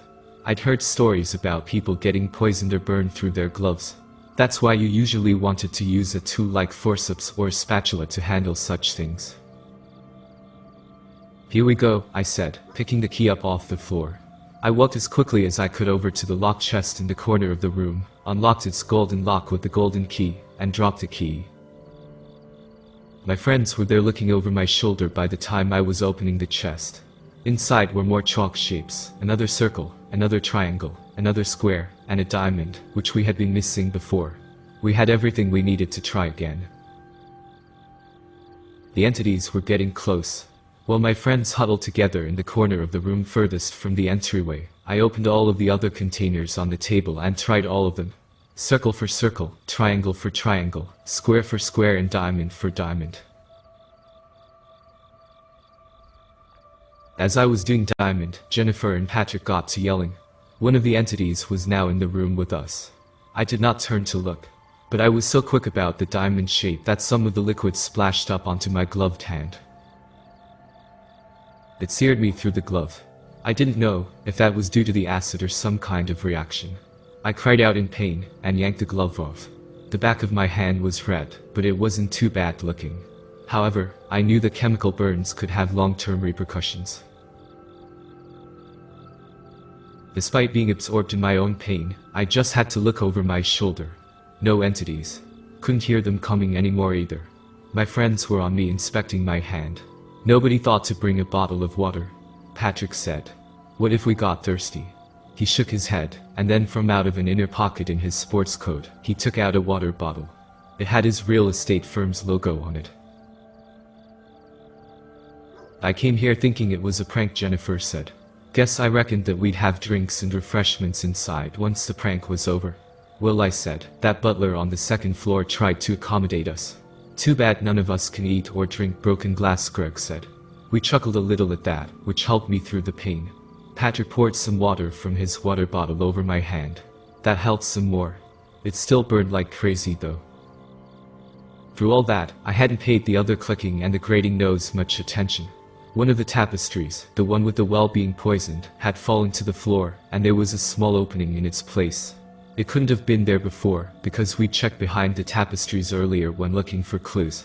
It was a small opening, not a whole lot larger than an air conditioning duct, but large enough for us to climb into it and crawl through.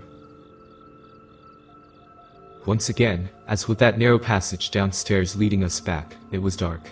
Once again, it seemed that something was in there with us. "Sally," Jennifer said at one point. She was in the rear. She'd stopped crawling behind me. We all did. "Is it you? Say something if that's you."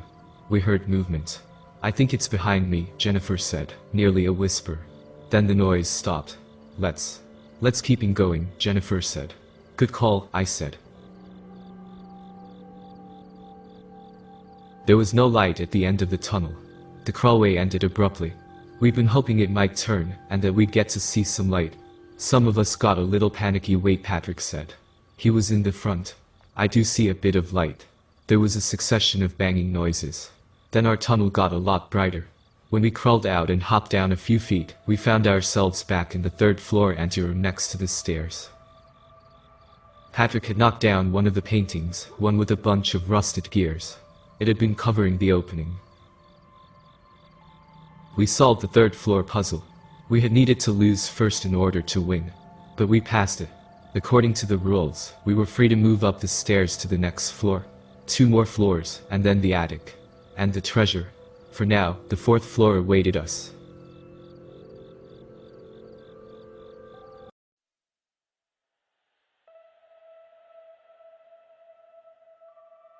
As I went up the stairs with the others, it was once more like I was being watched. Were the entities like Walt the Stairman who, for all I knew, was wedged up against the wall and looking down at us, always there but invisible, or did they only exist in the house, when we broke a rule? Were we any closer to understanding what they were?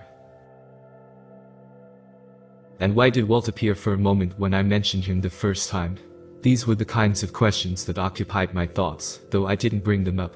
I think we were all afraid to invoke Walt's name again on the stairs because of what happened before. We got to the 4th floor landing. In the anteroom were mirrors on opposite walls facing each other. On a large table, there was a dollhouse that looked exactly like the house we were in. A demon was reaching its hand into the open side of the dollhouse. "It's alright," I said.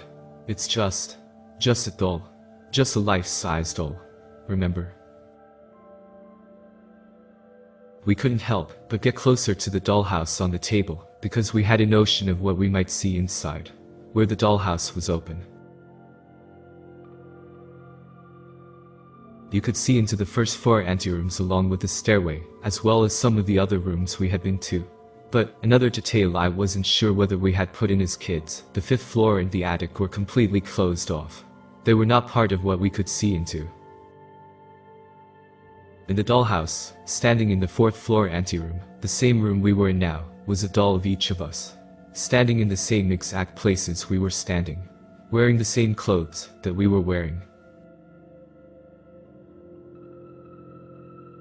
The life-size demon doll that was outside the dollhouse with the rest of us. Its clawed hand was wrapped around the Greg doll. "Did we do all this?" Jennifer said. "I don't know," Greg said. He had his new sketchbook open, and was beginning to draw or write something in it, but then he noticed me watching. "Greg," I said, "do you still have the old sketchbooks? The ones with our designs in them?"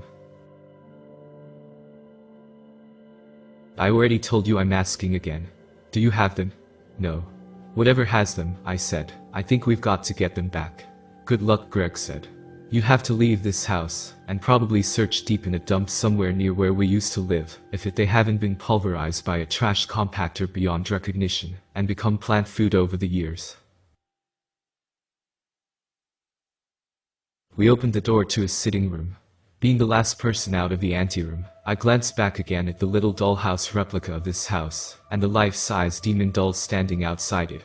It was still reaching in, but now I was sure that its eye, the right eye, that I could see, had moved. Its eye was focused on us.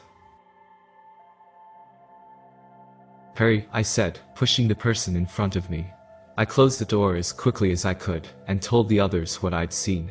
I remember wishing we had put a lock on that door when we were kids. We talked about how, as we got towards the top, more of the things we put into the house were going to try to get us to run. To break rule number 4. That was how we had designed it to be, and that was probably what the house was going to try to do, when it filled in the gaps, like with the movement of that demon's eye. But we didn't have much of a respite to sit around and chat. Already our hands were full with the 4th floor sitting room. We called it a sitting room years ago, but I suppose it might be called a lounge or waiting room today, a place where guests waited for entry to a ballroom beyond. There were more mannequins in this sitting room. Dressed in formal party attire, they sat on upholstered benches, chairs, and couches gathered at the center of the room and against the walls. They held glass receptacles of various murky-colored fluids. It was unclear whether these were for alchemy or for drinking. The container shapes as well as the liquids were ambiguous. There were nasty oddities enough in that room, including stuffed animals mounted on the wall. One of those animals was a human head. I wasn't sure if it was intended to be real. Recalling the sketchbook designs, we'd merely drawn a human head in there. Greg's idea and probably his drawing too. In one corner was a tall curio cabinet, all glass doors with wooden support. Within that curio cabinet were many jars of preserved things, from the relatively mundane, like pickled pig's feet, to the kinds of stuff that got under your skin and stayed there, like an elephant fetus. I kept thinking about how its pale, gelatinous proto-trunk wrapped around its partially developed body. I wandered closer to the curio cabinet and its jars of preserved things, because I thought I saw a heart in there. Maybe human. But Jennifer stopped me. "You got a trap over there," she said, pointing to an inconspicuous closet door next to the cabinet. That closet door started to open. It seemed that I'd already triggered the pressure plate beneath the floor. By the time the door was opening, however, I was already well away. Another mannequin servant came out, like the butler from downstairs. It too came out in a hurry, with all the force of a very large spring. Its forearm was draped with coats, scarves, and purses that dangled back and forth when it stopped. "Now, where were you when we entered the house?" Patrick said to the mannequin. He started to take off his coat. "Just kidding. I think I'll hold on to this." It was a good thing, though, that we had triggered that trap, because the door into the ballroom was actually locked. Unlike with the puzzles, which we didn't have much prior knowledge of, because we had not directly created them as kids, we knew the solution already. We knew the key to be in a purse or coat pocket, in one of the things draped over the mannequin servant's arm. We found it easily enough. As we were heading over to the ballroom door with the key, however, we heard a song coming from the ballroom, from behind the door. "I know. You. I walked with you once upon a dream." It didn't take us long to recognize. It was the Sleeping Beauty song from the 1959 film. Rather than coming from an old record player like that other song downstairs, however, this one seemed to be coming from a person in the next room who was singing. We thought it sounded like Sally. This was not something we planned into the designs at all. After saying as much out loud, we quickly unlocked the door and burst into the ballroom. But the singing stopped as soon as the door had opened. There was no one yet, anyway. The ballroom was pretty empty except for some rows of wooden chairs next to the stage. We sat in 4 of them, close together, and we waited. We waited for the heavy, reddish-brown curtains like the color of old blood, to open. After a minute of us sitting in silence, broken only by our heavy breathing, and my heart thumping in my chest, the lights in the ballroom dimmed. The curtains swooshed open. Lit up on the stage was a ventriloquist dummy and a man. Rather, a ventriloquist dummy and the corpse of a man. The corpse sagged in its chair. Its tuxedo was barely recognizable. Rotting goop pulled at its feet. As soon as the curtains had opened, the smell had hit us like a dump truck carrying dead bodies. But the ventriloquist dummy on the corpse's hand was upright, facing us. It began to talk. My, what a lovely audience we have here. Are you ladies and gentlemen ready to see some magic? The dummy assaulted us with a series of bad jokes, many of them having to do with its dead and decaying partner. It proceeded to do some equally bad card tricks, at one point flinging the cards down directly at us. Tough crowd, it said. But not to worry, ladies and gentlemen. My final trick is going to put you on pins and needles. And leave you there. Well, one of you. I'll need a volunteer from the audience. Please note that it is necessary for someone to volunteer. Otherwise, things could get very awkward. Very awkward indeed. At that point, the dummy talked in a different voice, like its mouth was partly closed, as if it was giving a voice to the dead man that propped it up. Hey, partner. It's not considered volunteering if it's required. While the dummy argued with an inanimate rotting corpse, the rest of us debated who should go up. We thought we had a pretty good idea of what we'd face up there. All of us started to say we would be the one to do it. This was both a blessing and a curse, because while it showed how much we cared about each other, it also made it more difficult to decide. No offense guys, Jennifer said, but the rest of you aren't exactly petite. We need the smallest person of us to go up there. That's me. That may be true, Patrick said. But Greg's bonier than you are. Taller, but a little thinner. Not that I'm trying to throw him under the bus, just pointing that out. Like I said, maybe we should draw straws or something. There's gotta be something here we could use for straws. No, it's fine, Greg said. His face was contorted. I'll do it.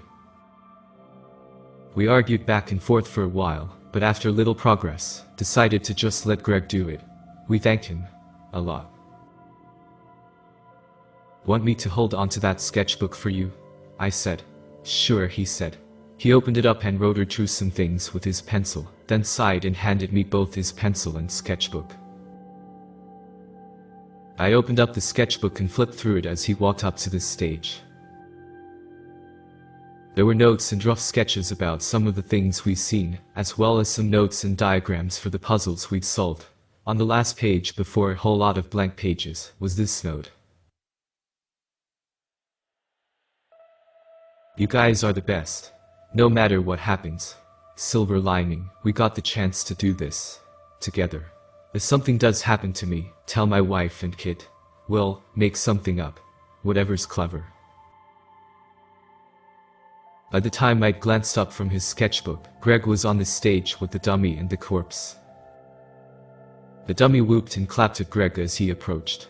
The dead body in the chair jerked around, because of the movement of the dummy on its arm, causing it to deposit, yet more fluid, and matter to the puddle at its feet. Then, the dummy yelled, "Bring out the Iron Maiden."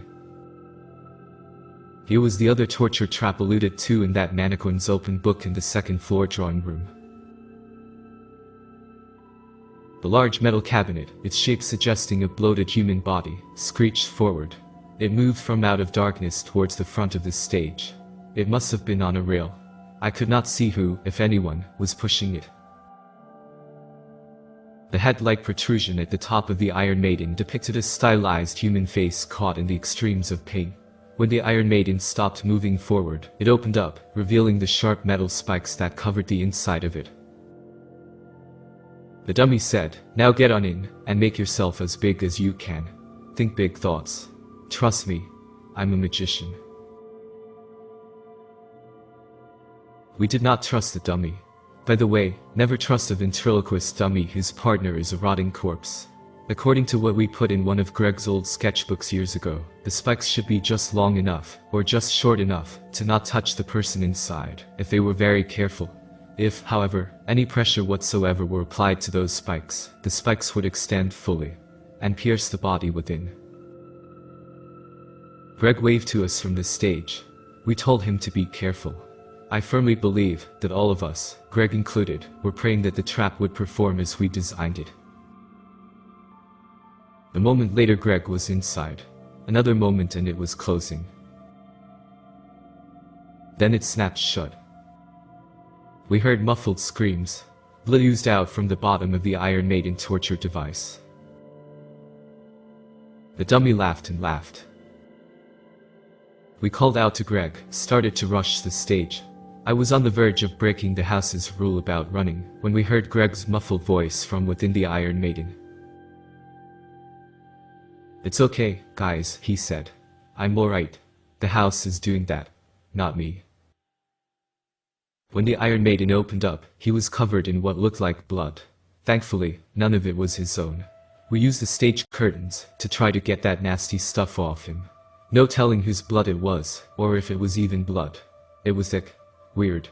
The texture and smell were off. The dummy was cackling at us. "Get out of here," it said between its laughter. "Show's over. The door's unlocked. Don't let it hit you on the way out."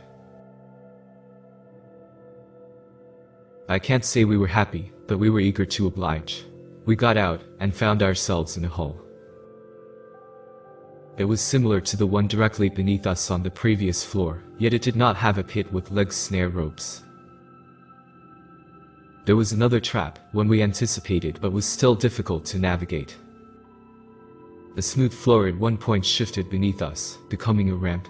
We had to hold onto each other and the walls to keep from running downhill unintentionally. If you ran, you broke rule number 4. Not only would the entities come after you, but they would be running. We didn't know if they'd stop running if we stopped. Didn't want to test it. Not only that, the rules suggested they'd be faster than us. In a way, this prepared us for the puzzle room beyond. The 4th floor puzzle. Like both the hallway on the previous floor and this one, the puzzle room seemed to be the same size as the one beneath us, about like a slightly below average size bedroom. We walked in and were yet again taken aback by what was there. What dominated this puzzle room was this gigantic people-sized hamster or gerbil wheel at the center. Here again, the center of the room was where the puzzle should be according to our designs. Another standout object was a statue, nearly 5 feet high, of a white elephant. It was next to a wall. A broom with a dustpan attached to it was in a corner. On the other side of the room there was a coffee table with a sparkling orb made of bottle caps on top of it. There was a mound of something like sand or salt on the floor next to the entrance of the room. On one wall was an illustration that we immediately recognized as Greg's. It was this cartoony poster-sized thing showing a giant hamster in a runaround wheel, sprinting like mad. Its wheel had broken loose from its base, and was creating a path of devastation through a city. Dead bodies and busted-up vehicles were in its wake. It was goofy. It was grisly. It was Greg. We all remembered Greg putting that into this room years ago, even though back then we did not consciously know that it would be a clue to the puzzles we hadn't created, like for the other clues and the other puzzles. We all looked at him. And waited. There were only 2 more people whose puzzle this could be, Sally or Greg. Greg's illustration seemed to give us our answer. "Okay," Greg said. "Okay. I never told anyone this, well, other than Sally, but I used to have a pet hamster. Seems like a small thing, but it was a big deal to me. Never had a pet since. This was before we made a regular occurrence out of our haunted house designing back in that apartment complex. I had this pet hamster, right, a very good pet hamster. About as well behaved as a hamster could be. Played well. Never bit me once. But it bit my aunt when she stuck her finger into his terrarium and was waving it around, as some animals will do if you get too crazy with them, and she let that bite get infected. Well, he licked his lips. He stared down at his shoes. At some point she had to go to the hospital for her infection, caused by such a simple thing, just a harmless little hamster bite, that she clearly hadn't taken care of like she should. She got better from that infection, but that wasn't the end of it. Kept complaining about what she'd suffered and about her hospital bill. And about how that hamster was a threat to other people. One thing led to another, until one day she went into my room in our apartment while I was at school, when she was supposed to be visiting my mother or something, euthanized the little guy. To put it lightly. "That's terrible," Jennifer said. "Well, yeah," Greg said. "But it taught me something important. Important lessons, you know. When people feel threatened, even by a relatively harmless animal minding its own business, they often want to end that threat. Could have been revenge, Patrick said. Hospital bills are no joke. I don't think that's it, Greg said. But anyway, can't bring it back no more than I can bring back my childhood. What are you gonna do? Well, we can try to solve this puzzle, Jennifer said. We might not be able to bring your old pet hamster back, but maybe we can still save our old human friend Sally. Or save her soul at the very least. Greg looked at her. Right, he eventually said. We went about the room and studied the clues more carefully. Here are the clues for the 4th floor puzzle. A giant-sized hamster or gerbil wheel large enough for people to run around in. It could not be moved or started from the outside. We did not want to get inside and try to move it from there yet, because we were afraid this would activate the puzzle. When we ran our hands over the inside of it, we found it to be very smooth, maybe too smooth to get good traction on. But there were slightly raised metal bands along the inside, at about 6 feet intervals. These were also very smooth, suggesting you'd slip off of them if you tried to walk or run on them. A statue of a white elephant. The white elephant was probably a little over 4 feet tall and about 5 feet in length, not counting its trunk. We were able to move and even lift it, but it was solid and about as heavy as one of us. Its trunk curled out in front of it, forming a loop. A sparkling orb made of bottle caps. It was on a little pedestal atop an ordinary wooden coffee table. The orb was probably about 3 feet in diameter. Beside the entrance, a mound of what we thought likeliest to be salt, based on its appearance.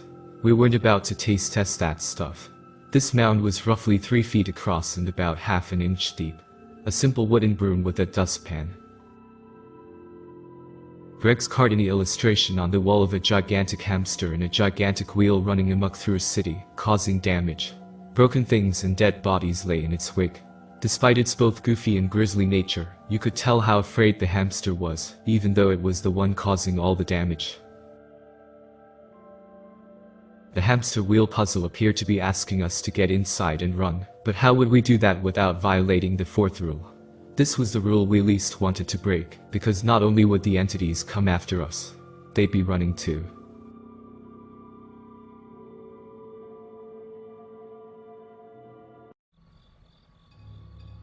All signs pointed to us getting inside the giant hamster wheel. And running. It looked like we'd have to break the 4th rule. Greg's illustration of the giant hamster running on its broken wheel through a city made us think we had to do something like that ourselves. Well, the running part. The broken part made us think we were meant to break a rule. When it came to the white elephant, Jennifer mentioned something she'd learned in a university lit class from some Hemingway story about abortion.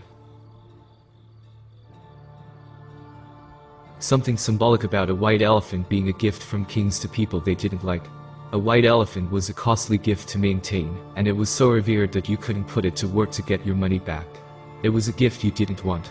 Patrick thought maybe it was related to Greg's hamster, and the hospital bills his aunt had to pay after her bite got infected.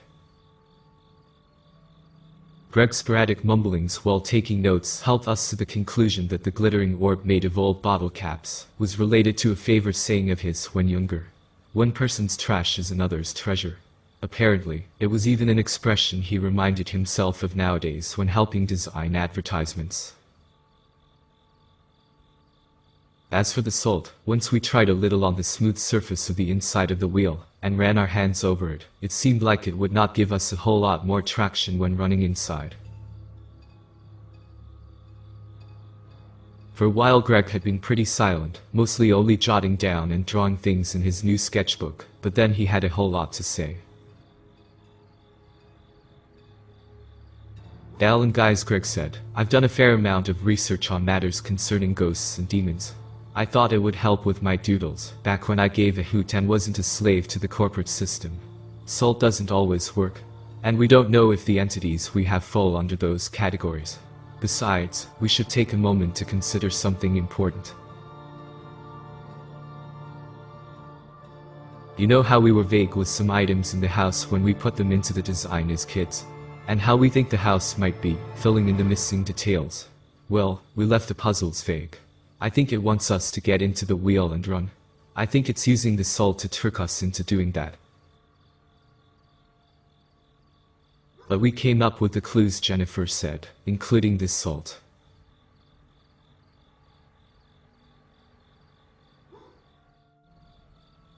Sure, but that's why the clues all fit, Greg said. Whether it's a piece we literally use to solve a puzzle, or just a hint at its solution.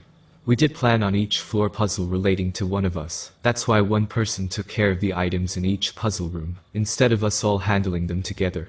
But at that time, I think it was rather random. We didn't know how they'd all fit together. We weren't sure about the puzzles or didn't want to do them yet.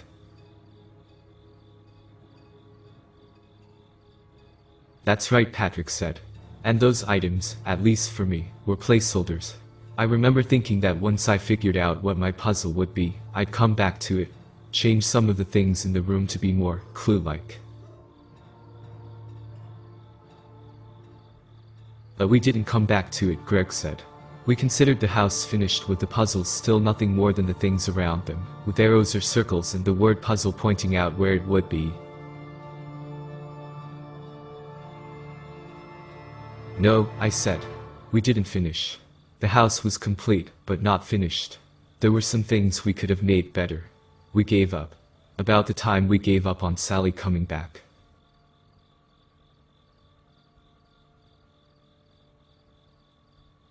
Whatever the case, Greg said, I'm pretty sure the house has been using what we put in each puzzle room to make up the puzzles for us. Maybe it's somehow tapping into our memories or subconscious to do that, or maybe it's just using what's in the house. I don't know. Either way, it wants us to fail. If we put that salt down in front of the entrance, thinking the entities won't pass beyond it, and one of us gets in the wheel and runs, I believe we'd be doing exactly what it wants. We haven't seen these things run yet. I don't think we want to. We should exhaust all our other options first. Going back to the drawing board, which for Greg was back to his sketchbook note-taking, we returned to ways of making the wheel spin without any of us running inside it. That was a doozy, because we could not get it to budge from the outside, even when gripping the bands, that ran at about 6 feet intervals along the interior. Somebody said something about the wheel needing a person's weight in there for it to spin. About how, if somebody just got in there, it would unlock the wheel's movement, and the others of us might be able to spin it from the outside, while the other person was inside. The force of the spin could keep them in place. They wouldn't need to run. We had our concerns, though. What if the person inside lost their footing, or the people outside made a mistake, and the person inside accidentally started running? That's about when we remembered that the white elephant statue, when we tried to move it, had seemed to weigh about as much as a person. The white elephant statue might not be so useless or burdensome after all. We hauled it and set it down beside the giant hamster wheel. Let's hope it's worth its weight, Jennifer said. She gave it a little pat. I had an idea from something I'd seen another guy do in construction. After discussing it, we turned that treasure back into trash. We broke the sparkling globe of bottle caps. We swept up the salt into the dustpan and put it down inside the wheel where we would place the elephant. Then, similar to a kind of trick I'd seen someone in construction, who did not have their tools on hand, use to hold something in place temporarily, we put the bottle caps in among the salt. We faced some up and some down. Neither the teeth at the bottom of the bottle caps nor the salt were ideal for holding anything in place, much less the smooth wheel's interior to the relatively smooth bottoms of the elephant statue's feet. But if we used the salt and the toothy bottle caps in conjunction for a slight grip for when we got the wheel going, the force of its spin when we spun it faster might then be enough to keep the elephant statue in place. We used the broom for something other than just sweeping. We put it inside the little loop of the elephant's trunk. Our thinking was that the broom handle could function as a long handle we could all grip. Then we took deep breaths, did our little counting thing that by now had become a ritual, and together lifted the heavy elephant statue up and placed it onto the wheel. Something clicked. We didn't waste any time. If we waited too long after that click, we might fail the puzzle. Maybe we had already failed. There was enough space on the broom handle extending from the elephant's trunk for each to put our hands on it. It took us a little bit to get our rhythm in sync, but together we got the wheel moving. We had to get it going fast to keep the elephant from dropping. Faster. A little salt sprayed out the sides. The bottle caps alternated facing up and down, held. Fader. The wheel was spinning at a running pace, but for all we knew the puzzle hadn't been solved. No doors opened up to us.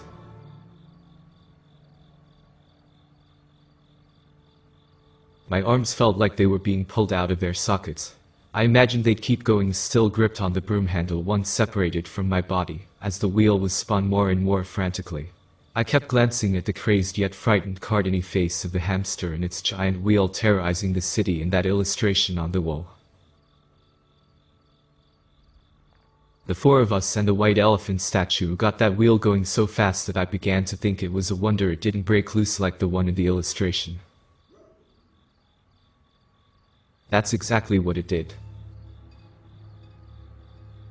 When the wheel finally broke loose from its frame, Greg yelled out for us to let go. I suppose it was a little similar to how he'd had to let go of his pet hamster when he was a kid. Except this physically hurt. Of course, the longer you held on, the more it would have hurt. The giant hamster wheel and the elephant in it slammed against the wall and toppled. I was surprised it didn't so much as put a dent or a crack in the wall. We were all groaning and rubbing our shoulders, arms, or hands. We sat for a while. No sign of the entities or their footsteps, but we sat facing the room's entrance just in case. Where the wheel had been, a hole had opened up under its frame. It was slanted like a laundry chute, or like a pitch-black water slide tube without the water. Well, I said, we solved the puzzle, so this should be pretty straightforward. We debated it for a little, but then decided to risk it. Nothing else had opened up to us, and we knew, because of how we designed this house in Greg's old sketchbooks, that the door back through the ballroom would be locked to us. Not that we were eager to go back through there anyway. As we were starting to play rock, paper, scissors, to decide who would go first, Patrick said, in an even, almost monotone, Geronimo, and he disappeared down the chute.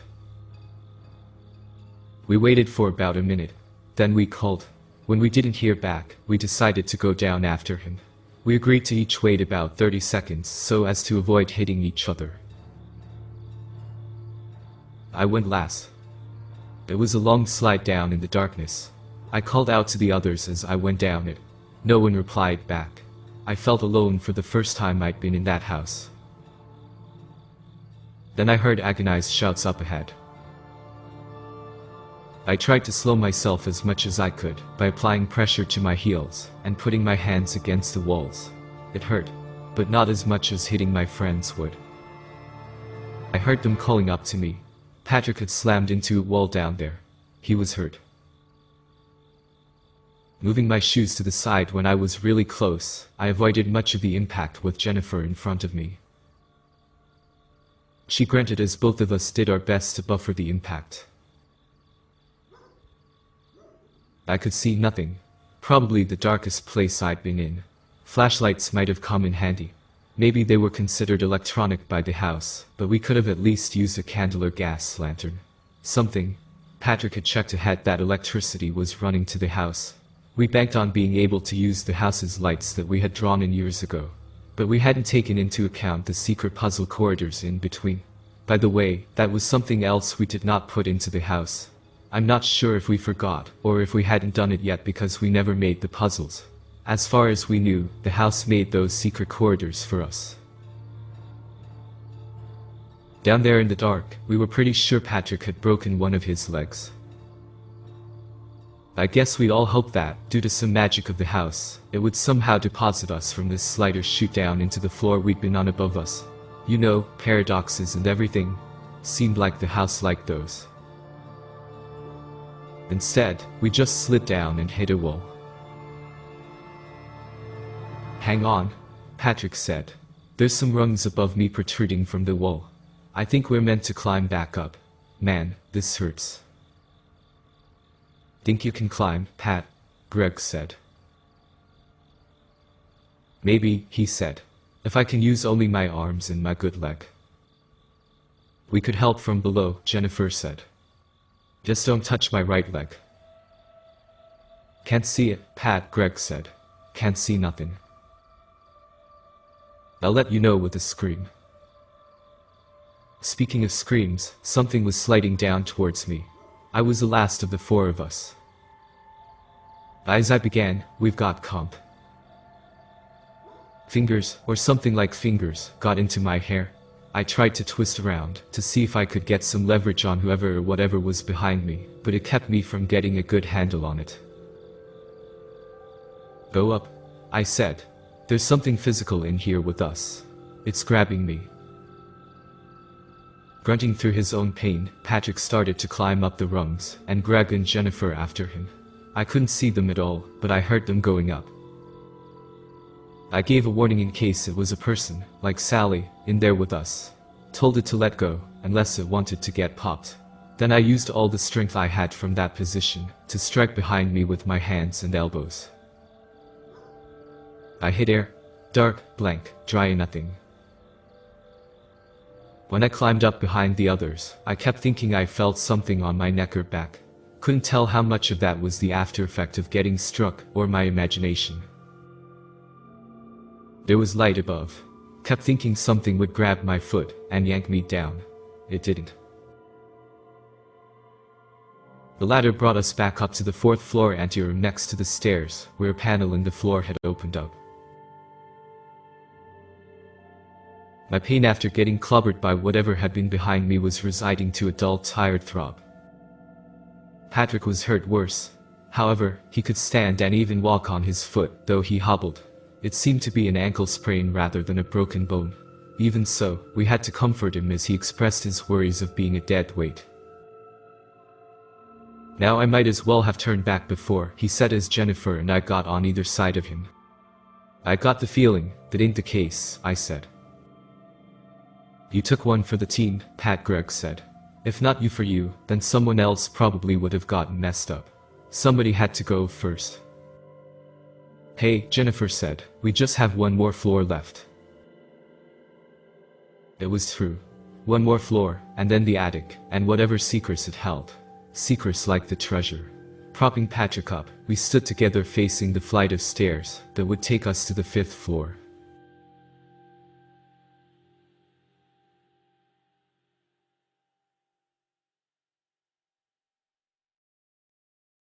Together, we walked up the final flight of stairs to the 5th floor. We had not designed a way into the attic, which is one of the reasons I considered our designs unfinished. Years ago, sitting together in our parents' apartments, we had made the notation that the 5th floor puzzle room would take whoever solved the 5th puzzle directly to the attic. The attic was a treasure room as well as an attic. After all, and we had intended to make it very difficult to get there. As I've mentioned, if we thought that we might someday face this house, and that making it as difficult as we could back then would somehow help us get our friend Sally back, I don't think we ever stated it aloud as kids.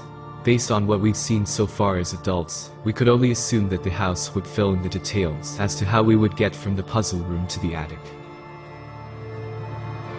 Before the puzzle room and the attic, though, there was the rest of the 5th floor that needed crossing. By the time we got up the stairs and were walking through the 5th floor anteroom, Patrick seemed to have gotten better at hobbling on what we were hoping was just a bad ankle sprain.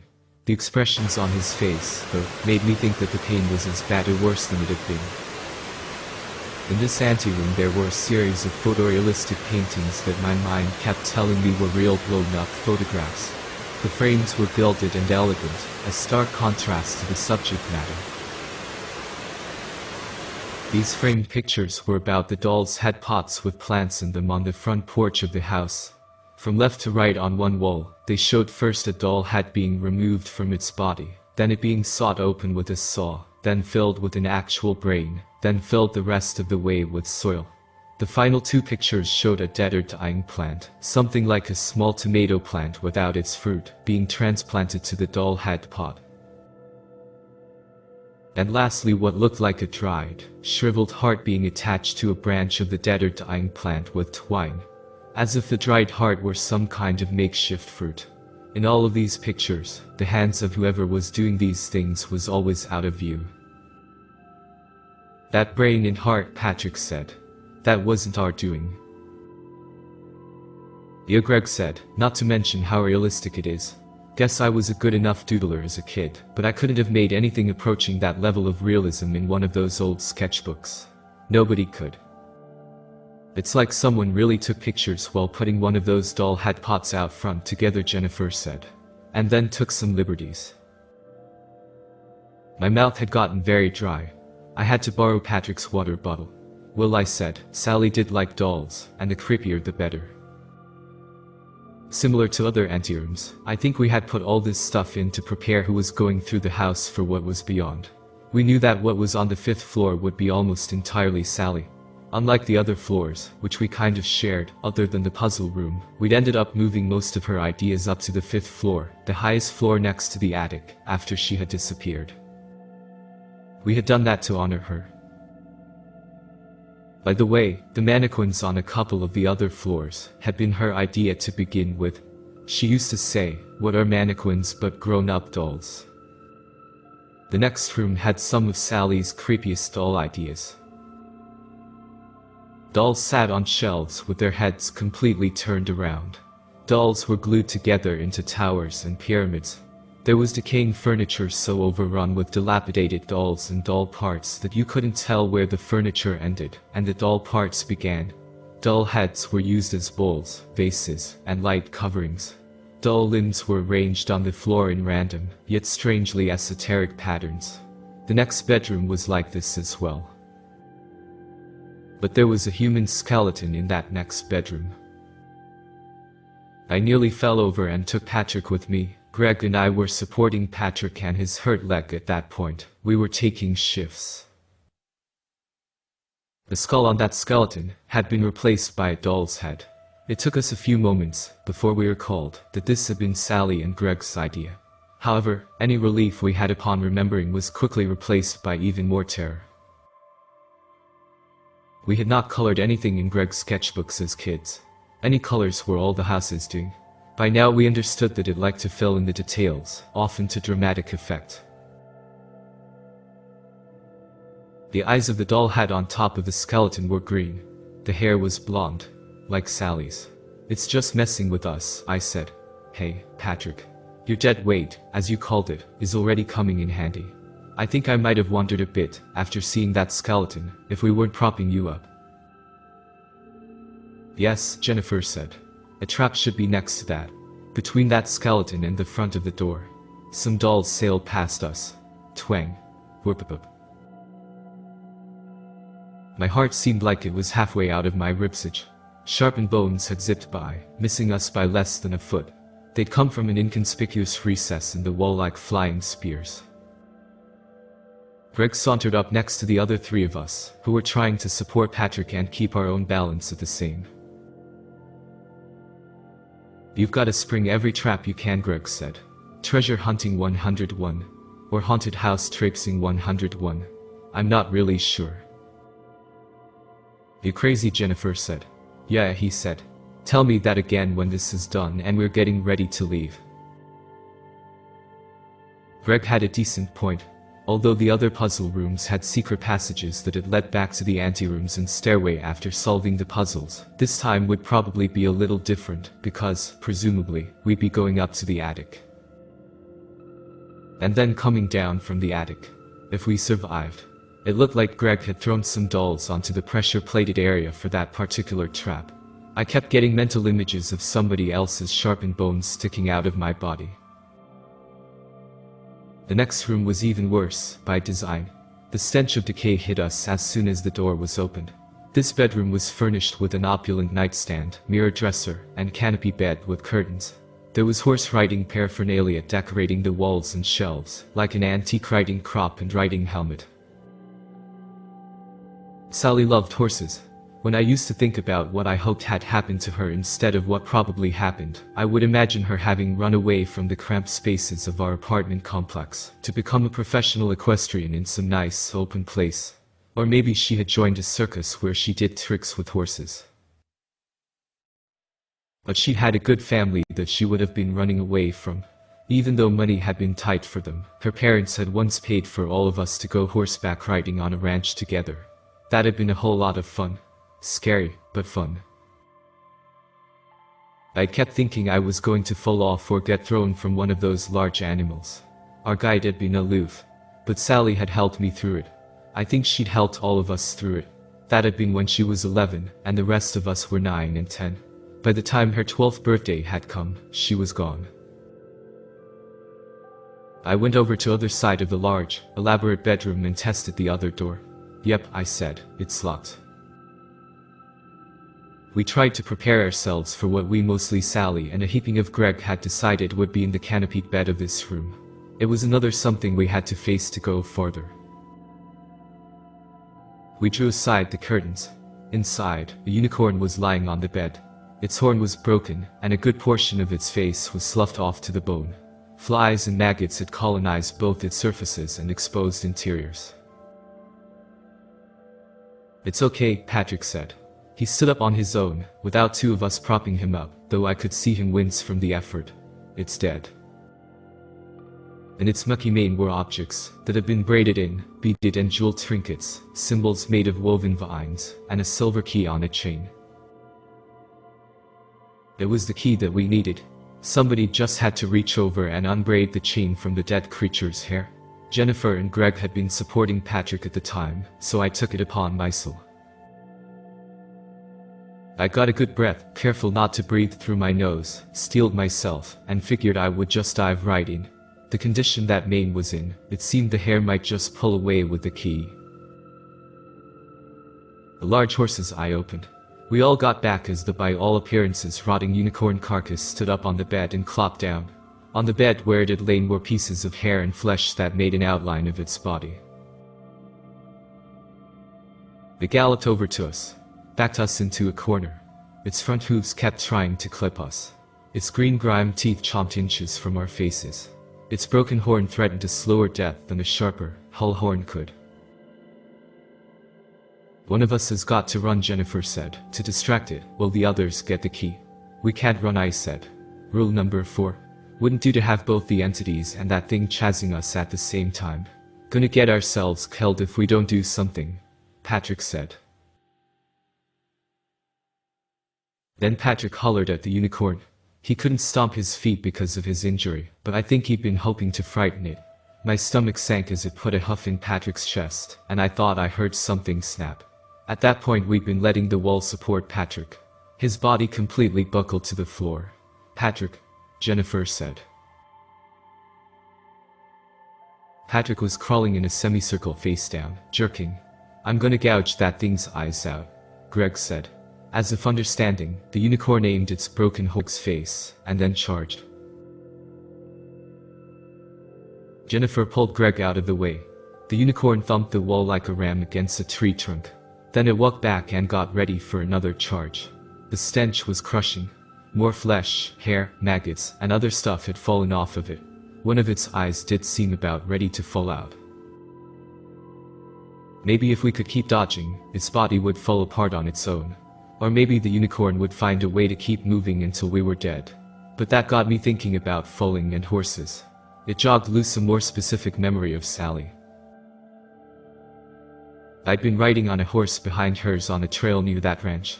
My saddle seemed like it was sliding over, and my body too, and I was sure I was about to fall.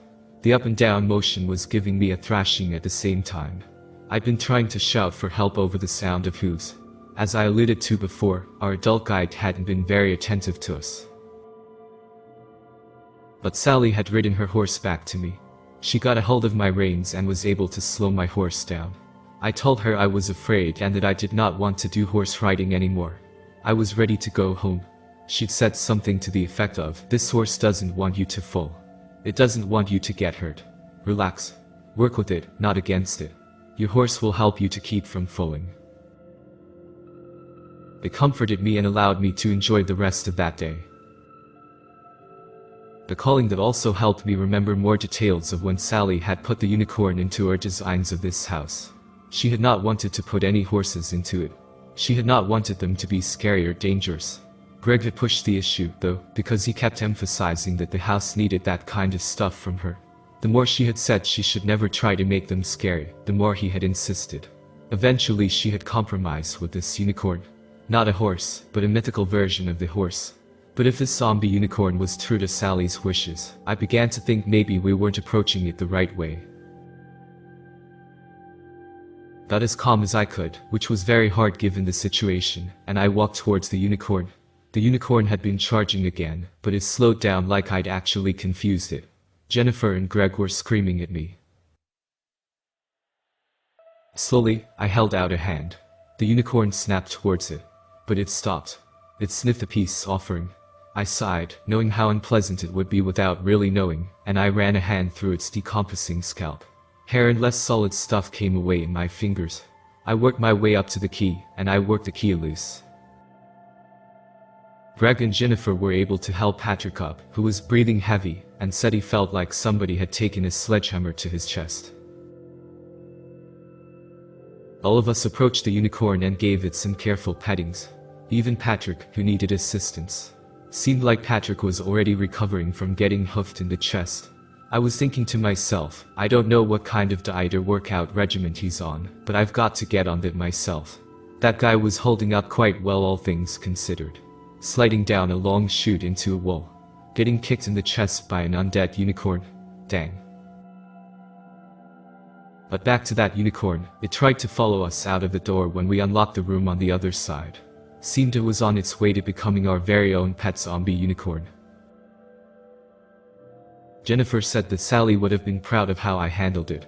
I think that made Greg a little jealous. He didn't say as much, but I could tell. The key wouldn't leave the inside lock after we unlocked it, so we figured we had to abandon the key when we shut the door. When the door locked again behind us, it was a more audible click than for the previous floor. We heard the unicorn pawing the door on the other side. This time it wasn't a hallway but a railway. There was a cart, and there was a tacky plastic ghost dangling above it. You know, the cliched little thing that's like a sheet with two eyes and a round mouth cut into it. A round hat was on its head, and a cane was in the folds of what constituted as a hand. A little light on the ghost flashed eerie blue, and an electronic cheesy carnival vendor voice said, "Step right up for the ride of your lives. So close, but so far if you're dead. Death can be a long, long journey. I should remind you, please keep your arms, legs, and head on your body at all times." Then there was ghoulish laughter. Again, more tacky than scary. We knew from our designs, though, that this tackiness was meant to throw the traverser of haunted houses off. To put them at ease, and therefore make what came later even scarier and more dangerous. As I've been saying, we had been trying to make it as scary and dangerous as possible when we were kids, and this, after all, was the 5th floor. Only one person could get into that cart at a time.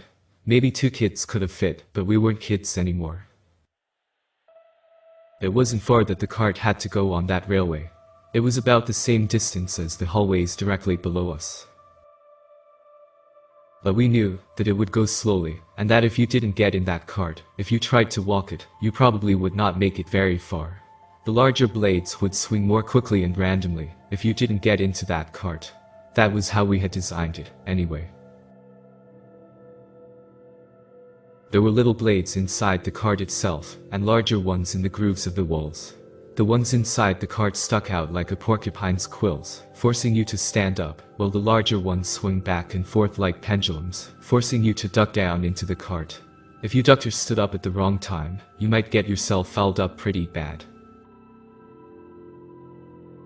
The saving grace for the trap was that the blades operated on prime numbers 5 and below 2, 3, and 5. Once you figured out the pattern, you could wait the correct number of seconds. Problem was, it was different each time. So the first person didn't have it any easier or harder than the next. Greg offered to go first. He got cut a little at first through his sock by one of the cart's extending and retracting quills, and that gave us a pretty big fright, because he still had a long way to go, but at the end of the railway he got out and shouted back to us that he was alright. I think his pattern had been 2 seconds, then the little cart blades, 5 seconds, then the larger pendulum blades. Repeat. Or something like that. Or that might have been mine. I don't remember. As soon as Greg jumped out, the cart started coming back. Jennifer went through with some near misses, but without getting cut. I still think that on most days she's got the best balance and agility out of the four of us by far. I waited for Patrick to go because I wanted to watch from behind, in case I could help from that angle in some way. We were most worried about him. Oddly, it was like getting knocked around woke something up in Patrick, because he seemed to do the best of us then, even with a sprained ankle, and what we hoped was just a bruised chest. It wasn't pretty, though. Patrick shouted about every time he stood up, and was grunting in between. When I saw him afterwards, he was all snotty-nosed, bleary-eyed, and drenched in sweat. As for me, I got cut a little in the beginning like Greg did. It was those quills in the cart that got me just like they got Greg. Through my jeans and into the side of my calf as I was trying to stand. It probably would have been a whole lot worse if I'd been wearing shorts. After those first cart blades disappeared, though, I was able to duck down and count and learn the seconds for the pendulum blade. And then I had a pretty good idea of my sequence. When I got through it, when all of us were through, we glanced over each other's scrapes. Finding Greg and mine to be nothing worthy of stitches, we stopped to celebrate. We gave ourselves a few cheers. Figured we deserved it. Patrick joked, I hoped he was joking, that he might keel over and die later from internal injuries, but that he'd do all in his power to put that on hold until after we'd gotten the treasure. The house had thrown nearly everything at us, and so far we'd survived. We'd risked our lives. We felt that we could do it a few more times, if we had to. We felt that we were readier than ever to see it through to the end. But the room after the railway, the final puzzle room, baffled us more than any other had. It baffled us through its simplicity. It was a bright room. White walls, white ceiling and floor tiles. There was a medium-sized round wooden table at the center of the room, where the puzzle should be. On top of the table was a little wooden tray with a slanted receptacle or nook. There was a silver key in the nook, and there was a wire running behind it and into the wall. We were as thorough as always, searching every square inch and crevice of that puzzle room, which was about the size of the 4th and 3rd floor puzzle rooms. Here are the only clues we could see in the 5th floor puzzle room, a medium-sized round wooden table in the center of the room, where the puzzle should be. On top of this table, there was a wooden tray with a slanted receptacle, kind of like a pocket or nook. Upon closer inspection, we found the receptacle to be about 3 inches wide and about 7 inches deep. A silver key that seemed to be lodged into the bottom of the inside of the tray's nook or receptacle. We had some concerns that removing this key would start the puzzle. A wire running from the receptacle tray's backside and into the wall opposite the room's entrance. A part of the wiring was frayed, almost broken, nearest the back wall. The floors, wall, and ceiling of the room were all white. Combined with the brightness of the room's lighting, it made us feel as if it were difficult to tell exactly where the walls were. Those were all the clues. We were having trouble, not just because of how little there was in that room to go on, but because Sally wasn't there with us. This had to be Sally's puzzle. But what did any of this have to do with her? We racked our brains. Jennifer and Patrick felt I might be onto something. Greg wasn't so sure Sally had said those things. I was reminded again of that song in the 2nd floor anteroom, played to us from an old gramophone, about how memory isn't as sure as destiny.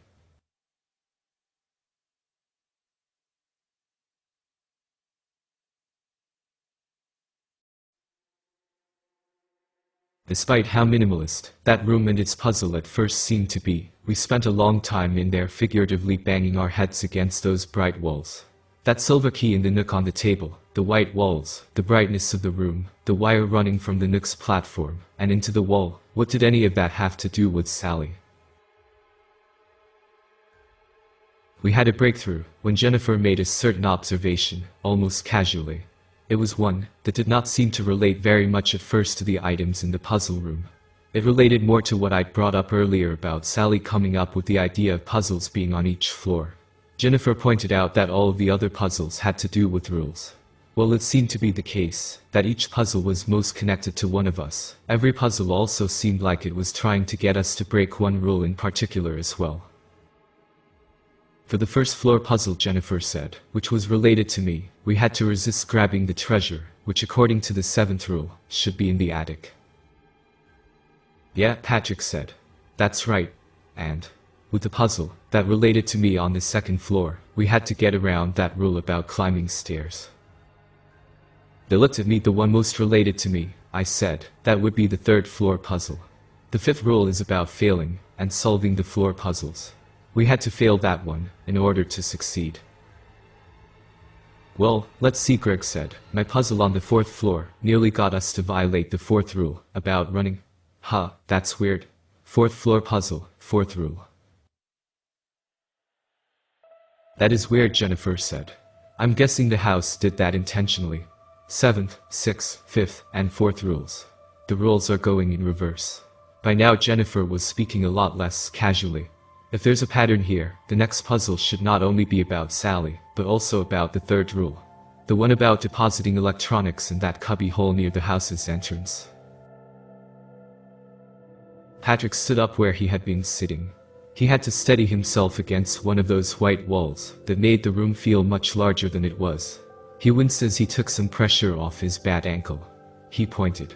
That wooden thing on the table, he said, with the wire running from it into the wall. That thing looks like it could be a charging station, doesn't it? We all stared at it for a moment. You know what, Jennifer said, you could be right. I think it's the silver key in there that's throwing us off, I said.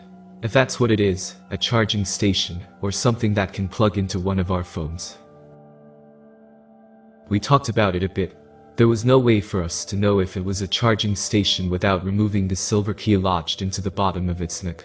If there was some kind of apparatus that plugged into a phone down there, it might have been under where the key was lodged.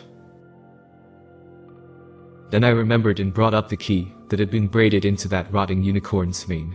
That key had been silver too, hadn't it? It had unlocked the unicorn's bedroom that we had been trapped inside with that creature. The room had locked behind us when we left. Maybe this silver key was meant to unlock it again, so that we could go back through that bedroom, go downstairs, and get a cell phone. That made us a little more confident to remove the key, something we'd been reluctant to do for fear of triggering the puzzle, before we were ready. That still left the question of how to get around breaking the rule about electronics. Maybe we should break the electronic phone, Patrick said. That could be what the frayed wire is telling us. So we go downstairs, get a phone, and break it apart. Then we put it back together here and plug it in. Maybe we don't even need to break it. It could be as simple as taking out the battery. You really think that would work? Greg said. Does removing the battery or some other part from an electronic device, so that it no longer functions, make it no longer an electronic device? That gave us some pause. Then I remembered something else. Probably wouldn't matter, I said. You'd have to break another rule anyway. Remember that rule about solving each floor puzzle?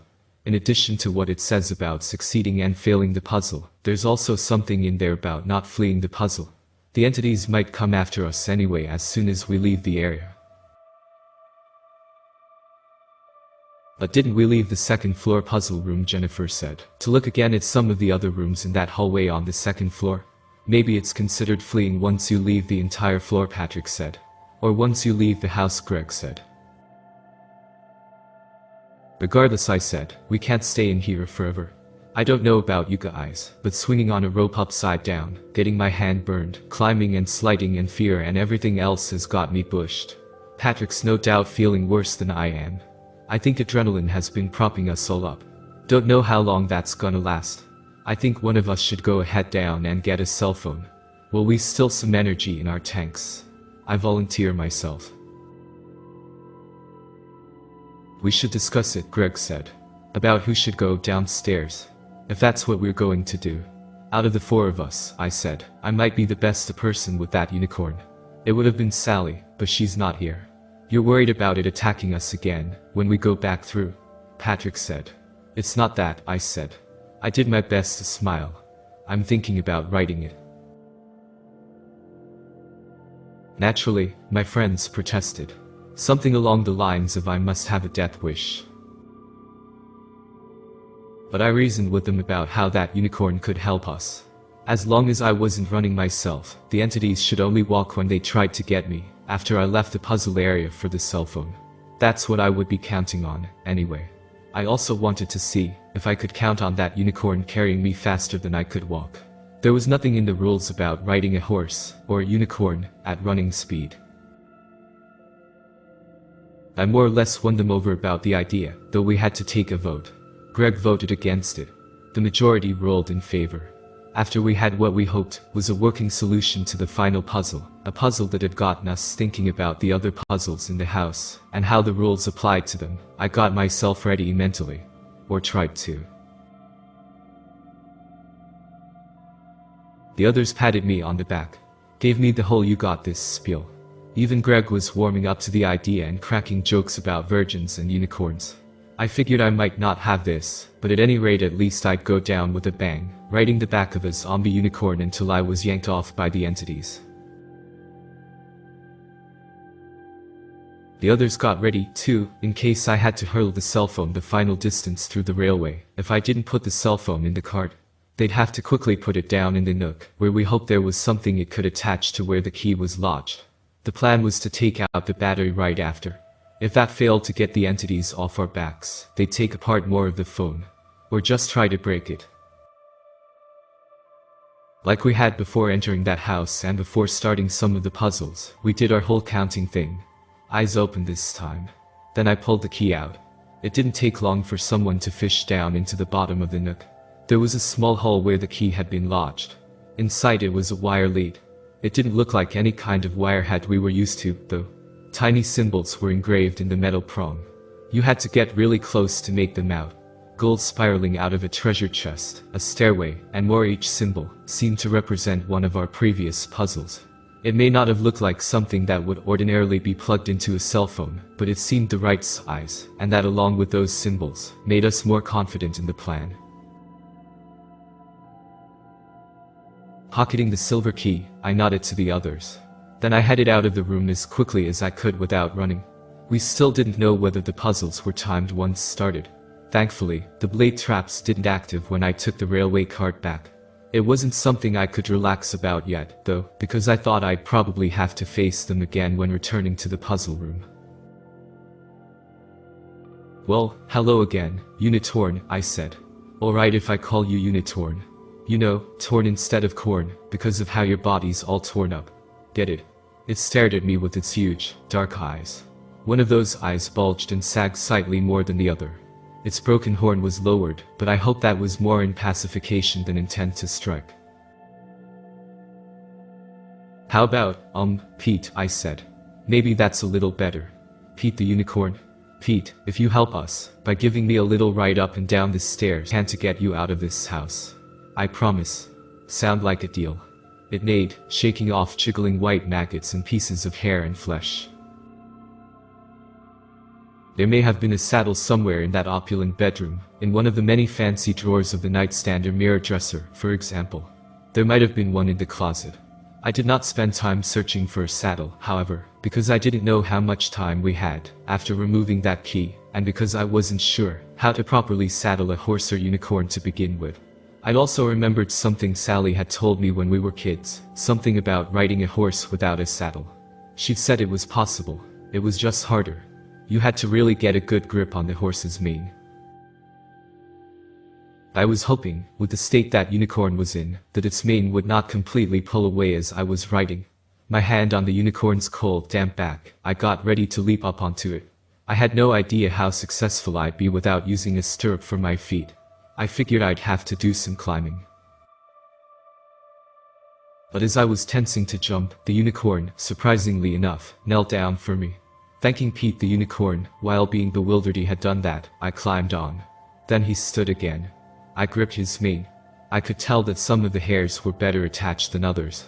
In any case, when I tried to get the unicorn to turn, I leaned with my body and used the grip of my legs, rather than pulling on the mane. I'm not sure if that's the way you're supposed to do it. But like I said, I was worried about the rest of its hair coming out. That unicorn was a rotting carcass, after all. As quickly as I could, I got a basic idea of how to use the pressure of my legs to ask the unicorn to change its speed. Some of that was remembering the horse riding we'd done with Sally years ago. It was strange how the unicorn responded as well as a trained horse would. Despite the unicorn working with me, already I was experiencing some pain while riding it, and it seemed like its bones were jabbing into me much more than a normal horse's would. I wondered if it could feel pain too. Like the dead or dying plants on the front porch, I figured it had never been alive to begin with. Either way, I had no wish to cause it any more harm than what it might already be suffering by simply existing. Pete the unicorn and I had to get downstairs. We had to grab the cell phone and come back up. Without getting nabbed by the entities. I wasn't sure whether they would harm the unicorn. For that matter, I couldn't be sure if it would try to work with them and give me over to them as soon as they appeared. Speaking of the entities, they hadn't come after me yet, so maybe fleeing the puzzle was related to the floor or related to the entire house. I rode the unicorn over to the other of its bedroom doors, the one that didn't need a key. I leaned down and opened it. As I rode Pete into the first of the doll bedrooms, I was thankful that Greg had decided to spring that trap here earlier. I nevertheless kept our distance from that skeleton with that doll's head that had some of Sally's features. It was not long after we got to the stairs that the entities made an appearance. They were near the bottom, and some of them were already on their way up. The smaller bodies where heads should be gazed up at me from where they reclined. I had something like an epiphany of dread, of how those things might run despite the crooked limbs and the robes of the larger bodies. The smaller bodies fused to the top of them seemed much more efficiently structured and muscled. If they could somehow detach themselves from the larger bodies, they might move very fast, even faster than a person could. Maybe they would detach themselves once you started running. I didn't want to find out, but I had to risk galloping the unicorn to see if it fell under the same rules as us. There was no way I alone could dodge all of those entities, were there 6 or 7, while navigating the stairs at the same time. Here we go, Pete, I said. We've got to run past those things coming up the stairs. We've got to get to the front door. I tried to use the pressure of my legs, as well as a high, for dramatic effect. The undead unicorn rocketed forward. My head snapped back. My hands, which had been shaking, nearly lost their grip. Pete went down the stairs so quickly that I barely had time to react to what was happening. On the 3rd floor landing, a large, many-fingered hand reached out from this side. It nearly snatched me off Pete's back. I guess one entity had already been on the 3rd floor landing, waiting for us. Walt's brethren were threat enough. I felt a scream rising in my throat as I realized that there wasn't enough room to get around the entities on the stairs. We had to go though them. I wasn't sure what they were made of. I wasn't sure how strong they were. If it came down to playing chicken, I didn't know which side would be the larger car. But that unicorn skipped the last flight of stairs entirely. It leapt over the railing. I braced myself for impact. When we slammed down on the 1st floor, my teeth clacked together in my mouth. I tasted blood. I've got a chipped tooth from that incident. But at the time I was just thankful we'd made it beyond the entities, and I was more concerned that the impact would have devastating consequences for that rotting unicorn carcass I was riding. Pete held up though. I'm pretty sure he lost some of his mass. But he held up. Pete trotted up to the front door.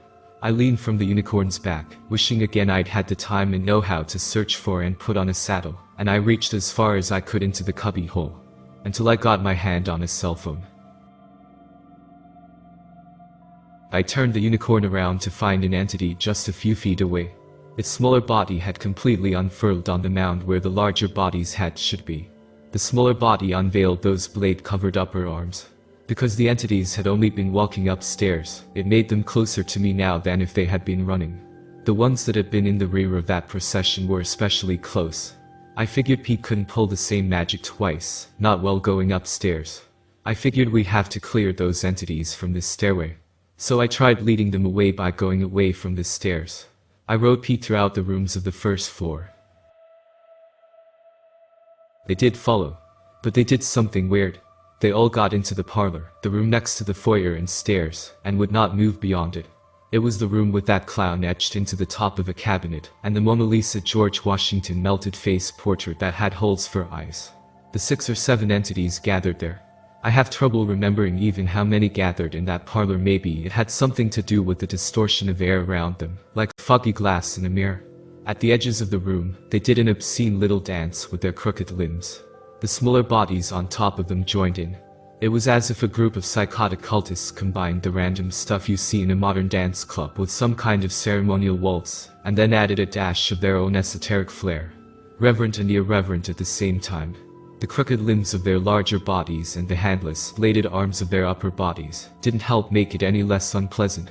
At the culmination of that strange dance, they all turned in my direction. And waited.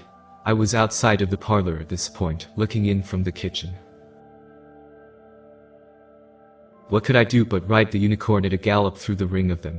That's what I did. I had to get back to my friends.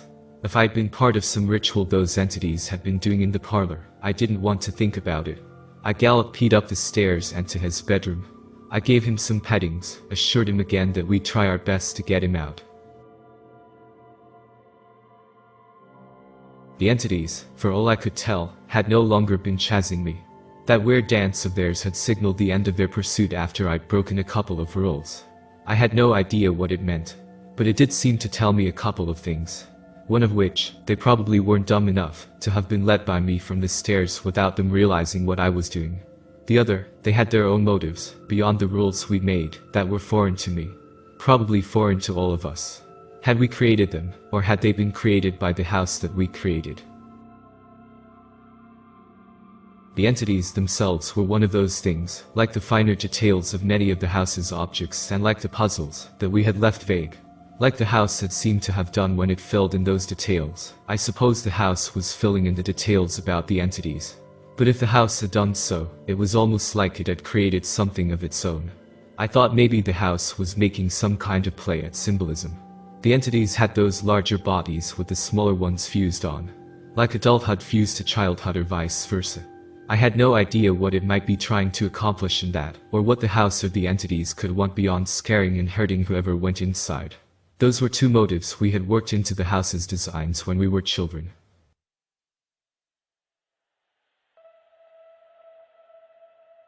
Having left the unicorn behind in that bedroom, I went through the trap the cart with the quills and the pendulum blades again. I was feeling alone at first. Soon, though, I heard my friends beyond the railway. After nearly getting my head sliced through by one of those pendulums, and then nearly getting hit again by some of those quills, I figured out the prime number sequence for my second trip in the cart. Even with some near misses, I got out without a scratch the second time. The blood from that cut on my leg from the first time was still wet, a reminder of what could have happened or worse. My friends greeted me on the other side. I told them Pete the unicorn, yes, we're calling him Pete now. No, he seems to like that name. Had done admirably, as well any unicorn from myth might do. They asked me where the entities were. I told them about that ritualistic jig the entities had done in the parlor after I'd gotten the cell phone, and had tried to lead them away from the stairs. A real hoedown, that. My friends weren't amused. They kept looking past me, over their shoulders, up at the ceiling, in the corners of the hall and puzzle room everywhere as if the entities might ambush us at any moment. Maybe breaking 2 rules cancels those rules out, Patrick said. I don't think it's that simple, Greg said. It would be in the rules, if it was that way. We didn't have much time to talk about it. We didn't know how much time we had, after removing the silver key from the nook on the table. I went over and pulled up the wire lead, and plugged it into the cell phone. I think it was Jennifer's cell phone, though I'm not certain if that really matters. The bright lights of the room flickered, before going completely out. I think I had expected a little wooden attic stairway, or something to snap free of the ceiling. You know, a typical way for people to access an attic. But when those bright lights shut completely off, a door slid across the entryway, and put us in pitch blackness. Needless to say, it was a big contrast to the lighting earlier. Then the entire room began to move. Like an elevator. Except I didn't know if it was going up, down, left, or right. We didn't say anything, but all of us got closer to each other. And, just as wordlessly, we all got back to back. We tense up. I don't know who had started it first, or if we had all started getting into that defensive arrangement at once. It reminded me, in a way, of the unstated reason why we had been trying to finish the haunted house as kids after Sally was gone. Without saying as much, we had all thought it might help bring her back.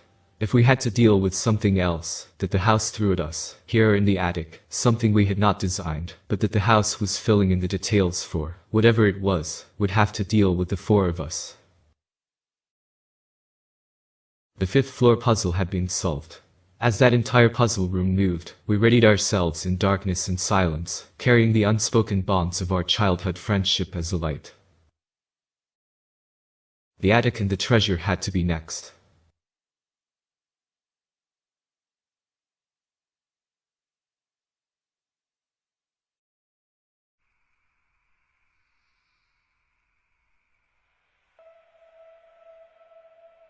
The puzzle room stopped moving. The lights came back on. They were as dazzlingly bright as before. The cell phone was still in its place on the table, hooked into the charging station-like device that had been activated to solve the fifth puzzle.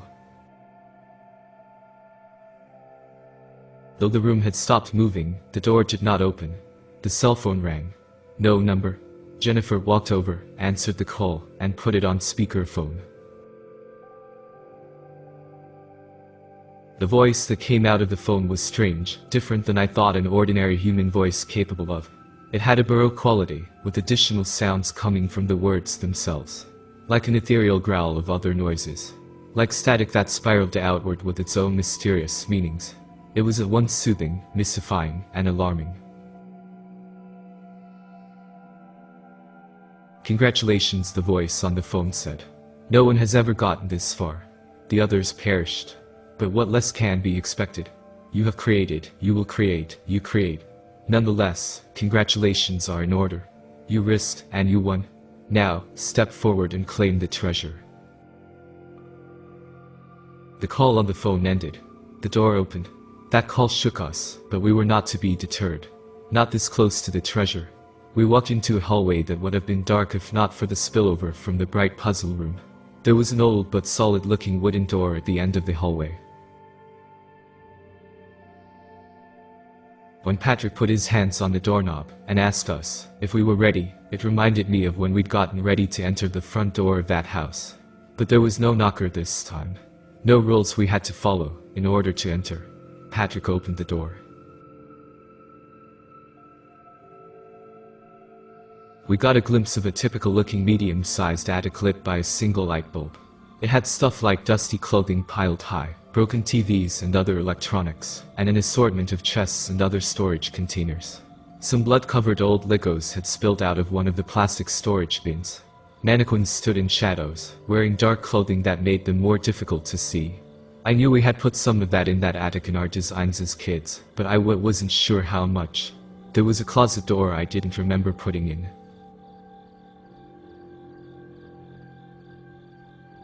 Towards the back of the attic there was a long, coffin-sized chest that stood out. It was like an amalgamation of a coffin and a treasure chest. Its outside was etched and gilded like a treasure chest, with a touch of the Gothic. It was like a treasure chest we might have imagined in a haunted house as kids. On the other hand, it had the more somber dimensions of an expensive coffin.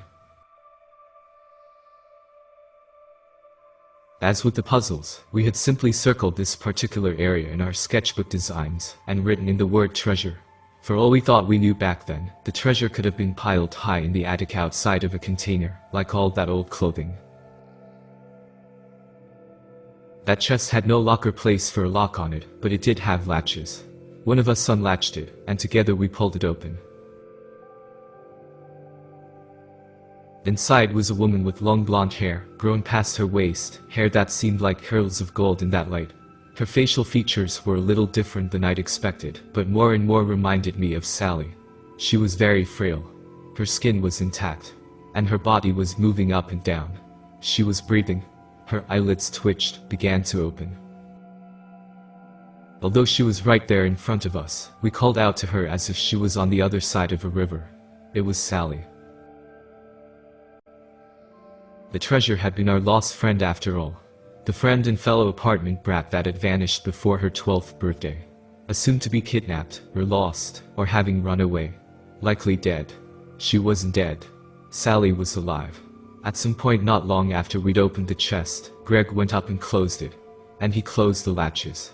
He did all that with one hand, his other holding his sketchbook and pencil together. The little closet door in the attic opened. I heard it and had to turn my head to see. One thing after another came rushing out of the closet from a hunched position. The Frankenstein's monster that had parts of each of us, the butler mannequin, and the demon doll.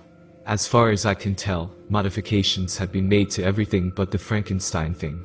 They were more powerful and lifelike than the versions we had seen before. And weirder. Instead of the butler just becoming a real man, for example, his skin was some fusion between real skin and the artificial skin of mannequins. As they left that closet, they sprinted past Greg and grabbed the other three of us. The demon doll was the same size as before, already having been life-sized, but now much stronger and sturdier than a doll would be. It came at me and wrestled me into a grip I could not escape from. It didn't help that I was exhausted from everything else in the house. Patrick and Jennifer suffered similarly with the Frankenstein thing and the butler.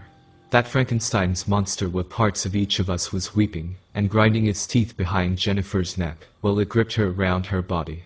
It was weeping out of one eye that was Sally's and another that might have been Greg's. "Don't hurt my friends," Greg said. He opened his sketchbook, flipped through, and wrote something down. "There, now you can't hurt them."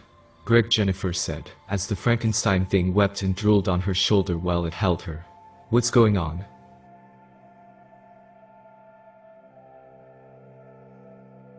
"Something that hurts me very much," Greg said.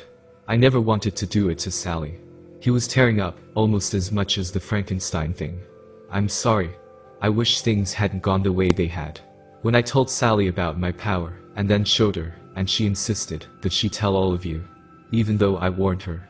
When all of that happened, I freaked out. I had to put her to sleep. While we were finishing the house, I was hoping I'd think of a way to make her forget."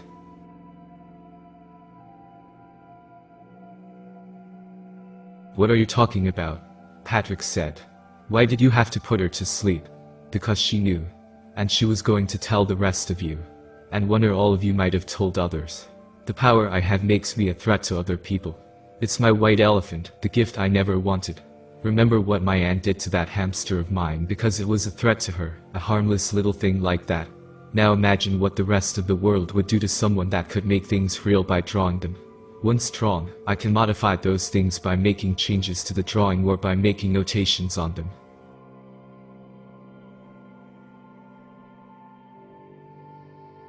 "You did all this?" I said. "We did all this," Greg said. "Sally and I had a special bond. But the rest of you also mean a whole lot to me. I would never hurt you. This house might have hurt us, but it was important that I left in the dangers we'd all planned, and that I left some things for the house to fill in as it tried to frighten or harm us.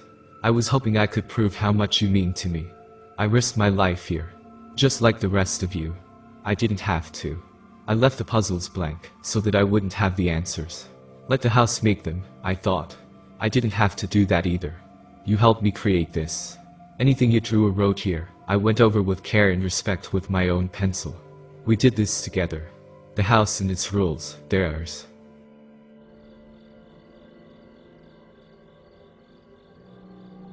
Greg opened his new sketchbook and wrote something down. Then the book changed. It yellowed and became slightly withered.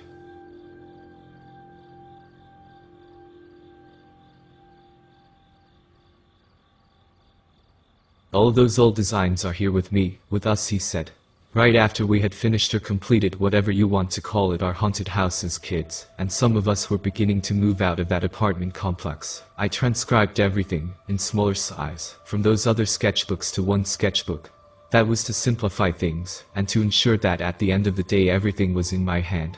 I didn't want to risk something we'd drawn into the previous sketchbooks not taking root and becoming, because I had forgotten to trace over it myself. I also wanted to create a sketchbook with my power, to use as the sketchbook, so that I had more control over it. This is the master sketchbook." "Did you change anything that we created?" I said. Yes, Greg said. But I was as faithful to our original designs as I could be. You weren't faithful to us, Jennifer said. You deprived Sally of her life. I know, Jeg said. And I'm sorry. But she's safe here. She's protected by the dangers and puzzles in this house, dangers and puzzles that no one else could survive. And that's if they even made it to the house. This entire neighborhood is a farce. If you were to go inside the other houses, you would find them furnished, with signs of people living there, but if you waited no one would come home. I drew and annotated the neighborhood, to be cut off from the rest of the world. And the only times I opened it up, other than to visit it myself, was to feed the house with other people. Once opened, and with the right enticements, mostly through online posts, some folks come to get an experience they'd never forget. Whether or not they'd actually forget doesn't matter. The house kills and eats them.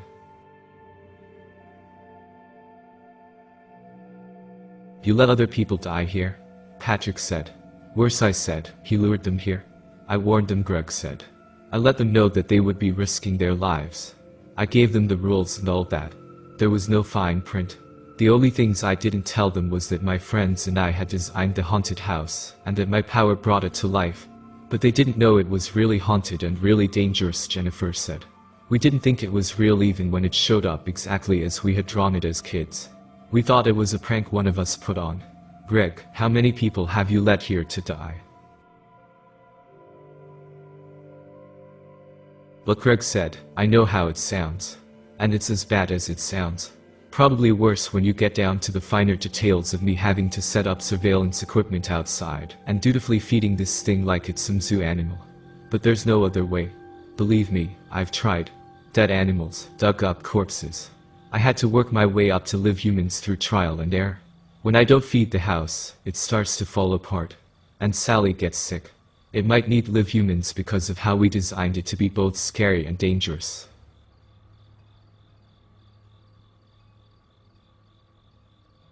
You could have changed that, Patrick said. You could have made it not scary and dangerous. You could have had it feed on flowers or sunshine or something.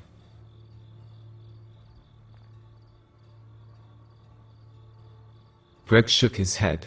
It's not that easy. If you give someone godlike power, without giving them godlike knowledge, they can't just make whatever changes they want willy-nilly, and hope the results won't be disastrous. What if Sally died, because of some big change I had made? And trust me, altering the diet of this house would be a big change. I never wanted this power. I never asked for it. The only times I loved using it was when we made this house together. I rarely use it these days, other than for maintenance, keeping Sally safe, and keeping my own head from being lopped off by the rest of the human race. I'm glad you all haven't tried to tell me that you'll keep my secret if I just let you go. Sally tried to do that in the end. Changed her tune. Said she wouldn't tell anyone.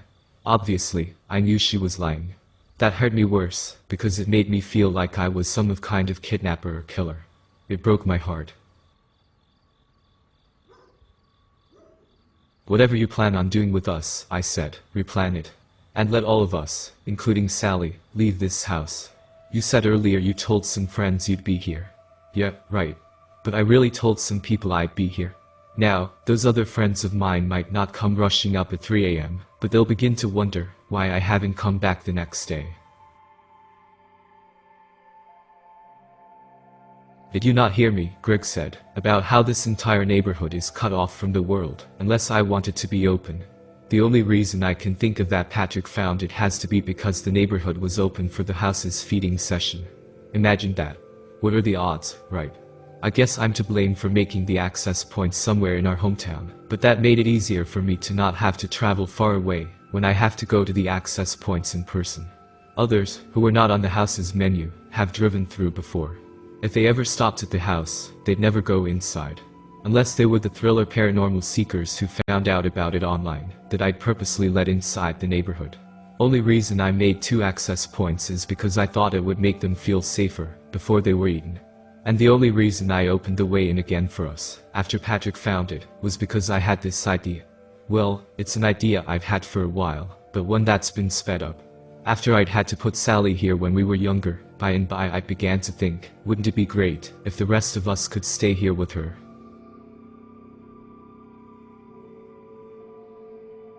Greg, you need someone to talk to, Jennifer said. Someone outside of us. Your head's not in the right place, but anybody can get like that. It's not your fault. It has to be that power that's to blame.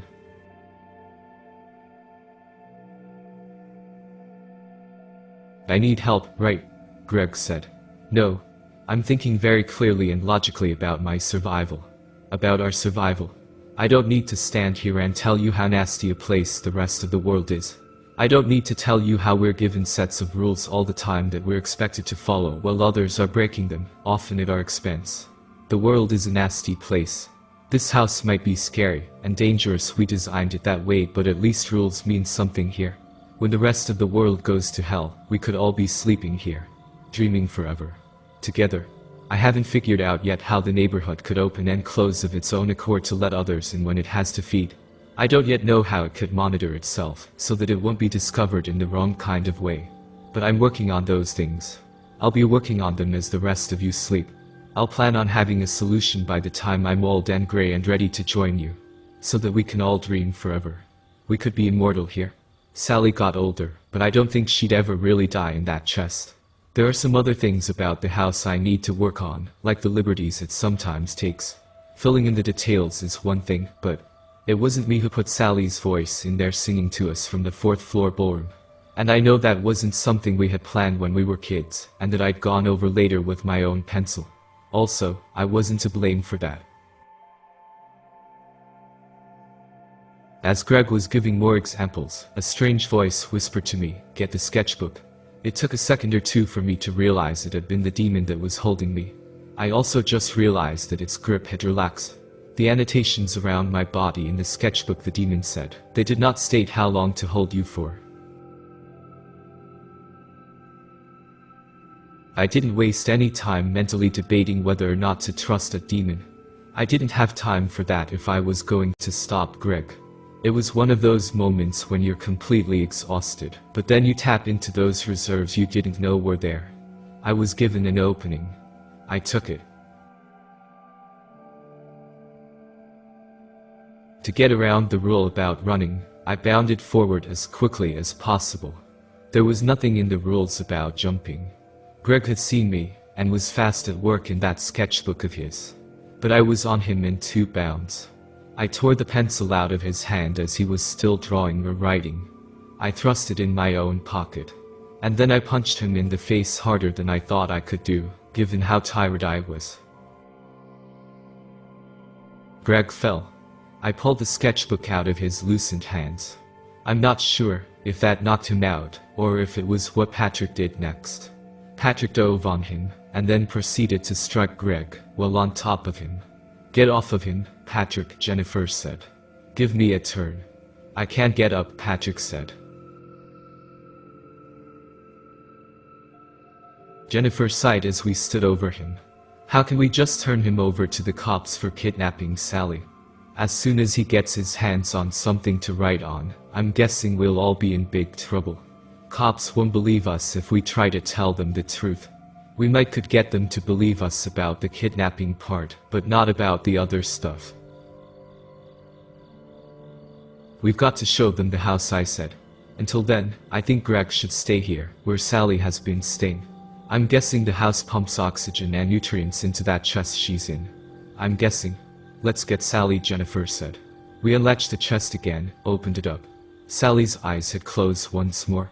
It seemed something in the chest, maybe some chemical or other agent being pumped in along with the oxygen, put whoever was inside it asleep as soon as it was closed. When she opened her eyes again, it was like witnessing a miracle twice. "Sally," I said. "We're here for you," Patrick said. "We'll get you going." "Sally," Jennifer said. "I don't know what you remember, but Greg. Is he here?" Sally said weakly. Her face was very pale, but I couldn't tell if that was from mentioning Greg or from the state she was in. She was frail, likely in no small part due to her muscles withering from all that time in that treasure chest. To add to that, I wasn't sure how good the nutrients the house had been giving her were. "Greg's out cold," I said. I had a jolt of fear, as I realized none of us were paying attention to Greg at the moment. Then I turned around. He was still there. Still seemed to be unconscious, thank goodness. I carried Sally, who was very light, while Jennifer propped up Patrick. We went back to the puzzle room. When we took the cell phone out of the nook on the table and unplugged it from the cord, the lights went out again. The room moved back to the 5th floor. We did not have to experience the blade trap again in the 5th floor railway. As I've mentioned, it doesn't activate when you're coming back.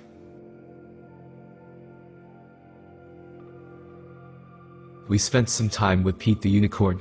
During that time, Sally reached out from my arms to pet him. She said we had to remove the unicorn from the house, that it didn't belong there, that it never had, and we said how we had already determined to do so. I had a promise to keep to that unicorn. But right then we had to get her and Patrick to a hospital. And we'd have to come back with a horse trailer or something. There was no way we could fit Pete in our car. As I carried Sally down the stairs, while Jennifer held Patrick, Sally was as light as a dream. She looked as tired as the rest of us felt, but she seemed none too eager to fall back asleep. I don't blame her. From the cubbyhole near the front door, we got the rest of our cell phones and the keys that had electronics on them. 4 of us had entered the haunted house we'd made up as kids. 4 of us left. We had replaced Greg with Sally. It was about 5 am. Nearly 12 hours had passed since we'd gone into that house. It had seemed like much longer. We got in the car we had come in, and drove straight to the nearest hospital. When we checked Sally and Patrick into the hospital, we'd said they'd been the victims of a kidnapping, and some traps that had been set by the kidnapper. That was basically true.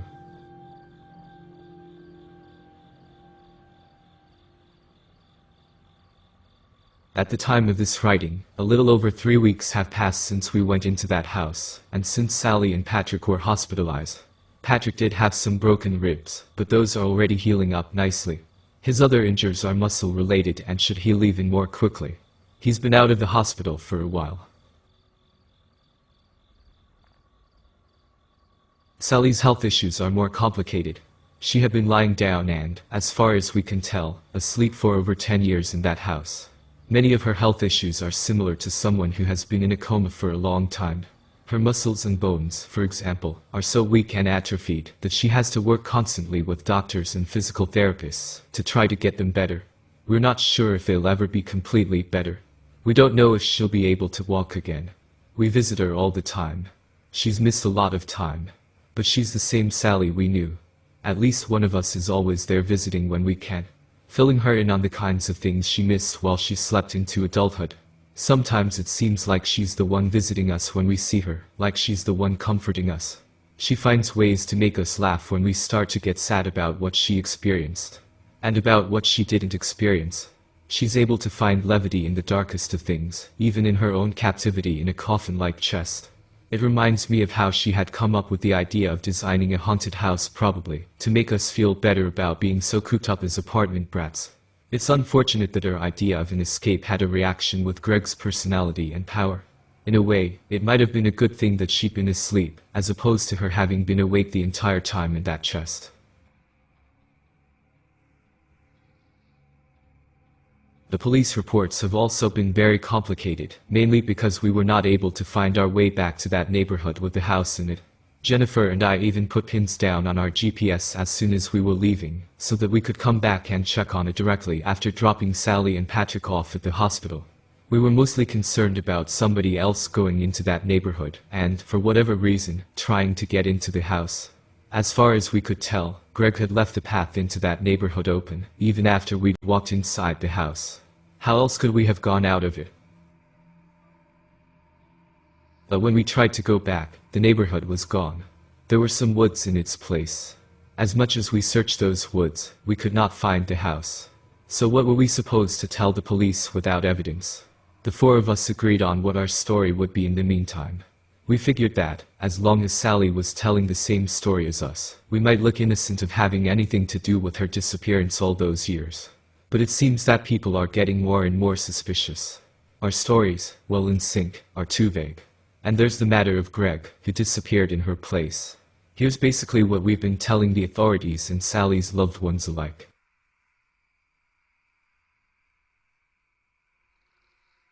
Jennifer, Patrick, Greg, and I all got an anonymous tip, a letter in the mail, directing us to a house, and promising us that our childhood friend Sally was there. The letter told us we had to bring our letters to the house and burn them in a fireplace in order to see our friend. We had to come alone.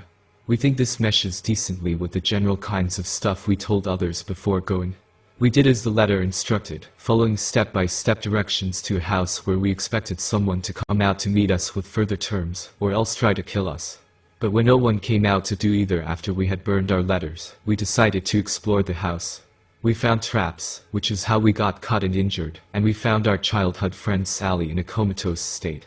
Greg disappeared while we were in that house. We gotten separated at some point. We don't know where he is. We can't give details about the kidnapper or kidnappers, because we never saw them. At the time we had been so concerned about getting Sally and Patrick to the hospital that we hadn't made the point of remembering the address. The location wasn't saved in our GPS, either, because we had been going by step-by-step directions to the house. That's the kind of report we've been giving. Obviously, there are some truths in there and also plenty of lies and omissions. We hope it will suffice until we can get back to that house and bring the police with us. Otherwise, they're not going to believe a word we say. We set up our own hidden cameras outside where the road leading through the neighborhood should be. As we were doing so, we found a couple of Greg's secret cameras and took them out. Whereas he had been trying to lead people into that neighborhood for the house to feed on, we were hoping to notice if and when the way opened up again. We had 4 things in mind mainly. To prevent the house from feeding, to get the police to go there with us, to get Greg into their hands with the promise that they won't let him anywhere near drawing or writing materials, and to get that unicorn out. We hoped to get the unicorn out before we went to the police, because we were pretty concerned about what might happen to that unicorn if the police knew about it. We're constantly monitoring those cameras we set up near where the neighborhood should be. When or if it opens up again, we'll be ready. But something happened recently that has led me to believe that it might not only have been us that left that house and its neighborhood. 2 somethings, if you can count the second incident. The first that happened was a couple of days ago. I've got a small house with some woods behind it. My whole street has got woods behind it. I tend to have a lot of backyard visitors, everything from stray cats to deer. When I heard something making a lot of racket on the back porch a little after 3 a.m., my initial thought was, big ol' cat looking for food, probably knocked something over. Then, as I woke up and went over to the back door, I felt sure it was a deer because it was too big. It started pawing at the door. So I got a rake from the garage, came back, and opened the door. It was Pete the unicorn. That rotting, maggot-infested son of a myth. I'm not sure how he got my address. Some animals are exceptionally good at tracking, but I can't say for sure about an animal that has never existed to begin with. However it got to my house, I quickly brought it inside. I didn't want any of the neighbors to see. When I think about what could happen to that unicorn, it reminds me of Greg and all those fears he has of other people seeing him as a threat. That's kind of related to that hamster of his too, I guess. Whatever the world might have done to Greg before, if they had learned about his power, now, because of what he's done to us and what he might do to others, things are going to be a whole lot worse for him when they find out. Is it crazy that I feel bad for him and hate him at the same time?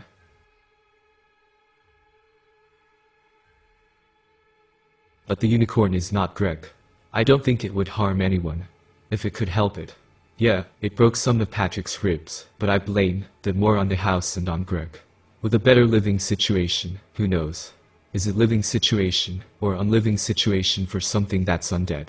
I moved my truck, and just about everything else out of my garage, to make a spot for Pete. He has some hay and a little bit of space to move around in, until we can get a better location for him.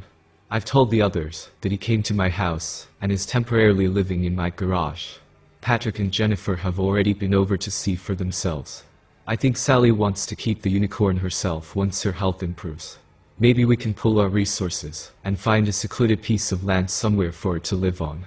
I'm still trying to figure out what an undead unicorn eats. For that matter, I don't know what a living unicorn might eat since, to my knowledge, there hasn't been any. I keep trying different kinds of horse food, but with no success.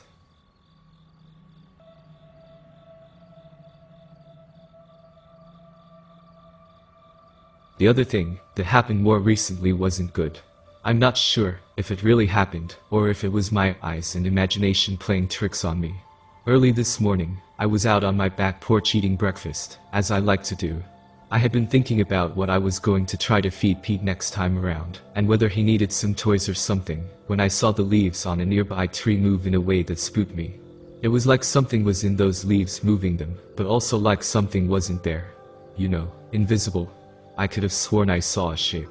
It was tall, small up top and large on the bottom, and its outline reminded me of one of those entities.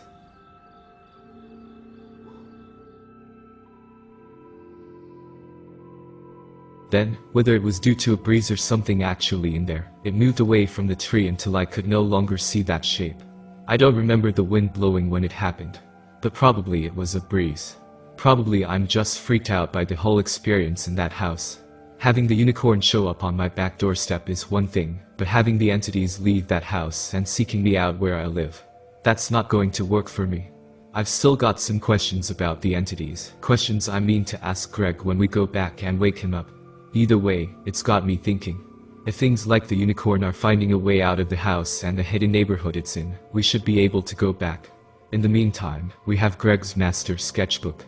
It's the composite of all those sketchbooks we made as kids, but with Greg's changes and additions. Jennifer, Patrick, Sally and I are still going through it. With it, we unearth new memories and mysteries just about every day. It's a lot different than going through the house in person, fearing for your life, when things are so frantic you can barely think straight half the time. I don't know how we solve those puzzles. In the master sketchbook, we found the neighborhood Greg had designed himself in order to hide the house. We tried erasing what we think is the closed-off path. It did not work.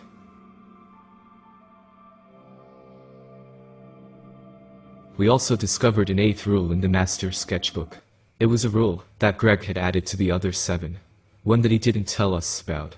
I can only think that, after all that talk about risking his life along with the rest of us, it was some kind of protection he planned in case things went south with the entities. The 8th rule states that, if 2 rules are broken at once, they cancel each other out. Patrick was right. Seems Greg was trying to shoot that idea down as being too simple, in order to throw us off. I suppose that now I know why the entities stopped chasing me, after I broke 2 rules at the same time, while trying to solve the 5th puzzle. But that still does not explain that bizarre ritualistic dance the entities did in the parlor after I'd broken them. I think there's a weird kind of loop or cyclical symmetry to us imagining the house waiting there for us, similar to how we imagined it years ago as children, but with real and recent memories pinning it down as vividly as anything else we have experienced. We'll continue to be vigilant and thorough with our camera monitoring, and with Greg's master sketchbook. If the house has gotten control over the way into its neighborhood, maybe due to some loophole, or liberty it has taken outside of Greg's designs, it can only wait for so long with the paths closed off before it starts to get hungry.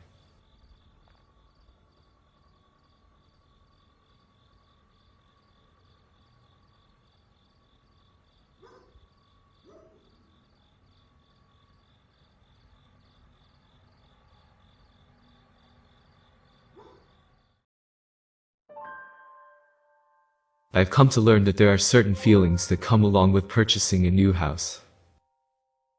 These feelings can include extreme happiness, giddiness, and excitement as the new homeowner starts to think of all the things that can be done with the home. Perhaps they will think of raising a family, or thinking about the prospect about being able to have more people over to host parties, or even just enjoy the luxurious space that they can now call home. They might even feel a bit of pride, as becoming a homeowner is admittedly an accomplishment and a milestone that people yearn to achieve. As a freshman in college, and looking at the house in front of me, I thought none of these things. I cannot exactly think of a word to describe the feeling that looking at the house gave me, except perhaps disorienting.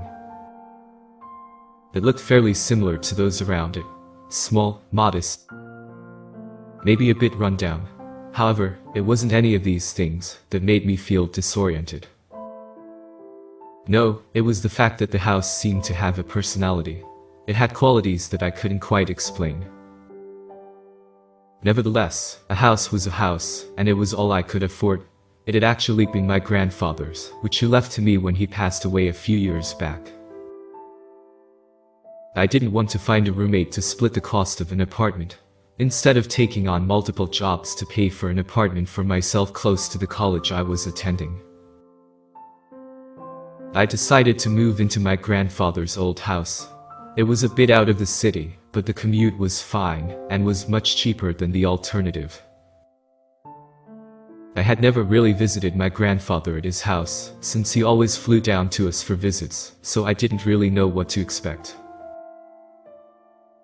That's how I ended up standing in front of the house, moving boxes still in my car, and with me standing on the front step, the key clutched in my hand as I stared up at the house in front of me, apprehension and nervousness starting to seep in the longer I looked at it. I was immersed in my own thoughts, trying to convince myself that I was being utterly ridiculous. "Hey!" A voice rang out behind me. I startled, nearly jumping out of my skin as I whipped around to find the source of the voice.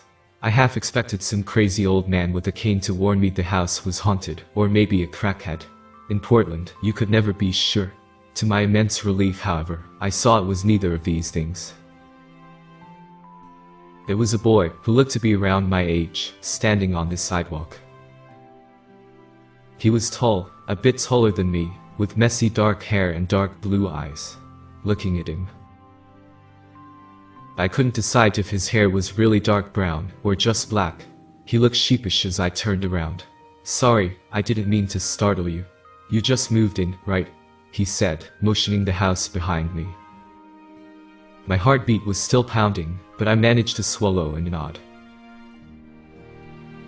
"Oh? Yeah. Well, I just got here.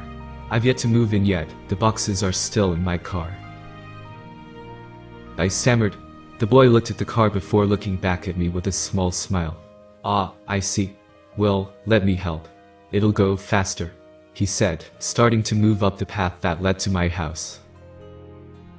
I was slightly taken back, but managed to compose myself as he approached. On one hand, I wasn't crazy about the idea of a complete stranger helping me move into my house, but on the other hand, he seemed harmless, and it was going to take me an eternity to move everything in by myself. "That's really kind, you don't have to though. Most of the boxes are really heavy," I said as I looked at him. "I'm sure I can handle it. It's what neighbors are for, right?" he said with another small smile. Confusion briefly crossed my face as I looked at him. "You're my neighbor?" I asked, glancing behind me at the neighboring houses to mine. "Yup, that one right there," he said, pointing to a house on the right side of mine. It looked a lot more loved and cared for than mine. I turned back to him, slightly more at ease knowing that he was my neighbor, and that he didn't look like a crackhead. "Ah, gotcha. Well, if you seriously don't mind, I'd appreciate the help," I said, giving him a small smile of my own, something inside of me telling me to trust him. The boy beamed. I unlocked the car and popped the trunk, walking alongside the boy as we walked over. "I really appreciate this. I'm Ethan, by the way," I said, holding out my hand. "Pleasure to meet you, Ethan. I'm Avery." Chatting and making small talk while doing so. Talking to Avery distracted me temporarily from the fact that as soon as I stepped inside the house, the feeling I got when looking at it from the outside was amplified by about 100. It was really quite cold, with a sickening sense of unease to match the musty kind of character that the interior had. Trying to shake it. After the last box had been put in the house, I brushed my hands off on my pants and looked around, smiling slightly at Avery, who had put the final box on the kitchen counter. "Hey, I can't thank you enough for helping me out," I said, to which Avery gave me a small shrug. "It was really no problem. If you ever need anything, you know where to find me," he said, returning my smile, before looking around at the house. No one has lived in this house for a while, but it's sturdy and a great house. In need of a few touch-ups, but otherwise really great. "Let me know if you need help with anything," he said before looking back at me. "I'll keep it in mind. The house isn't haunted or anything, is it?" I said, teasing in my voice. I expected Avery to laugh, or even smile, but to my surprise, he looked a bit uncomfortable. Well, that's something I wanted to mention. He started, pushing a hand through his hair. Looking at my expression, he hastily rushed to speak again. It's not haunted. It's just there is one thing you should know. This is an old house, and has some pretty weird history, he said, not quite meeting my eyes. At night, you might find a yellow door in different spots in the house. You can't open it, under any circumstances. Don't touch it, don't interact with it. I can't tell you why, but please trust that it's in your best interest, Avery said, finally looking up at me. Maybe he was a crackhead after all. A yellow door that only showed up at night, please. I might be skeptical when it came to the paranormal and stuff, but this was a whole new level. Maybe this was some sort of hazing that the neighbors did for new homeowners in the area. Okay. If I see one, I'll leave it alone, I said, playing along, and giving a small smile. Avery didn't return it, instead, looking relieved. Awesome. Okay. Well, as long as you follow that rule, you should be all set. I actually have to run to a class, but here's my number. In case you need anything, he said, pulling a piece of paper and a pen from his pocket and scribbling down a number before setting it on the counter. I nodded, giving him a tight smile and waving as he left the house. As soon as he was gone, I let out a breath, the creeping feeling of unease coming back as I was left alone in the house. I spent the rest of the day unpacking and making the house feel a bit more like home.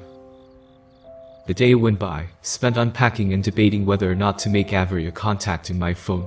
Part of me wanted to, grateful that he helped me move the boxes, but on the other hand, I was a bit annoyed at his take on hazing, talking nonsense about the yellow door.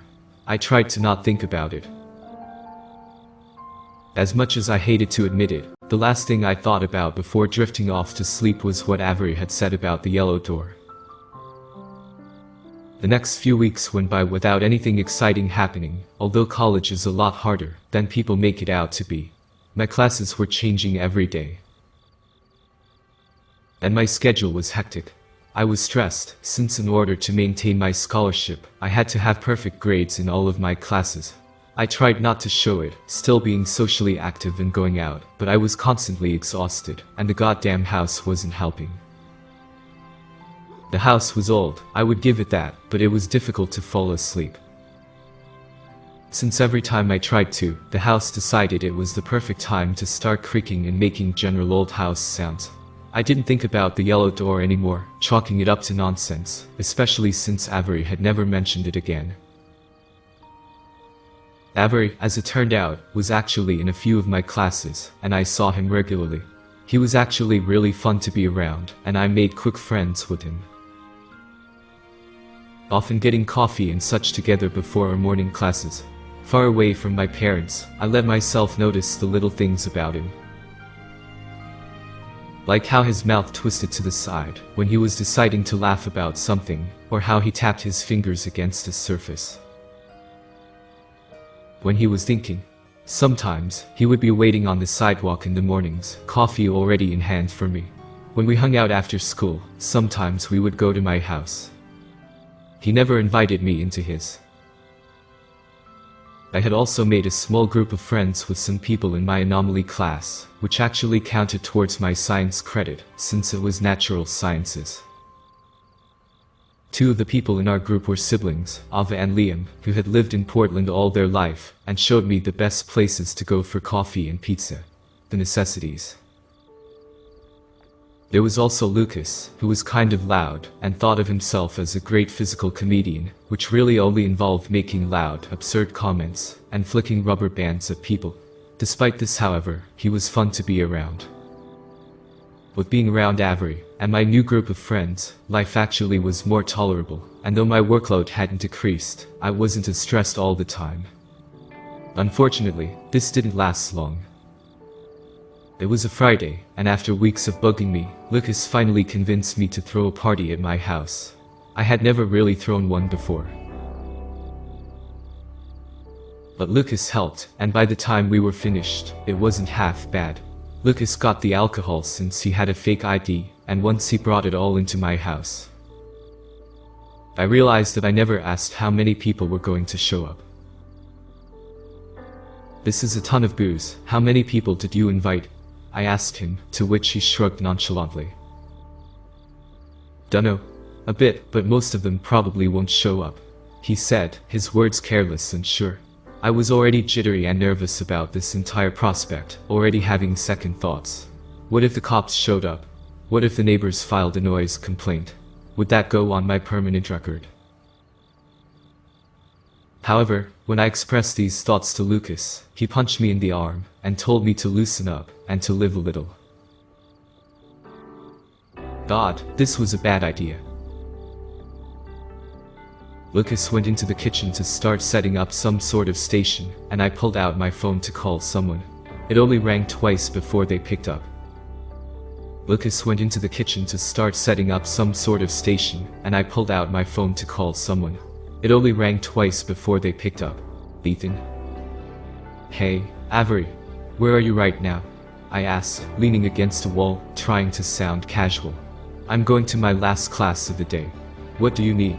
He replied, and I looked around the corner to make sure Lucas was still in the kitchen. Oh, I don't need anything. I was just calling to ask you a question. I was going to text, but then I decided I would call, since that would be better, and so that brings us to now, I said, cutting myself off in the middle of my ramble. God, what was wrong with me? Gotcha. Well, what was the question? Avery replied, and I could hear the smile in his voice. I tried clearing my throat. Well, I'm sort of throwing a party tonight, and I was wondering if you wanted to come. It starts around 10. I said, leaning my head back against the wall. There was a short pause, which was enough time for me to start to become embarrassed. I mean, only if you want to. You don't have to, I was just. I started to stammer, but Avery's voice cut me off. No, sorry. I was just thinking. I'd love to come. See you at 10. He finally said, his voice soft and smiling. In that moment, I was immensely glad he couldn't see the idiot smile that came across my face. 10? Yes. I'll see you later. I replied, deciding to hang up when I was still ahead. A few hours later, people started to arrive. A lot of people. Eventually I stopped opening the door, and just left it unlocked for people to come in. I had been to a few parties in high school, but nothing compared to this. I didn't really have the taste for alcohol. But Lucas had started following me around with red cups in his hand, telling me I needed to live a little more. After a while of this, I finally grabbed one from his hand, and drained it just to shut him up. Admittedly, this was a pretty bad idea, but it was also coming up on 11, and there was still no sign of Avery. I felt stupid and embarrassed, and not wanting to sort through my feelings right then, I decided to get another drink. More cups kept finding their way into my hands, until my vision was starting to get blurry, and the room developed a tilt. I had never done anything like this before, the entire night feeling like everything I was doing was an out-of-body experience. I had just put my hands on the counter in the kitchen, ignoring the sticky spills of alcohol, and overturned cartons of mixers that I'd have to clean up later. I closed my eyes, trying to get the room to stop spinning, when I felt a hand on my arm. Ethan? A soft voice asked. I didn't need to turn around to know who it was. I turned anyway, being greeted by a tall, dark-haired figure with a sheepish expression. I glanced at the clock. 1:34 a.m. Hey, I said, leaning against the counter and trying to get my vision to focus. I'm so sorry I'm late. I got caught up with something that needed to be dealt with. I'm really sorry, he said quietly, putting his hands in his pockets. I looked at him for a moment, before shaking my head and running a hand over my face. No, it's no problem really. You just needed to take care of whatever you needed to take care of, I said, slurring my last words. At this point, I didn't even care. Avery looked like he was about to say something, but a sudden wave of nausea washed over me, making my eyes widen and for my hand to grip the counter behind me. Avery didn't miss this. He took my arm, quickly leading me to the bathroom, looking relieved to find it was empty. He got me in front of the white basin sink just in time. Finally, when there was nothing left in me to throw up, I sank to the floor, leaning my head back against the tile wall next to Avery. I couldn't remember a time where I had felt worse. "You don't have to stay," I mumbled, pushing a shaking hand through my hair. My entire body was shaking, a mixture of just having thrown up what felt like my entire body contents, and a rush of emotions that I'd been ignoring all night. "I know," Avery said softly. Without another word, he moved closer, putting an arm around me and pulling me against his chest. I didn't move away. I was mad at Avery for making me feel stupid, for making me feel like a little kid with an elementary school crush. I wanted to be mad, to let myself stay mad. But the longer we sat like that together, the longer I knew that I couldn't. I wanted him close. I wanted to keep feeling the comfort and protection that being around him made me feel.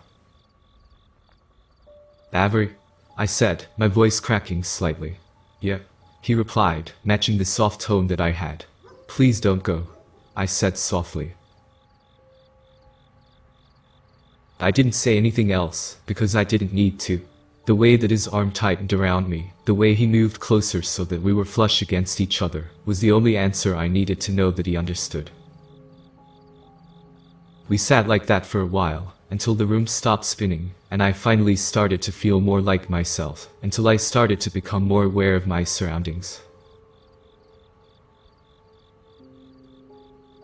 Aware of Avery's arm around me, aware of the ticking clock above the door, aware of the kneading rush of exhaustion slowly creeping up on me. Sitting there against Avery, I let my eyes close, I let my body relax against his.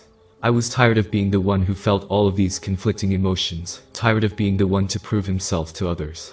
I was just tired in general. Eventually, I couldn't keep myself awake. 3:34 a.m. Ever since I was a little kid, I always remembered falling asleep, even on weird places like airplanes. As a noise startled me out of sleep, I realized that this was the first time that I hadn't. It took my brain a moment to register where I was. Sitting up, I realized that I was in my room, which meant that someone had taken me up here. Normally I would have been freaking out, but I was oddly calm as my brain tried to walk through the most likely situation. I probably fell asleep on Avery downstairs, and he just brought me up here, and made sure everyone cleared out of the house. Sitting up. My mind still felt hazy, and I had the beginnings of a headache, but other than that, I was fine. I glanced at the clock. 3:34 a.m. When I heard the breathing. I didn't have any pets, and it wasn't my breathing. Someone was in my room. My heart started to pick up speed as I sat up a little straighter, and looked around, careful to not make any noise. There was a figure laying down beside my bed, on the floor. A tall figure, with dark hair. I let out a sigh of relief. It was just Avery. My mind worked for a second to think of why he was still here when it hit me. I had asked him not to leave, and he had taken that request seriously, along with probably making sure that I didn't suffocate in my sleep or throw up again.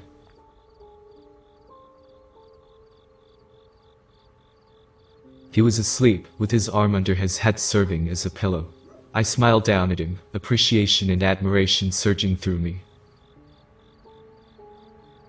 I briefly wondered what woke me up, but that thought moved from my mind as I realized suddenly that I was really quite thirsty, my throat feeling rough and dry. I silently moved out of bed so as not to disturb Avery, still feeling slightly sick as I made my way out to the hallway. I had just turned around the corner to walk downstairs when a violent bang came from the other end of the hallway, making me jump and turn. My breath seemed to catch in my throat when my eyes landed on the source of the noise. It was a yellow door. My heart hammered in my chest as my eyes were glued to it. Maybe I'm still drunk. Maybe it's a hallucination, I told myself. My feet started to move me towards it without thinking. As I got closer, I could see that it had originally been a bright red door, but looked like someone had painted over it messily with a vibrant yellow paint. All of a sudden, the house felt very cold, very quiet, as if someone had sucked the life out of it. The stillness was disorienting. How could I have never seen this store? That was the only explanation. I must have missed it. I didn't hang around upstairs much. Maybe it was Avery's idea of a prank, a joke, catching me off guard when he had warned me about it when we first met. I was only a few feet away. I placed my hand on the doorknob. What would happen when I opened it? A jump scare. Probably. Just get the joke over with, I told myself. I twisted the doorknob and pushed the door open, bracing myself from some kind of practical scare. None came. Instead, on the other side of the door, was a room. A nagging voice told me not to go in, but curiosity had already overpowered logic today. I stepped through. Looking around, I saw that I was back in my room. Confusion washed over me. It wasn't possible. Turning around, I could still see the hallway and my bedroom door. My real bedroom. I turned back to look at the room I was in. I looked at the clock. 3:34 a.m. Suddenly, there was yelling coming from behind me. I whipped around, seeing Avery at the other end of the hallway, running towards me, calling my name, panic in his eyes and voice. The cold, high giggle erupted out of nowhere as the door between us slammed closed. Avery! Avery! I yelled, rushing to the door, rattling the doorknob. It wouldn't open. Ethan! I heard him yell from the other side. I'm coming. I'm coming. He yelled, pounding on the door as panic seized my chest. What the actual fuck was happening? The noise came from behind me, from the other side of the room. I turned around, my heart stopping in my chest. It was a tall black figure. Its limbs were too long, too thin, a black smeared face, with a white painted mouth, perched on the bed. It was grinning. I wanted to scream, but my voice was lodged in my throat. I could hear Avery banging on the door behind me. Suddenly, a voice came out of the thing. It was speaking, but its mouth wasn't moving. Curiosity may have killed the cat. More likely the cat was just unlucky, or else curious to see what death was like, having no cause to go on licking paws, or fathering litter on litter of kittens. Predictably, the thing said, moving closer. It cocked its head. Are you the cat? It asked. I didn't have a chance to answer before it suddenly came at me, its long limbs reaching for me. Its long black hand grabbed my ankle, pulling me down. As soon as it touched me, white light blinded my vision as I screamed. Pictures of things were rapidly flicking through my mind, none of which I recognized. The baseball field. A glass window. A blonde. A brunette. A river. A store. Picture after picture flipped through my mind as I could feel the thing dragging me closer, its jaw becoming unhinged, opening wider and wider, too wide to be natural. Behind me, I heard the door finally slam open, like someone had broken it, but I hardly noticed. Yells, followed by a horrible screeching noise, filled the room as I felt hands on me, dragging me away. Gentle hands. Human hands. The pictures finally stopped as black started to fill my vision, and for the second time that night, I let myself fade out of consciousness. Avery and I don't talk much about what happened 5 years ago. We live in an apartment together downtown, far away from my grandfather's house.